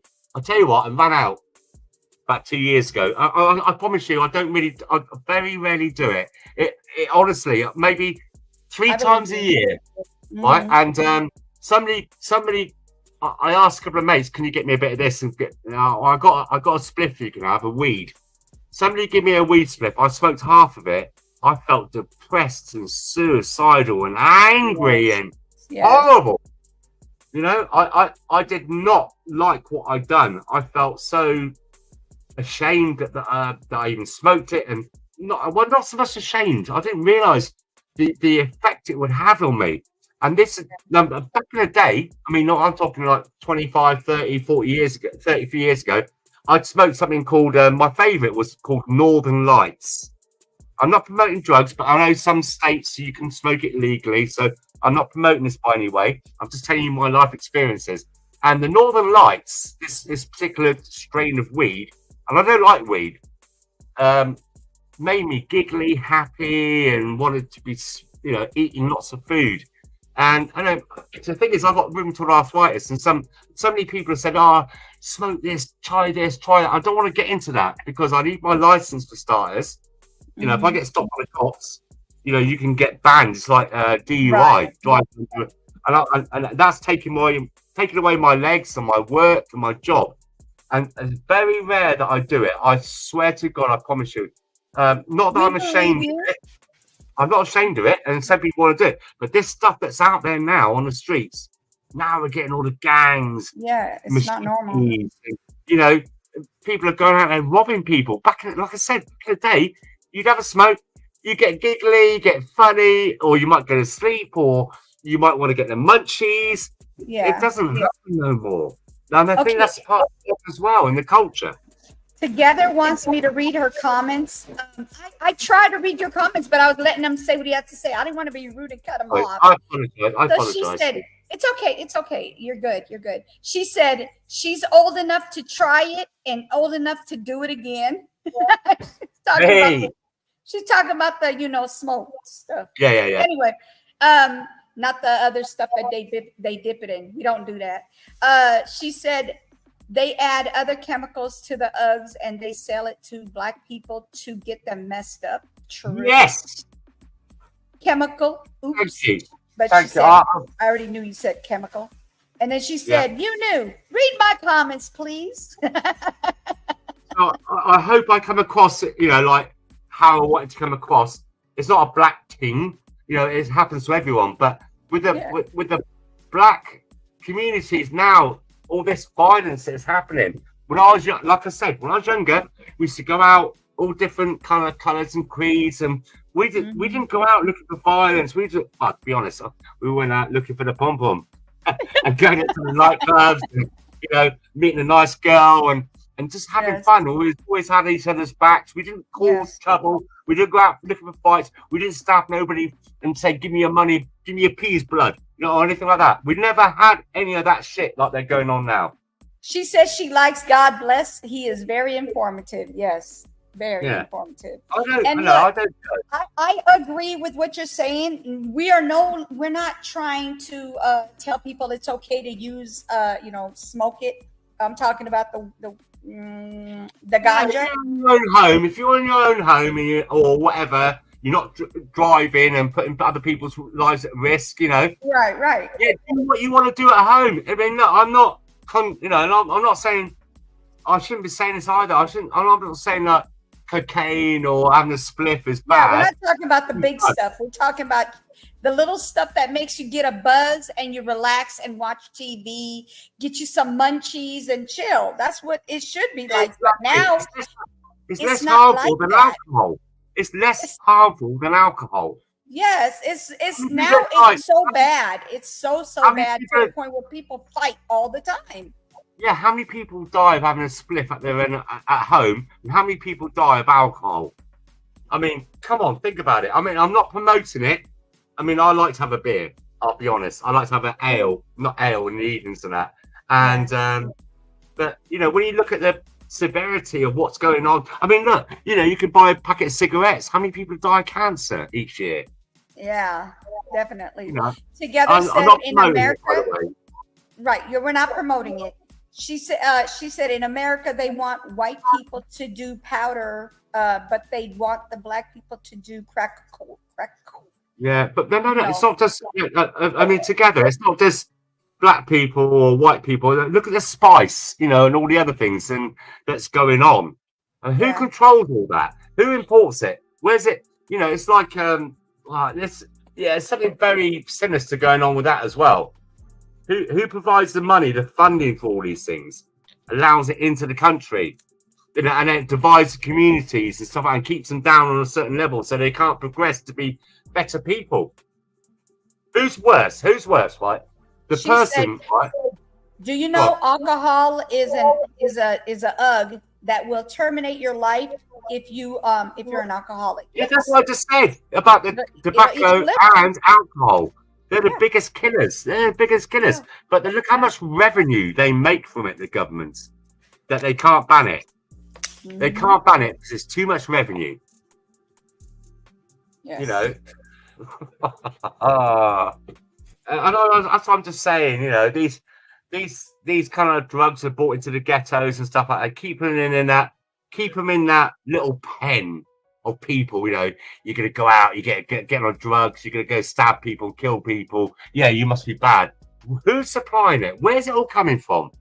Who makes the profit? She said if you abruptly stop, it's definitely a lethal situation there when you abruptly stop. You have to stop slowly. Or just don't get it on the first place. I mean, I've done a lot of things in my life. Trust me, I have done a lot of things. But one thing I've never ever tried: heroin or crack cocaine. I've seen friends of mine that are like, "Ooh, we can't say that word in here." I'm sorry. It's okay. It's okay. You didn't know. Like crack cocaine. How's that? And I've seen friends of mine that are big man. Let's say rocks. Let's say rocks, guys. Let's say rocks. I've got a black mate of mine right now. He's in prison, right? And he was a big man back in the day. He was like an Adonis. He was like built like a silverback. That geezer, you could not mess with him, and he was all right. And now he's just like a skinny little nothing, and in prison and stuff like that. And I've got some other friends of mine that were big guys like him as well. And I look at it's like this. You'll tell it if you light a lighter like that and you light the flame and you tell me to put my finger on that flame, I know it's gonna burn me. And that's why I can't understand with some people. They see other people like I said to you, I know some big man, right? And they were doing the thing, they were like living their life, lots of money. They got a big healthy, he had a big silverback, muscly body. And he got into the gear. He got into that stuff.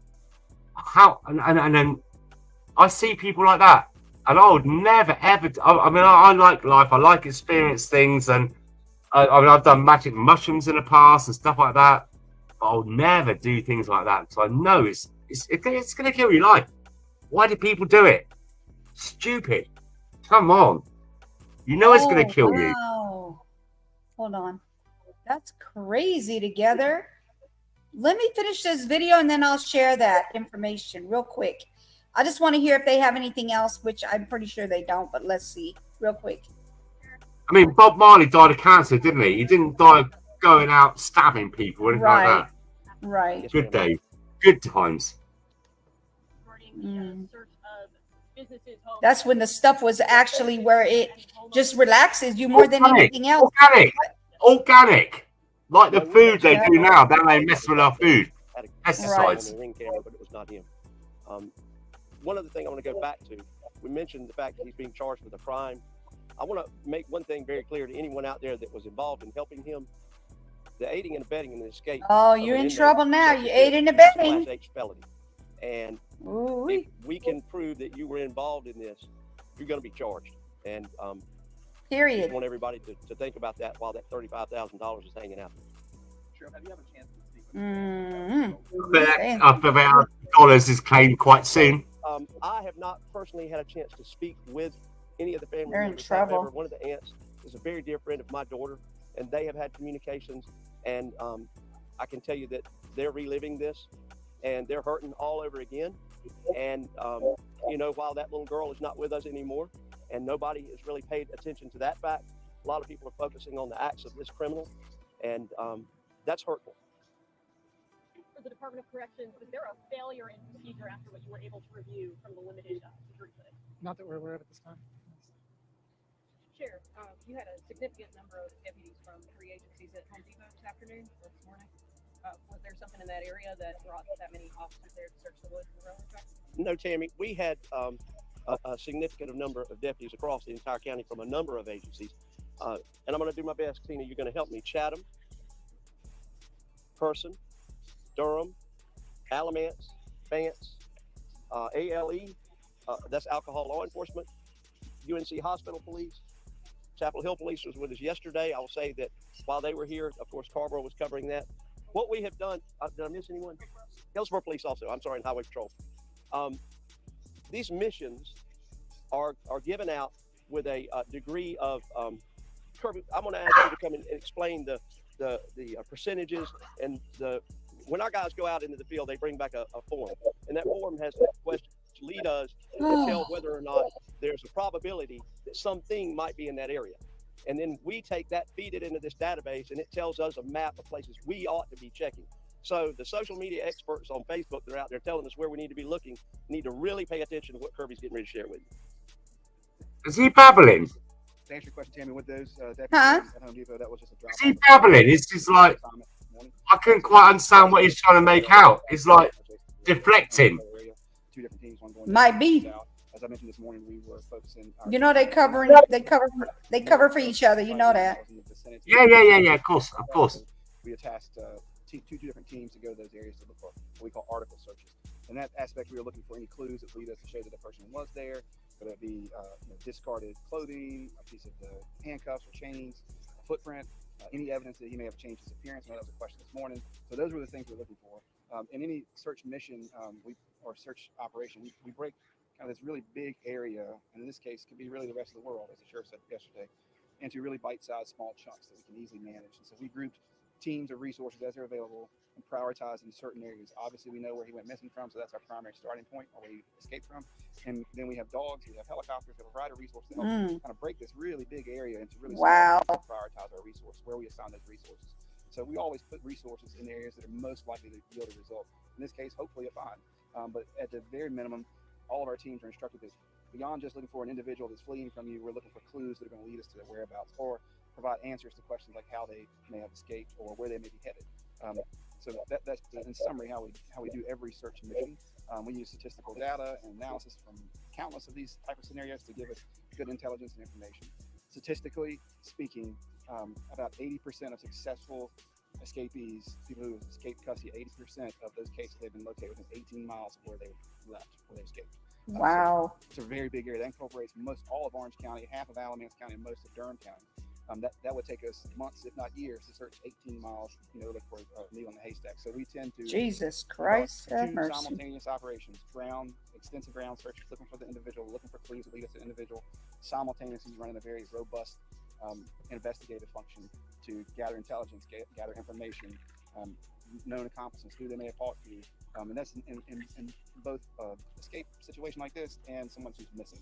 Just general search and rescue type operations. So those both go. Oh, Lord have real mercy. Difference in transition here is we're moving from the less physical, out visible in the wooded areas where someone could be hunkered down and laying low or hiding. We've kind of cleared that area where somebody will do that. We move those resources into that more investigative role. If that helps make sense. No, I believe that there's any reason to believe that you may have had an ally within law enforcement that helped with this. None whatsoever. None whatsoever. This is the same interview all this time. Yeah, it's the same one. They're just giving an update on what's going on. Right now are pointing us back and forth, back and forth. And again, right. You see us every day. He's just saying that they're about to let somebody else take over because they can no longer do anything. They can't find anybody. They can't find him.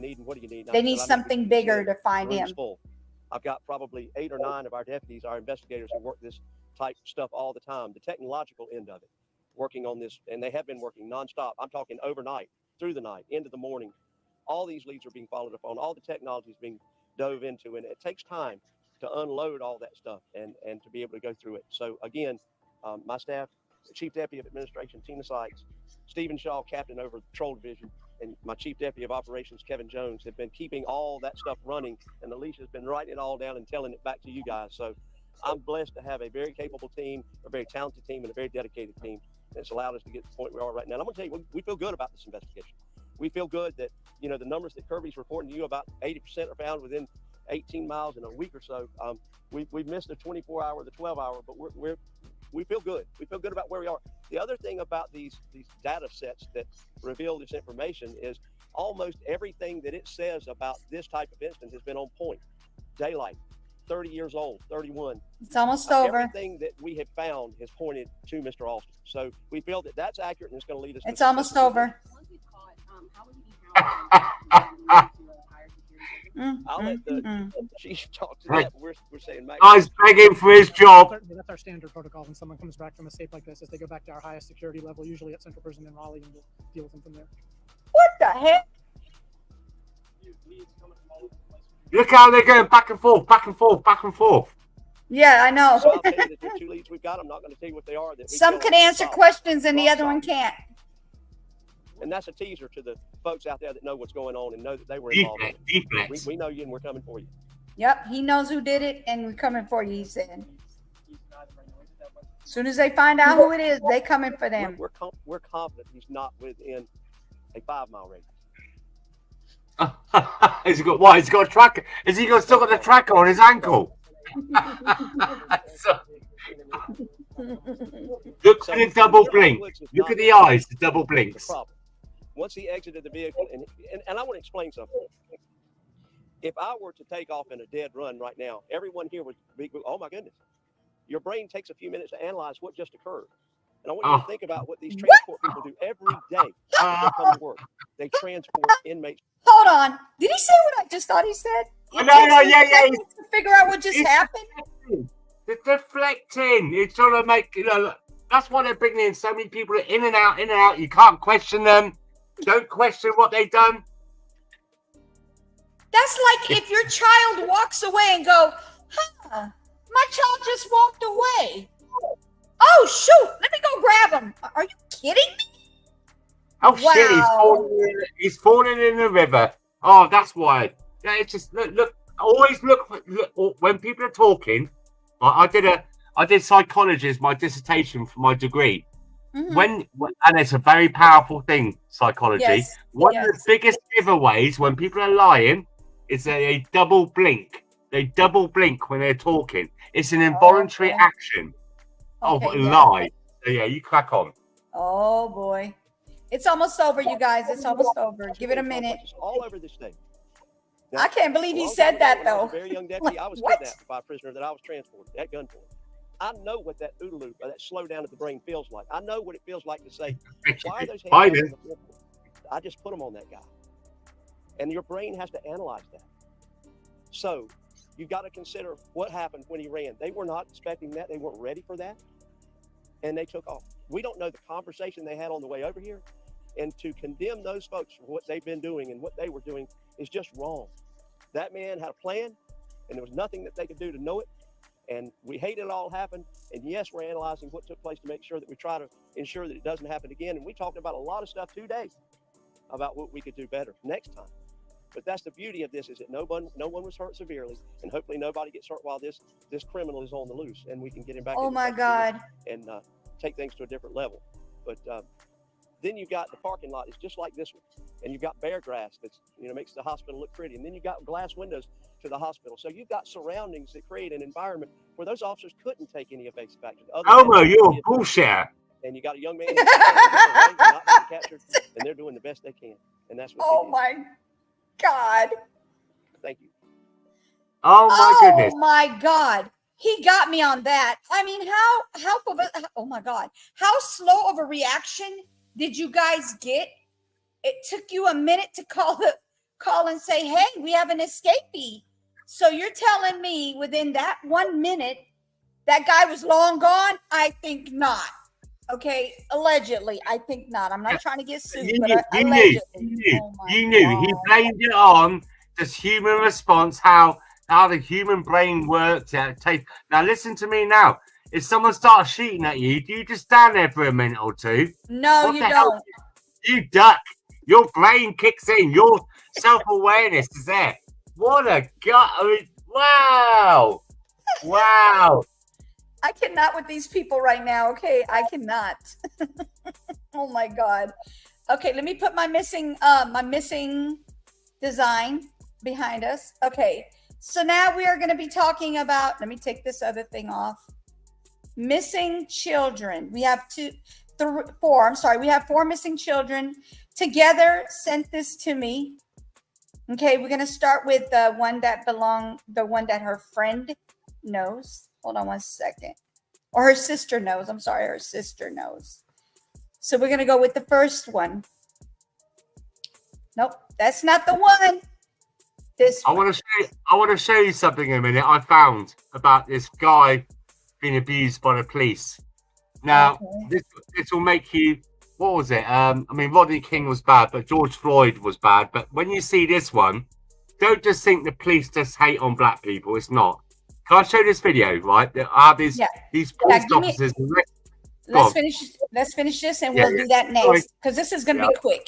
Okay, so first girl is my sister's friend's daughter. Her mom allowed her to be in prostitution. Yeah, the one that gets paid. Yeah. Groomed.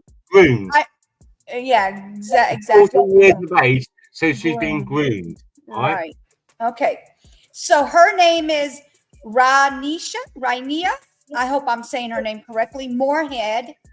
Yeah. And she's been missing since July 19, 2024, Los Angeles, California, age 14. She's 14 years old and she's a female.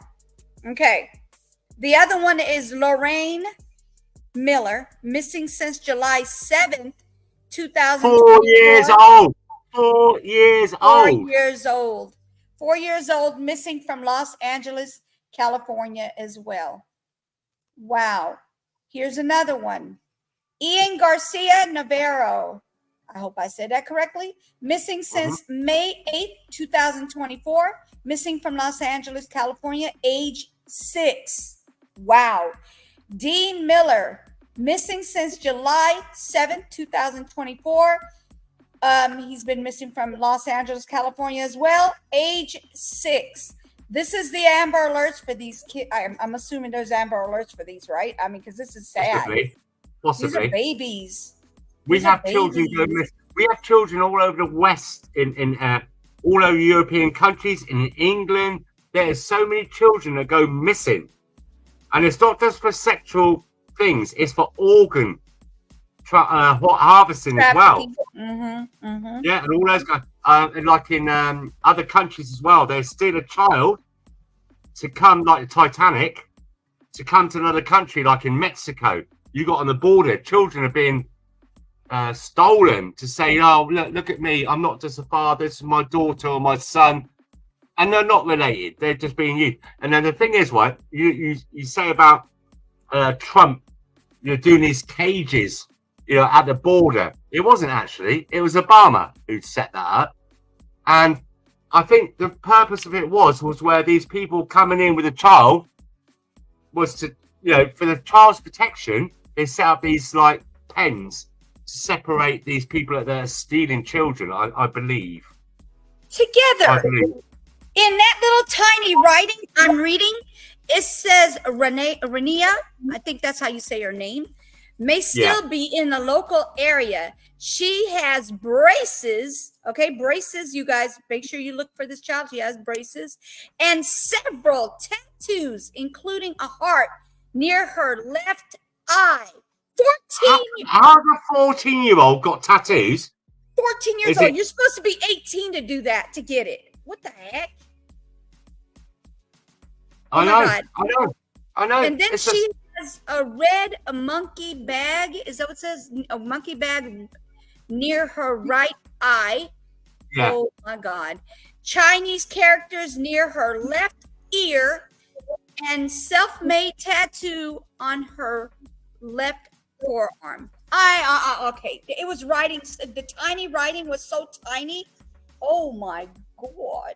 I mean, she either has been kept as a kind of, I don't mean to be horrible, some kind of slave, because if you saw that kind of child, if this has been publicized properly and spread out, schools and everything like that, you would not miss a child of 14 with a tattoo of a monkey, whatever it was, on the side of her eye. A monkey bag? I don't know what a monkey bag is. Nor do I. But it's a tattoo by an eye. It's a tattoo by an eye of a young child. How can you not miss that? Oh my God. I just want to know what the heck. I mean, this is ridiculous. 14. I have one ding on tattoo on my ankle. And my friend did it. Like, my friend did it for me, but I designed it. And she messed it up, of course. It doesn't even have ribbons like it's supposed to. It literally is supposed to have spiral ribbons, but it doesn't. But anyway, to get off of that part, so I have one simple tattoo on my ankle. I would never put one on my face. This is a 14-year-old. And God knows when she got the tattoo.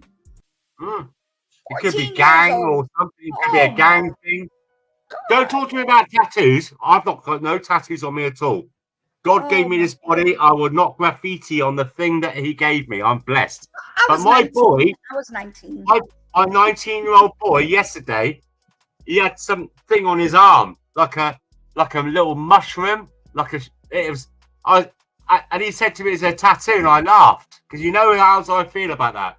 And then today I see it on his arm still, so I got a wet microfiber. I said, "Give me your arm."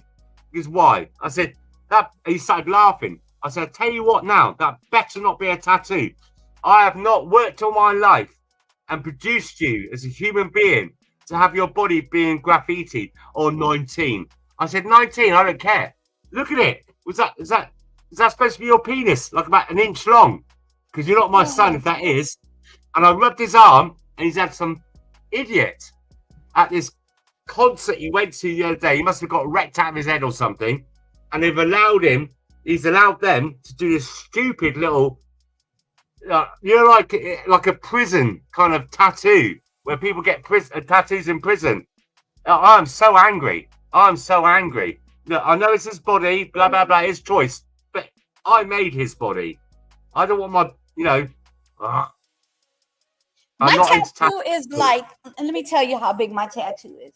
My tattoo is like an inch wide, an inch long. It's a heart. And then I have very little piece of ribbon on each side. But I got it when I was 19. I did not go to a tattoo shop. I got it done by ink and what they call Indian ink and a thread with a needle. Let me tell you, it hurts like heck. She did a good job on the heart, but the rest of it is horrible. I would never get another one again. Thank you. Do you regret it? Yes or no? Yes, Be honest. I regret the design. She messed it up. Yes. If she'd have You did it see the way this- I had it, it was beautiful, but she went and jacked it up. I'm just And saying. then when you see these girls, you know, like 19, 20, they got tattoos on their face and down the side of their neck. Imagine what they're going to be like when they're getting their pension. Never. I mean, yeah. I mean, I got a mate of mine who's got what is it? What's the matter with me? St. George with the dragon and the flag and everything on his back, and it looks tasteful. You know, it does look tasteful. I'm not into tattoos, but my boy has got this. It's like, I mean, I'd rather you get a bubblegum machine. You know, there's tattoos for the bubblegum machines. It's got this it's like honestly, it looks like some kind of penis of about 1.5 inches long on his arm. Honestly, I'm so I really thought since he's been back home for this concert, this music festival, it was just to wind the kids like to wind me up. But it turns out it's a real tattoo and the most homemade. Like I was out on crack, man. Sprack, and I was wasted. I didn't know what happened. You know, like some people they go on holiday to, you know, like down south of Mexico, and they get wrecked on tequila, and they get pushed in. You know, the guys get them drunk, and they make them do this stupid tattoo on their arm, and that's what he's done. I'm so disappointed in him. I really am. I know. I'm a dad. You know. I just don't like tattoos on my kids. Anyway, let me show you this video. Right, this is Okay. I don't know if you've seen this, While you guys. do your video, but real quick, Together said her mom is a prosy, the thing I said earlier, and then she said she groomed her daughter, and her daughter, that's her sister. That's her sister's friend. She knows her. She knows this woman, the mother of this 14-year-old who's come up missing. God forbid, Jesus Christ. Oh, Lord, hold me back. What are you talking about? The one you showed a video of? No, yeah, the one I just showed you the picture of the Yeah, girl with the that's tattoo on the missing. side of her eye. Yes, her. I hope that she's not. I hope she's still alive. Because what reason would? Oh my God, I'm sorry. Anyway, let me not think that way. Hang on, Together. When you say you know these people, is the mother on drugs? I got a 99.9%. So she's a drug addict as well. She probably is because she's a pros. Yeah. And it's UGG. Can you please say UGG? Thank you. Oh my word. Oh my God. The guy that got away. 32. Let me show you this video. 30. Oh, right. Let me just enlarge it. 30 Right. years old. Hold on. Let me put this, call it up. Hold on one second. Tell me when you're ready. This only happened a few days ago. All right, go for it. Okay. Are you ready? And I'll press play. Yes. Ready. Right, watch this. It's a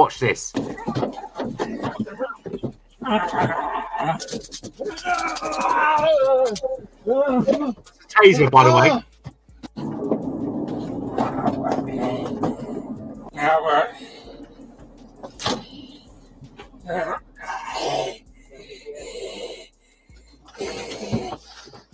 Why do they sound like they're demonic? Oh, Lord.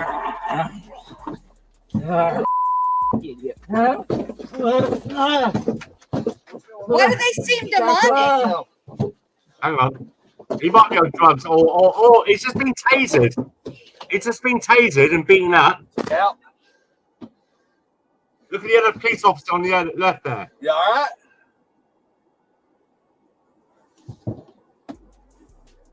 Billy, you all right? Oh, Lord. Dispatch, we're stopped on Willett Road. Let's go, yeah. Police is shitting it now. Look at this copper to the right-hand side. Look what he does to revive him. It's like he's doing. Look. He's tasering him. He's waking him up. Wow, he's waking him up. Stand clear. Paddles. ER. Oh my God. Isn't it? Wow. That's horrible. That is horrible. Oh my Yeah, goodness. just don't. Uh-oh. Wrong thing. Come back up. Come back up. I'm sorry. I'm sorry. I clicked the wrong one. I'm sorry. He gonna get me. He gonna get me, y'all. He gonna get me. Come back up. He probably still talking. Come back up. I'm sorry. God bless. I clicked on the wrong thing. I'm so sorry.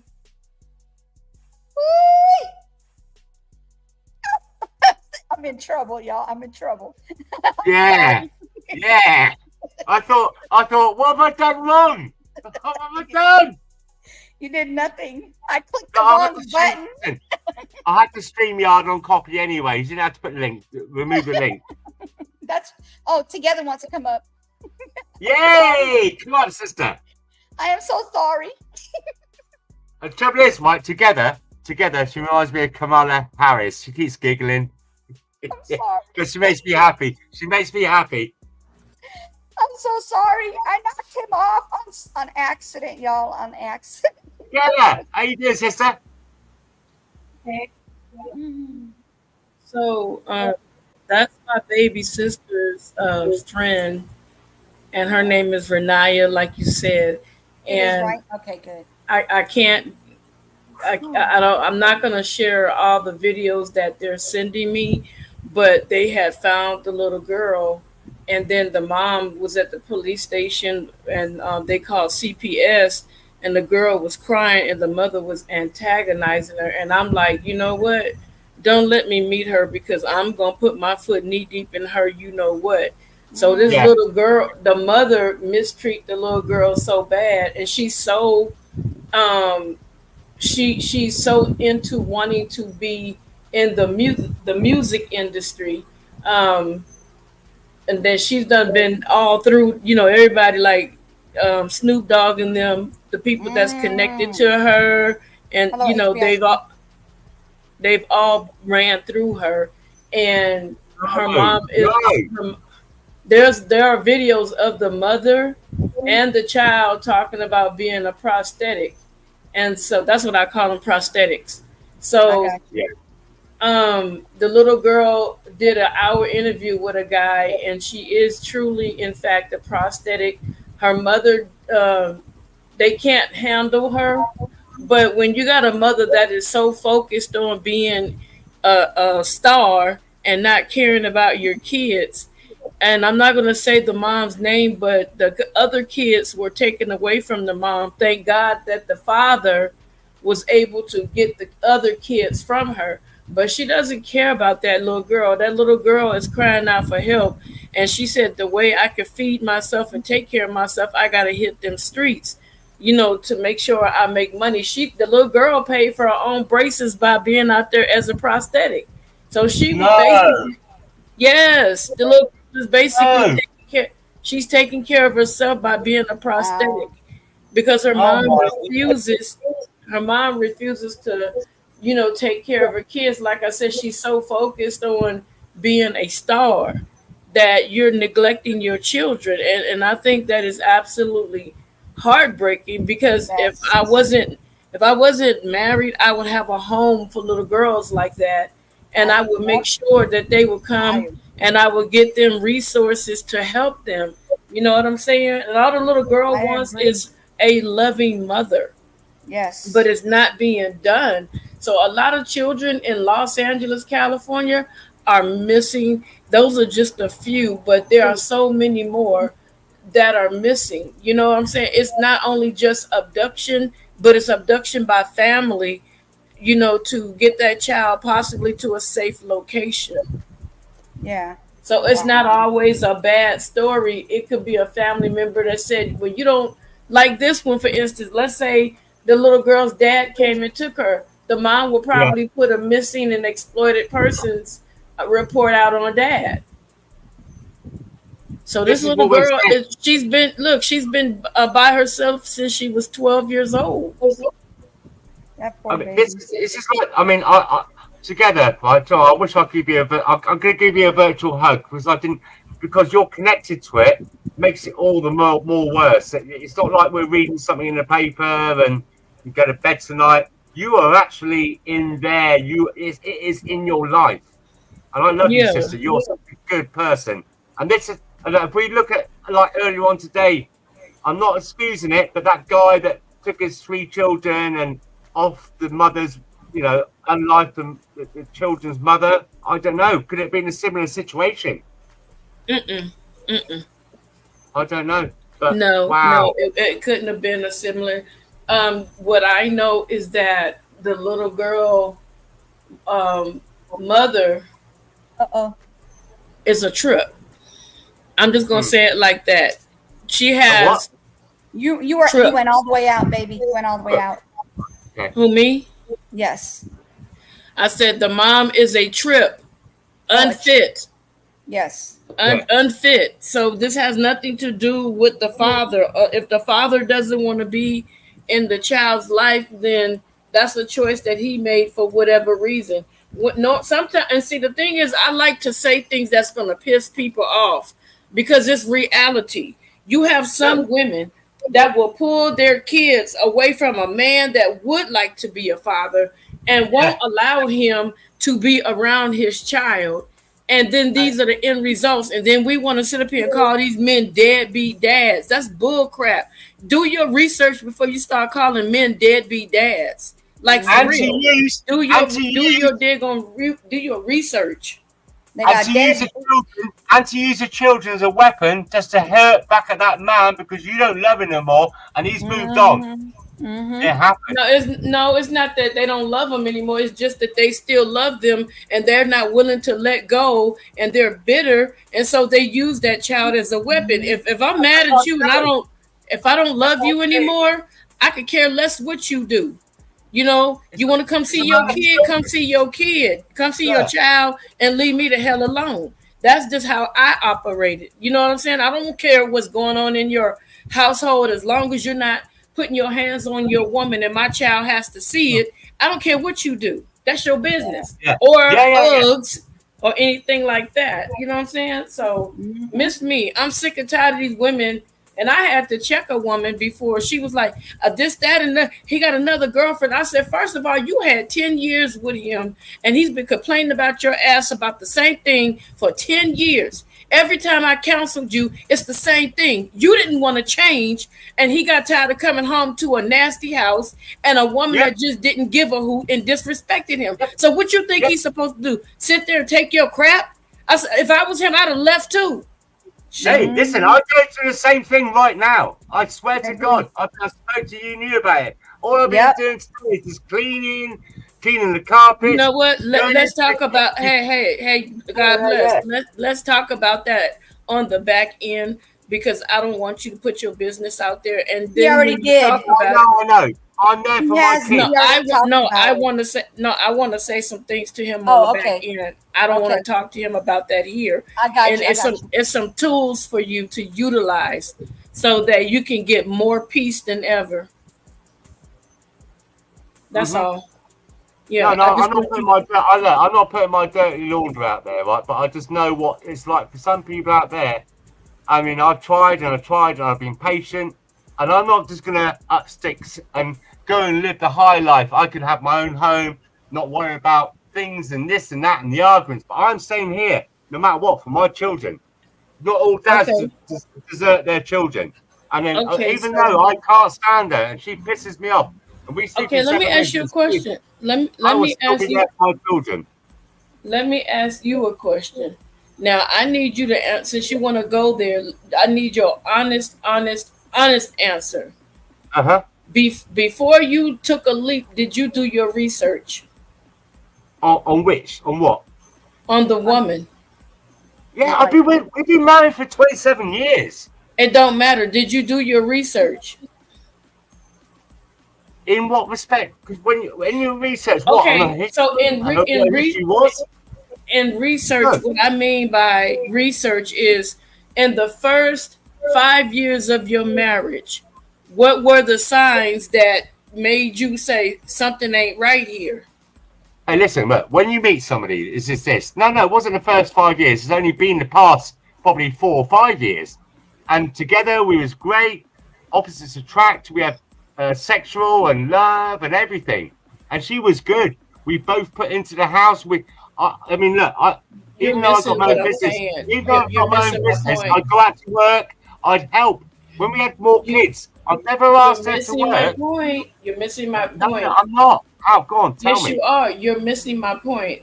And I'm going to tell you why I say that. And I'm going to break this down to you. When I was going to church, my pastor was a male and his wife, the female. They switched up and they taught us for 1 full year. The male pastor taught all the women that were single and married for 1 year. Every question that we had possible that you could think of, we asked. Went out again, Mama. What part did I go out? What part did I go out on? Oh, she went all the way out. There were no signs. There were no signs. Everything was happy. Everything was happy, thinky dory. I'm a type of bloke that I'm not. Although I've got my own business, I go out working hard all day. I would still help out, cleaning the carpets, doing this, doing the washing up, as an equal partner.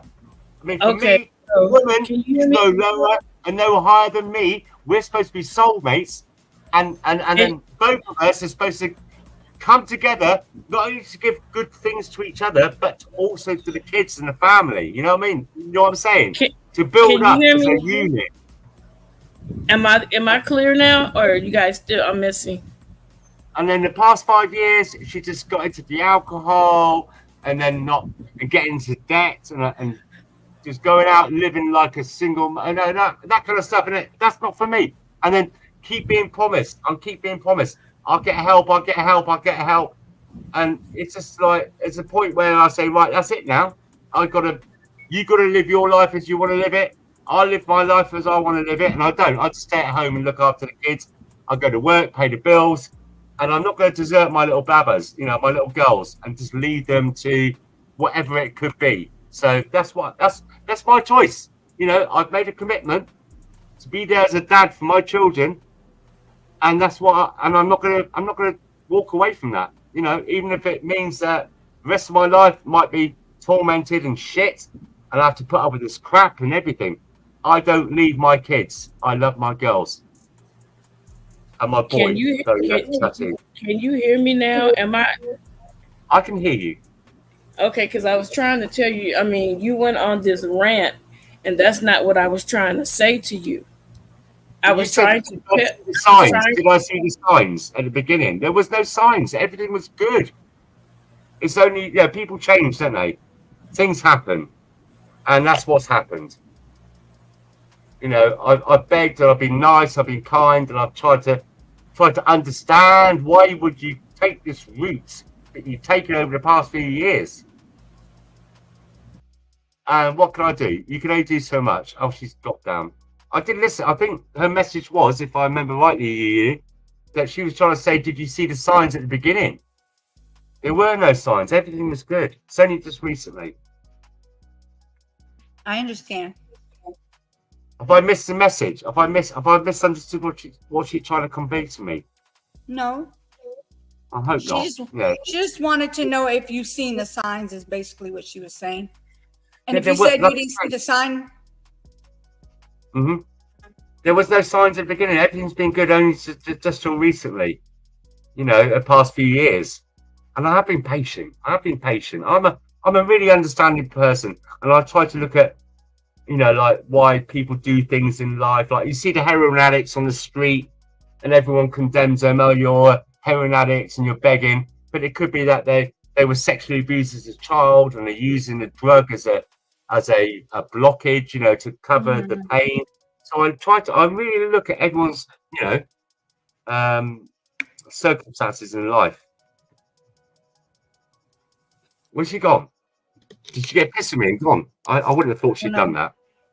Maybe no, I don't think so. I think her mic might have been going in and out. Yeah. And then, Dad has feelings as well, I mean, I've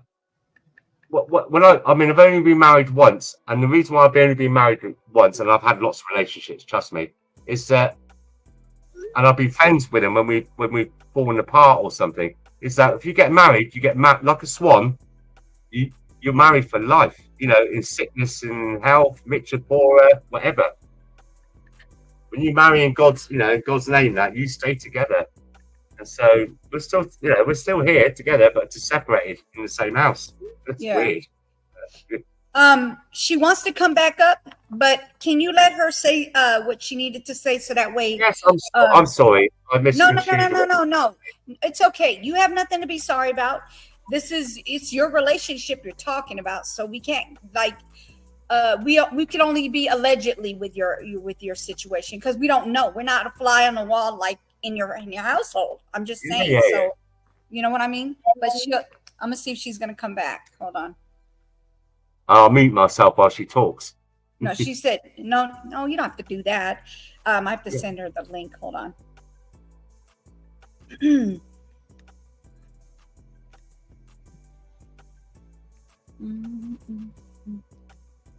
That's horrible about those kids. Whew, Lord have mercy. No, she's connected to it as well. But it's even her more sister's personal. connected to the mother. Yeah, her sister's connected to the mother. That's horrible. See, she said no need to mute, friend. Yeah, I saw that. All right, I sent it to your link. To your email, sweetie. I will have to pop out in a minute because I've just realised I'm running out of comfort conditioner and washing powder.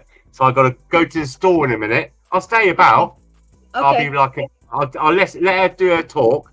Then I'll go quickly pop to the store, go get some more conditioner and fabric washing powder or liquid, and I'll come back. Right, I want to get through this washing. I've got to have clean knickknacks and socks. I got you. You definitely got to have that. Gotta have that. Come on up, outlaw. All right, go ahead. Together. He said he's gonna listen. No, it's okay. It's just that I just got a lot on my mind since that, with that little girl situation. I just got a lot on my mind, and it's not his fault. It's just that I'm super emotional behind this, knowing that a mother could not give a damn about her kid. Yeah. And God knows who's laying down with this girl for money. So, and I was just trying to say that based on the new information that you gave me regarding your wife, I was trying to tell you that when my pastor and his wife switched up, he took the women, she took the men. And there were a lot of marriages that were about to go to divorce court. And these were exercises that I learned, and I wasn't even married at the time. I wasn't even thinking about getting married at the time. So what I'm saying to you is you say that you do all these things. She's drinking. If you, like the one guy, he was on drugs, and the couple been married for like 30, 40 years. I can't remember, but it was a really high number. And he started using drugs. And the wife, I'm sorry, he started using substances. And she was ready to throw in the towel. And so everybody sat and listened when the pastor was talking. And he said, instead of you giving up, encourage and support. Even if you're not going to stay with her, encourage and support. Encourage her to go and sit in some AA meetings with her and support her no matter what she says, because you're not making it comfortable for her to be able to trust you to hear where that hurt is coming from. We don't have those skills. And she needs to be around like-minded people where she hear their story. It'll encourage her to listen and to talk. And then they see you there. They will tell her, look, you have a support system right here. He's coming here with you. Utilize that support system as well. So the wife did what the pastor and the had suggested, and they started working together. Even though they did not stay together, she still had somebody that was there to support. I mean, he still has somebody there to support. You know, you don't want to send a person out in the world and say, I'm done once the kids get a certain age. You're sending them into a lion's den. So you, using the word God bless, do what Jesus would do. He wouldn't just leave a demonic person in a cave by themselves. He would do something about it. That's all I'm saying. I know you pay the bills. I know you do all this stuff, and I applaud you. I respect you 1000%, but this is beyond paying the bills. This person needs help, and you need to be that safety net for now that she needs, because something happened to trigger this person to go out and do something that was not a part of your life. And it just all of a sudden, it's not all of a sudden, something built up, something happened to cause her to go out and do this. So you have to be the support system. If you're going to let her go with some type of skill. Like you would put your kid out in the world, you're not going to throw your kid out with no type of survival skills. So that's all I was trying to say. No, and do you know what? I absolutely, totally get, and I've been down that road. I'm doing that. I've been doing that. I'm a Christian type person, and you know, I turn the other cheek. But at what point do I have to stop? And when it's affecting my children, and she just like, you know, like just sat around watching videos and TV all day when the house is a shithole. It's not about the money and things like that. It's not about the money. It's about you. Life for our children. You know, like. You know, a good environment where it's clean and tidy. And you're blaming her, mate. You're blaming her. You're blaming her. The house is a shithole. Get up and help her. You know, sometimes when you have children with people, you've got to get up off your arse and you've got to help them tidy the house up. You've got to help them with the children. You've got to encourage them. You know, when we feel down, you really feel down. That right now, even as we speak, I just said I've got to pop out in a minute because I've run out. Yeah, but you're sounding like a victim, mate. Conditioner because the amount of you're sounding like a victim. I've got to go out and I've got to do this. They're your children. I don't care if you've got to go at 2 o'clock in the morning. Yeah, well, that's what you do. You're not here. She's out on a piss with her mates in London. Say that again. I just said they're not here. While she's off gallivanting on the piss with her mates. That bothers you. Why does that bother you? Hold on. Jermaine. Wait a minute. Jermaine, that's not what I'm saying. I'm saying if she wants to leave, if it's her choice to leave, then she can leave. But if she's doing all this stuff, him as the man, you got to set boundaries. You have to set boundaries. If she can't follow boundaries, then you're going to have to definitely say, hey, look, I'm not going to I didn't put in for you to do this in front of my kids. You have to set boundaries. If you don't set boundaries, then people will run all over you. I'm not saying you're letting her do it, but at the end of the day, if she gets peed off at you because you set boundaries, you're creating a better environment for your children. Yes, you're doing all that stuff. I understand that. I mean, right now as we speak, right, the money, you know, I've got to pay for the house and everything. She's I don't know the expression, spunk the money. She's been sent to hotels, going out, getting pissed with her mates, going to restaurants and stuff like that, living like she's Kim Kardashian when we got bills to pay. And she's put a roof over our head for my children at risk now. Then just leave her. Don't be the victim, mate. My kids. Well, you can either deal with it. Let's not argue. Let's not argue. I am dealing with it. Help her. You're coming on here, you're saying, oh, she's got this problem, she's got that problem, she's got this and other problems. But then you're saying, well, I've got to do this, I've got to do that, I've got to do other. You're either going to be a man and say, right, I'm going to do this. I'm going to move it, go away. Right? No, I'm doing. Do it. I'm doing it. What Be am I a doing? man I'm for your kids, or help your missus. This is That's not a what- beat up session. This is not a beat up session on It's God. not. It's not. Please, let's But not do for that. me, We got to be sensitive, because if we were in his position, we would want someone to understand what we're saying. And I understand. yeah, I've literally been in your position, mate. I really have. But you can either.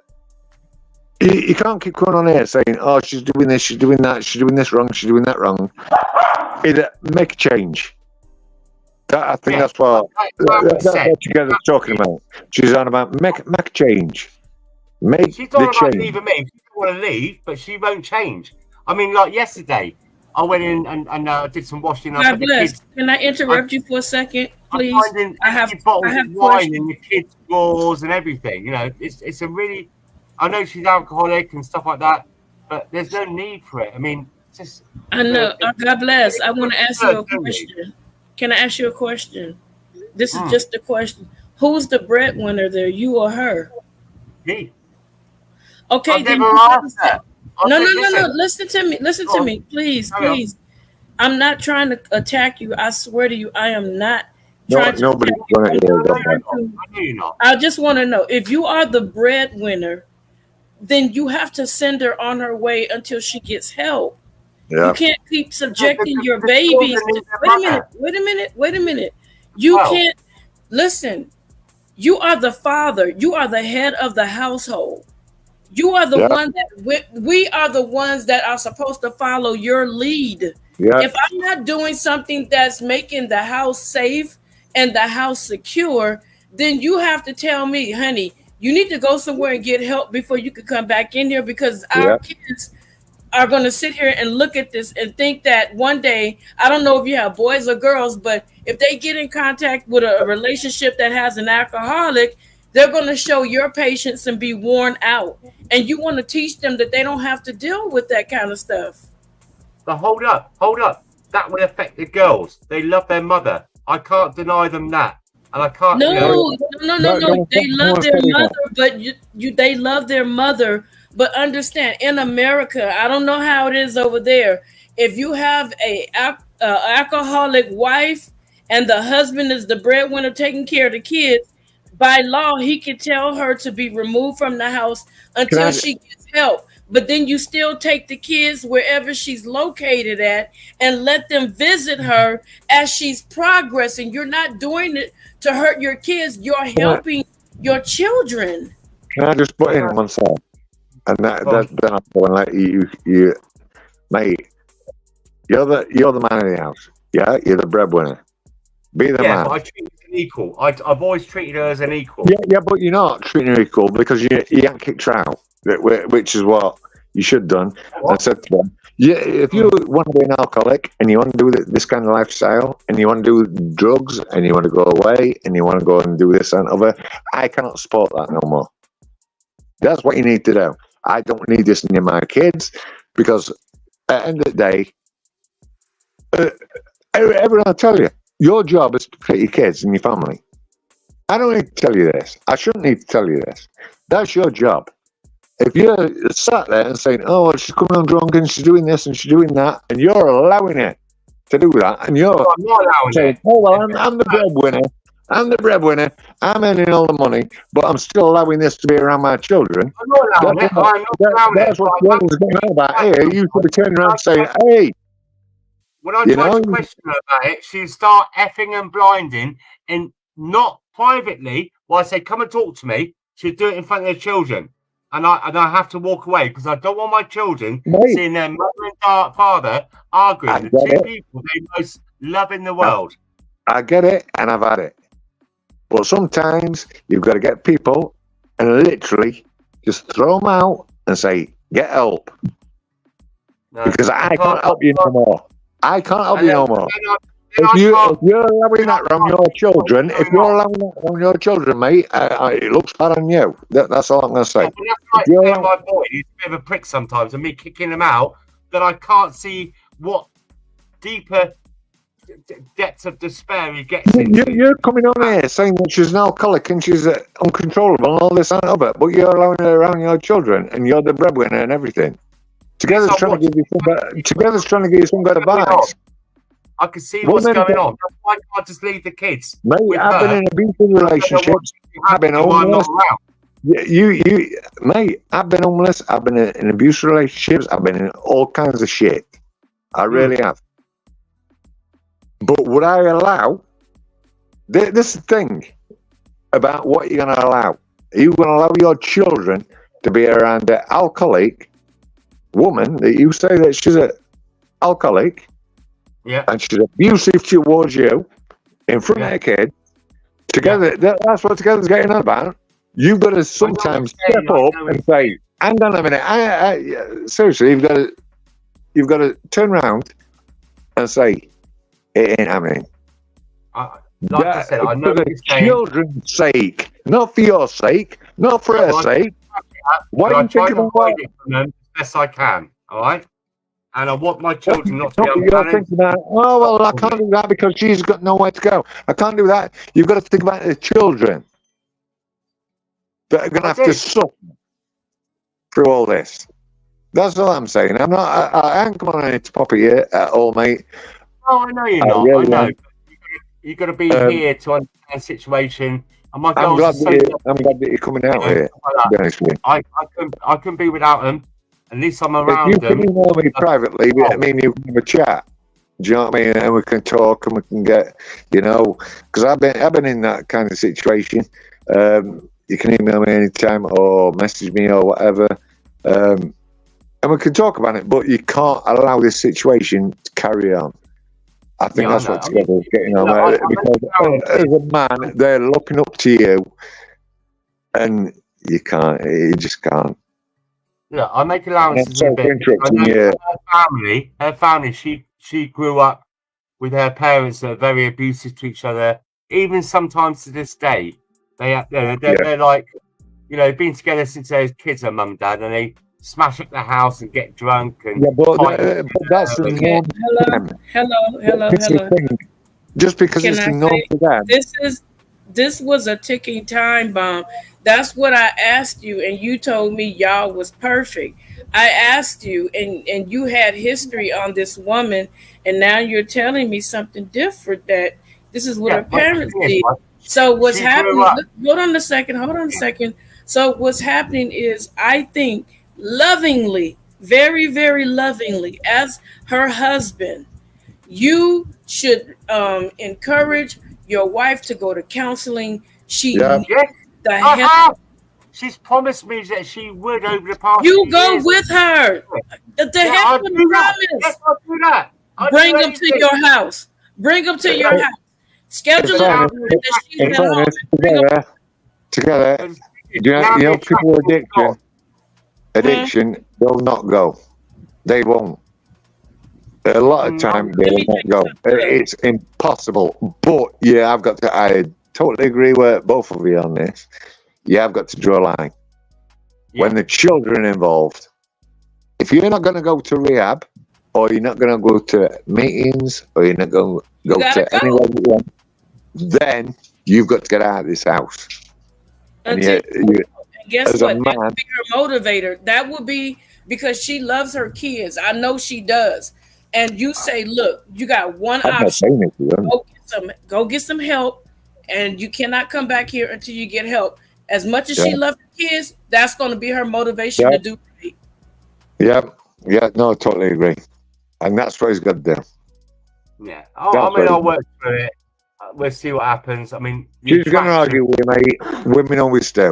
I'm going to stand up for you on that. Women will always argue, and they're going to say, you're wrong, and you've encouraged this, and you've allowed this, and blah, blah. You need to say, let's not beat up on him. We just care about you. Not for me, or you, I or care about anybody you. else. But for the kids, you need to get clean. For the children, you need to get clean. That's what you need, and you need to ram it almost down. We can't do this. Yes, Jermaine. Yes, I will. We can go separate ways, but for the children, We cannot do this at this moment in time until you get clean. And you need to literally What be all right. baffles me is this: that she's had a good life. We've had really good holidays, and she's And had that's the nice problem. cars, and we've had a good relationship and stuff like that. And I just and I've never laid a hand on her. Addiction can or take been anyone, mate. abusive. You know, Addiction can take anyone. You can, no I don't excuse for care it. if you've got $1 million. I don't care if you've got the best life in the world. Money Addiction can't can take buy you anybody. love. Money can't buy you love. No, addiction can will take anybody. Yeah, It can I think and will it's like take anybody. I don't care what walk of life you're from. Addiction will take. Well, some people say this in our life. Some people say it in, but addiction will take you, and she's obviously addicted. So you need to. I get where everybody's coming from, but you need to help her by. I won't say tough love. Everybody says tough love. I don't personally think that works. I think that sometimes that can push people into the wrong arms where they've got their arms open saying, yeah, come and stay with us because we'll look after you, you know, and they get deeper and deeper and deeper and deeper into addiction. I think, it's just all these little things like where she started hanging around with these single mums that men haters and stuff like that, you know, because they've had an abusive relationship and stuff like that. And then they just like to get drunk in the afternoons while the kids are in school. You know, she's got into the wrong crowd, you know, the wrong kind of. Because do you know the more that you say, I don't like doing this, she's going to go to people that say, oh, well, you're allowed to do that. That's all right. That's not a problem. Jermaine is making really good comments. Can y'all please focus on, because Jermaine, obviously, he knows something about addiction as well. I do too. Yeah, I've got to agree with you, man. Let me finish. I like to drink. I like to drink in the evenings, but it doesn't run my life. You know, I don't do sneaky drinks or anything like that, or drink like my kids in the bar. She goes to the meeting. When I got work next day, I've Get a got sponsor. responsibilities. She can get a sponsor that'll hold her accountable. That's what I'm saying. Start going. Not that easy over here. Option. Guys, give me literally 7 minutes. I just got to pop around the corner and go and get his fabric conditioner and his washing powder. No, don't never apologise to me. You've never ever done anything to offend me or your advice. I just don't like knowing that you're going through this kind of stuff, and I want to help so bad. And listen, it's life. It's life, isn't it? I mean, it could be worse. I could be. Yeah, but I want to help so bad. I could have been a Jewish person on October the 7th in the caboose. I've been there. I've been there. Maybe y'all should exchange numbers or something. You could talk to him and possibly help him and encourage him, because I don't understand. Y'all accent a lot of times, but I just don't ever want him to feel like, I'm coming against him. But the only thing my main concern is his babies. That's it. That's all. Yeah. They have to see better in mom. And if you put down your foot, like I had to do with my godmother. My godmother was doing, Uggs and stuff, and she was around my kids. And I'm like, look, either one or two things. If you need a roof over your head, you're going to have to go get some counseling. And she told me in a meeting that had me crying, she said, thank you. Thank you that you made me responsible for myself, because I was heading for self-destruction. If he doesn't help, the kids can come in and find their mom gone, like forever gone. Yes. You've been through some shit, haven't you? Proper. Yes, I have. I really have. Yeah. It's not that easy. If I wrote a book on what I've been through, you'll be crying. Why don't you? Because right now I'm concentrating on other things, and I'll probably do that later on. You can't take your own advice. Why don't you? You could write a page every single day. Because I'm doing a movie script right now, so it's going to be hard to do both. Yeah.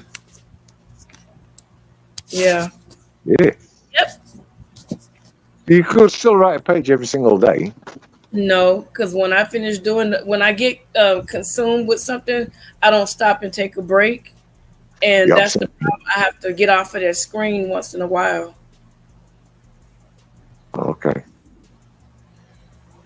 No, I get where he's coming from. You know, didn't know help over here. None. You know, Yeah, for I addiction don't or want him to for feel anything. like And I get Jermaine, and I think, and DJ, and everyone. I thank you for your comments. They're amazing. It's not that easy to just go to meetings and stuff over here and just open up about shit. We're not like you. We're not. We're us British. We're a different breed. We're like try and keep it all in. If you understand. Yeah, I understand. I understand, but We're, got and especially as men, listen. He especially got as men, to. I Sorry. didn't realise the day 30% abuse is by women against men. I didn't realise the other day that male suicide were like 95%. You got to use a different word because her channel will So, get in trouble.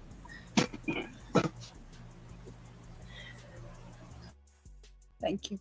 I do want to do another video tomorrow on relationship, and we could do all this tomorrow for sure, because this was more of a cases thing.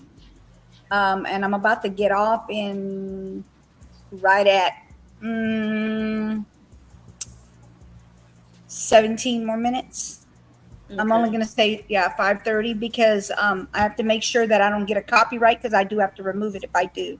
And if I go past 5:30, they will not allow me to edit it, and then I'll get a copyright. Yeah, I'm so sorry. I keep forgetting. No, it's okay. It's okay. You're fine. It's not that. We're going to be Ebonics when we go out in the real world. We're going to be Ebonics for real. They're going to know we from YouTube. Right. They Everything worse than the hood. Look, they worse than the hood with they slang. Yeah, so wow. I gotta find that video is in my other phone that I want to send you how the mother is at Yeah, I won't share it if you don't want me to. Yeah, don't share it. I just want you to see it.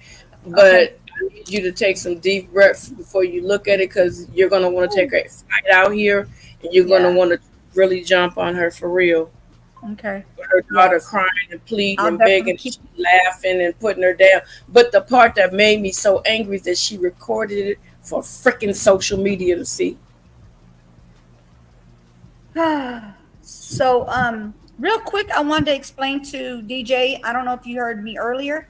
What happened was this guy here is the one they're after. Okay, they're searching for this one right here. This guy. Oops, right there. Is They're that the searching one for that this snatched guy. the kids? No. This guy right here, okay, the one you see in front of you, is an escapee from North Carolina. He took this little girl's life in 2015. He's Why? been in prison. He's been in prison. He's been charged. He's literally in prison. They took him. They never said why they took him to the health facility, but he got away in the van, out of the white van. He got his shackles off. Supposedly he had shackles, and he was able to escape. Thank you, So, Outlaw. that's what this is. Okay, so let me say that. Okay, so when this is Come he back had tomorrow. this Hold on thing. 1 second. Outlaw, come back tomorrow. We're gonna do relationships tomorrow, because you have a lot of insight, and I'd like to get that. Yes. Together, Outlaw. God bless. It doesn't have to be a personal situation. It's up to you guys if you talk about your personal stuff. But as far as me, I think relationships, just in general, needs to be spoken about 100%. Right. Tomorrow is So going to be nothing but relationship. Go ahead, sweetie. So this is okay, because I dealt with the prison system. Like when I told you I work with the Department of Mental Health. Can you hear me? Hello? Can you hear me? Sis, Yes, you went out, baby. That's what I was saying. I was like, I'm looking at my thing and it's still going while I'm talking. So I dealt with the Department of Mental Health, and I had to deal with a lot of like prison stuff. So what I know is this guy had his escape planned, because what happens is you put in a medical report, the COs contact the medical on the outside if they're not capable. Like if you get really sick, they can give you something for a headache, but if your headache persists, then you have to go seek an outside doctor at the county hospital, right? Right. So anything that they cannot do in the jail system, they have to send you out. He had this entire situation planned because they told him what day and what time. So what he did was he went and he looked at terrain. He was, because they have computers and stuff inside those prison walls that you could use. So he looked at terrain. He looked at the best way to escape. He looked at the timing. He had it all planned. The police had no clue that this guy was going to do this. And so if you pull off the shackle, and sometimes those shackles, you can literally run with them depending on how long the shackles are.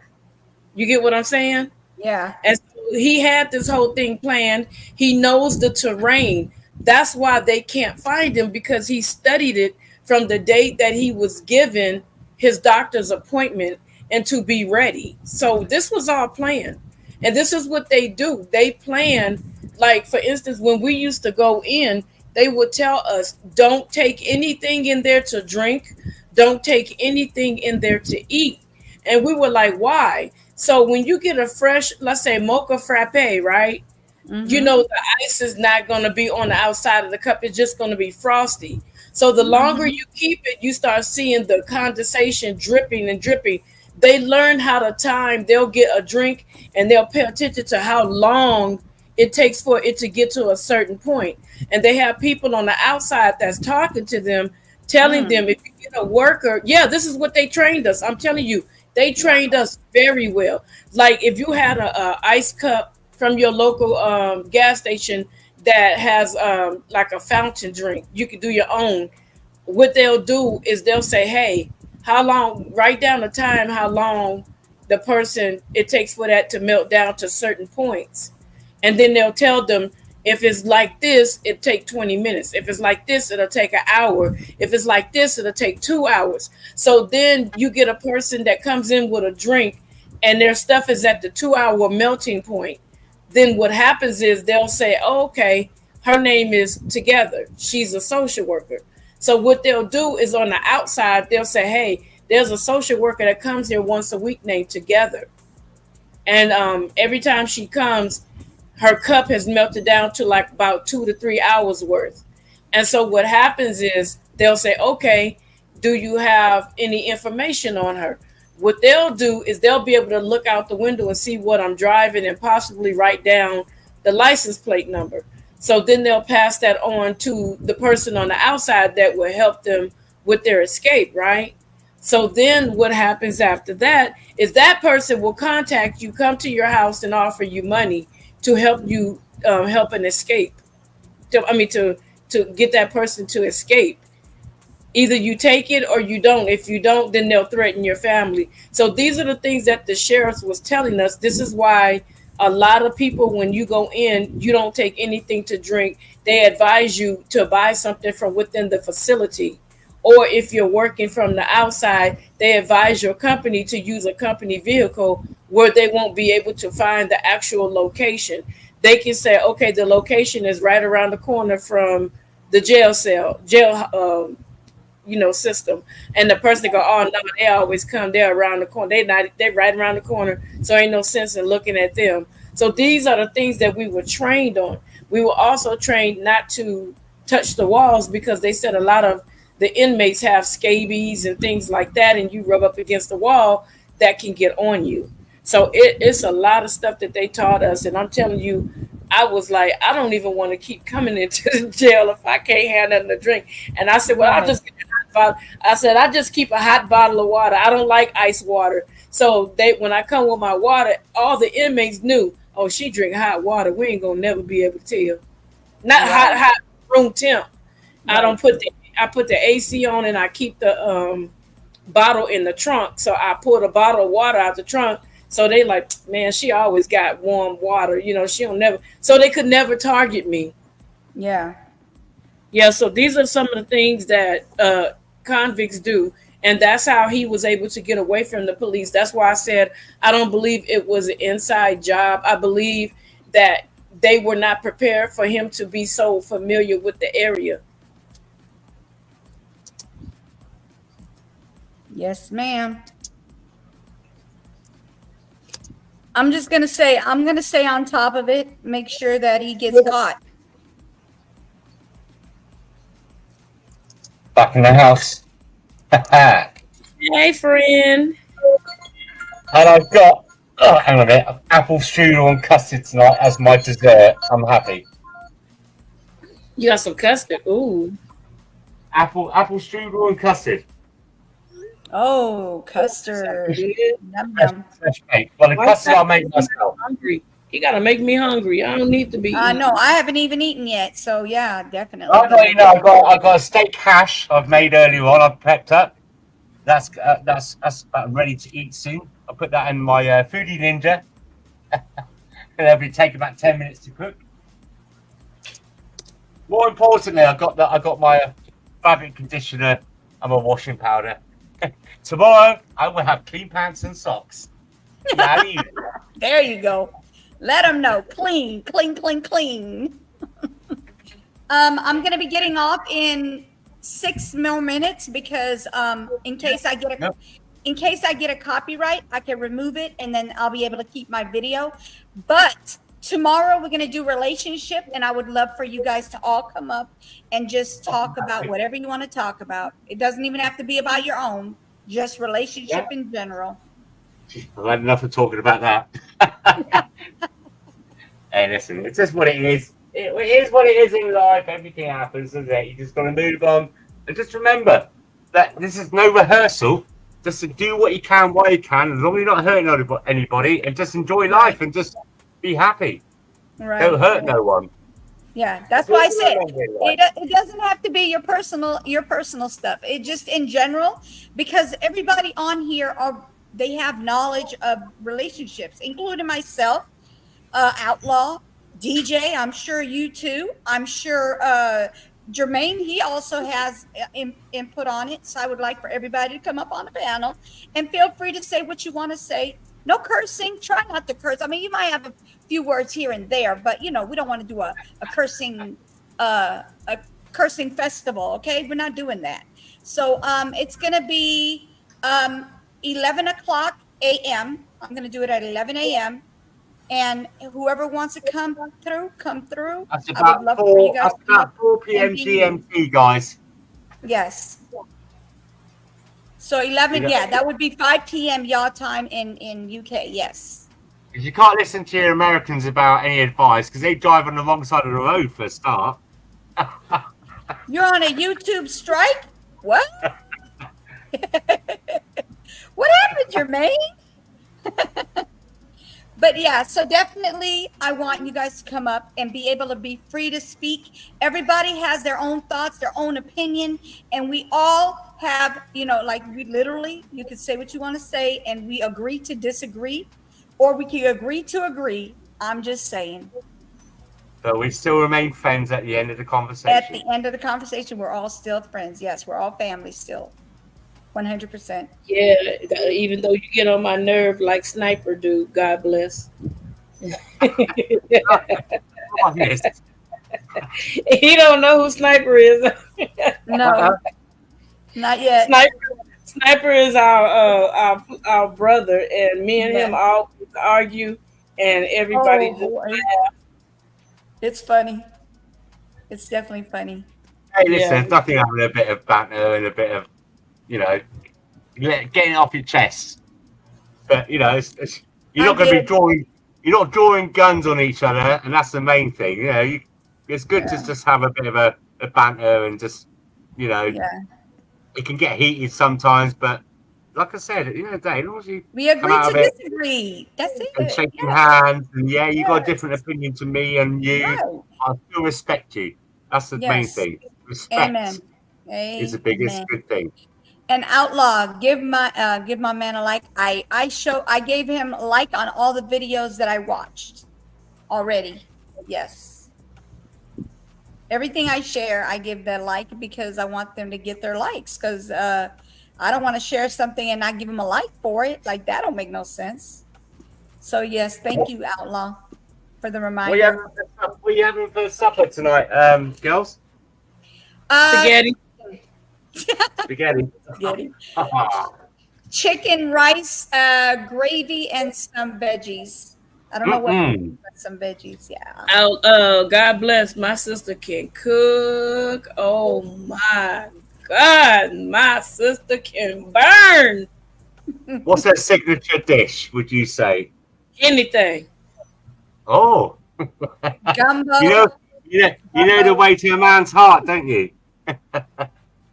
You're welcome, DJ. It was amazing. I loved your music. If I could use it on my channel, would I get a copyright? I would, but we get. Oh, DJ Chuck. I'm sorry, DJ. DJ, I need you to get in touch with me because I need you to make me a mixed, like some mixed slow jams, like oldies that I don't get struck for because I want to upload it for like a night jam. You should still have my email address. I'm gonna tell you how you do that. I'm gonna tell you real quick because I noticed that somebody did that. They put old music, actual songs, and what they did is they added beats to it. To it. Yeah, so add some beats to it. Yeah, so it don't sound like the actual singer with their beat. It kind of mixes their beat. It almost like a remix of their beat, but it's not a remix of their own. It's a remix of your own. You made it yourself. You made it to be I have your a call I'm gonna take. Love you guys, and I'll talk to you, sis, when you finish. Give me a jingle. Oh, I'm about to get off because I don't want to get, in case the copyrights come through, I need to make sure that I can remove them because this was a great live that I don't want to be taken away. Well, I'm gonna call you because I got a couple of things to do. I love you guys. Have a blessed day with purpose. Have a peaceful day, YouTube. Thank you. Thank you. YouTube. I tell you what, I love all types of music, but one thing I really do like, and it feels quite soulful, is the old Motown stuff. Yes. I love the Motown music. Yeah. It's got like heart and soul, and it's like the gospel singers, Yes. When it's gospel 100%. singers that sing, you know what I'm saying, don't you? Yes, I do. All right, you guys, thank you for coming. You want to stay up here? You can stay up here for a second. I just want to say hello, bye to everybody. Thank you for coming. Goodbye. I appreciate you. I need to change my wash load over. Us girls are never at peace, are we? Yeah?